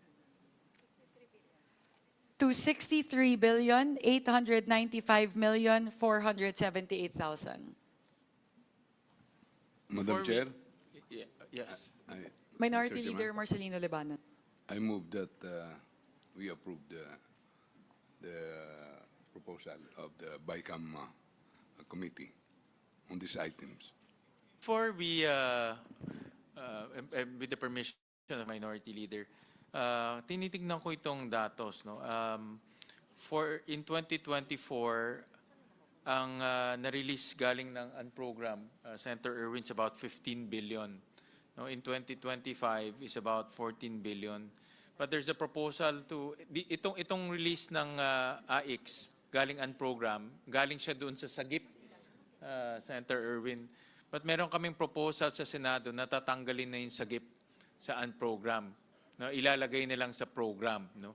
Dahil nga ito ay naaabuso in the past. Doon din nanggaling yung flood control, doon din nanggaling yung mga ibang mga controversial na issue. So later on, ipropose ho namin na tanggalin na ho yan. So in other words, wala na hong pagkukuhaan ang DSW dahil wala na pong sagip sa unprogram. So nakikita ko na yan din isang dahilan kung dapat isang dahilan na dapat i-transfer natin from unprogram to program appropriations. That is a very good point po, Senwin. We no longer have unprogrammed appropriations. that we Particularly can- sa GIP. Particularly sa GIP, we no longer have unprogrammed appropriations allocated for AIX. So kung halimbawa po, kulangin po tayo ng pondo sa AIX sa taong 2026, wala na po tayong paghihilaan because there is no longer any legal basis for us to be able to pull any other funds that can augment AIC. So ang nangyayari po ngayon, nabanggit nga po yun ni Sen. Erwin, in conjunction with the unprogrammed appropriations, meron din po tayong na-release na sa QRF yung mga emergency cash transfer. Kaya ang dami pa po talaga actually kahit po yung 15 billion in unprogrammed appropriations na na-release doon po sa para sa AIX, may potential pa po na kulangin pa kasi kailangan na po siya gamitin in conjunction doon po sa emergency cash transfer sa Quick Response Fund. Mr. Chairman. Yes. Yes, I manifest my support for the 63 billion. Not only is this necessary for the beneficiaries because of the calamities that we experience, but we are also talking of the DSWD as headed by our Secretary Rex Gatchalian, who is very proactive, one of the most outstanding members of the cabinet of President Bongbong Marcos, and who is a shining light. I would tell you that in Cagayan de Oro and in Mindanao, he immediately would answer our request if there are calamities like typhoons, like fire, like earthquakes. So it is not only about beneficiaries, it's also about those implementing the funds that we're going to give. And the funds we're going to give will surely be implemented fast and properly by Secretary Rex Gatchalian. That would add more to our support for increasing the budget to 63 billion, Mr. Chairman. So once again, we have at the helm of the DSWD heading our modern heroes, the DSWD staff, employees, job orders, those helping. They're always there, and I can personally give my testimony that in Cagayan de Oro, San Miguel, Mindanao, Secretary Rex, together with the DSW personnel, are always immediately at the forefront of meeting the contingencies of all the calamities. Thank you, Mr. Chairman. Yeah, Mr. Chair, just a quick manifestation.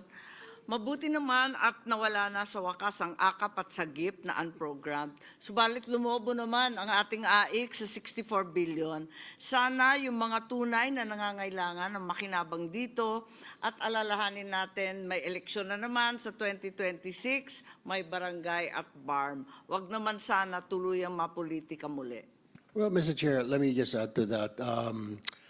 Senator Ping has special provisions on this matter.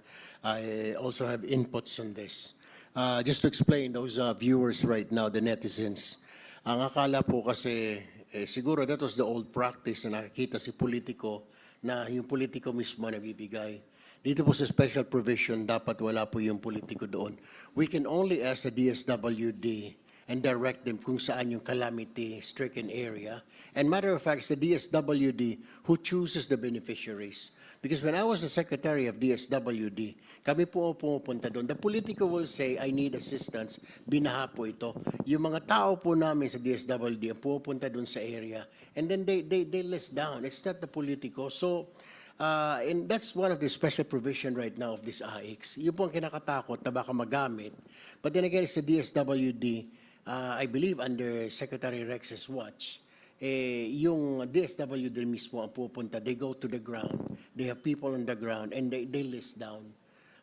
Hindi po yung galing sa politiko na mismo. That's at least for now itong ginagawa. And that was also the practice during my time dito po sa pamimigay ng AIX. As a matter of fact, Mr. Chair, dadagdag ko lamang po kasi kung aantayin po, ito kulang ho talaga ito. Kung aantayin mo yung QRF, matagal po AIX is needed badly. Pag tinamaan po yung isang area, Paghihintay ka pa ng QRF, aabutin po ng 2-3 linggo bago ma-release.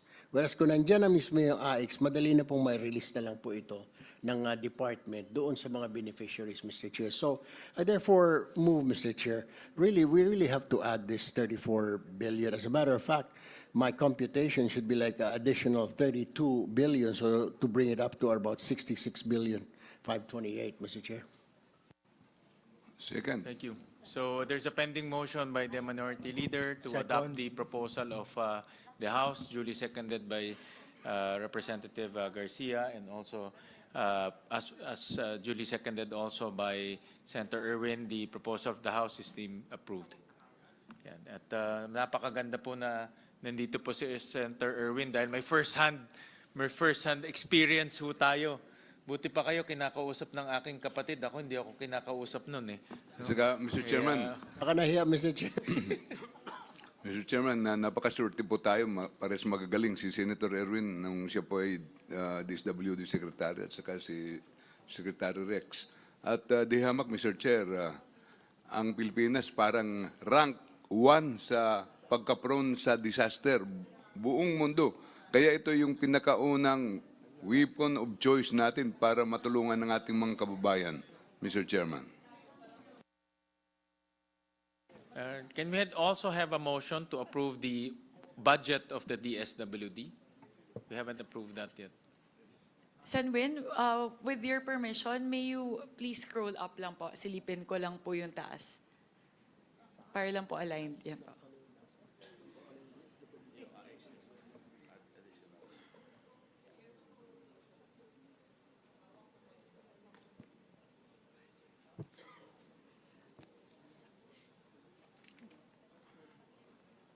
Please scroll down po. 30625.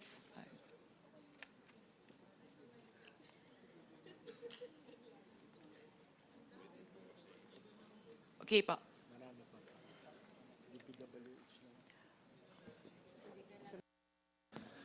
Thank Mr. you, Chair? Senwin. Yeah. I move to approve the budget of the Department of Social Welfare and Development. Any second? The duly seconded, the budget of the Department of Social Welfare and Development is hereby approved. Yes.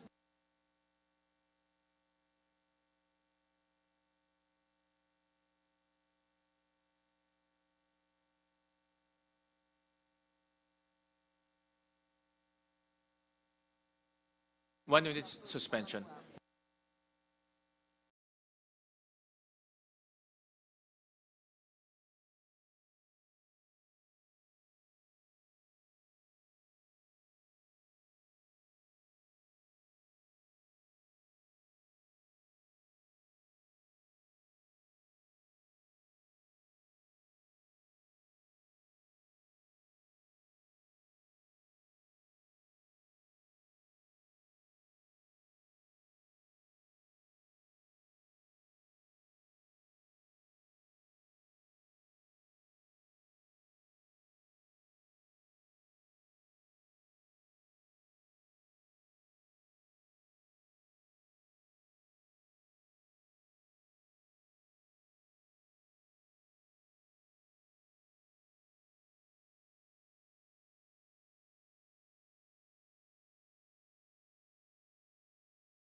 Senior friends natin medyo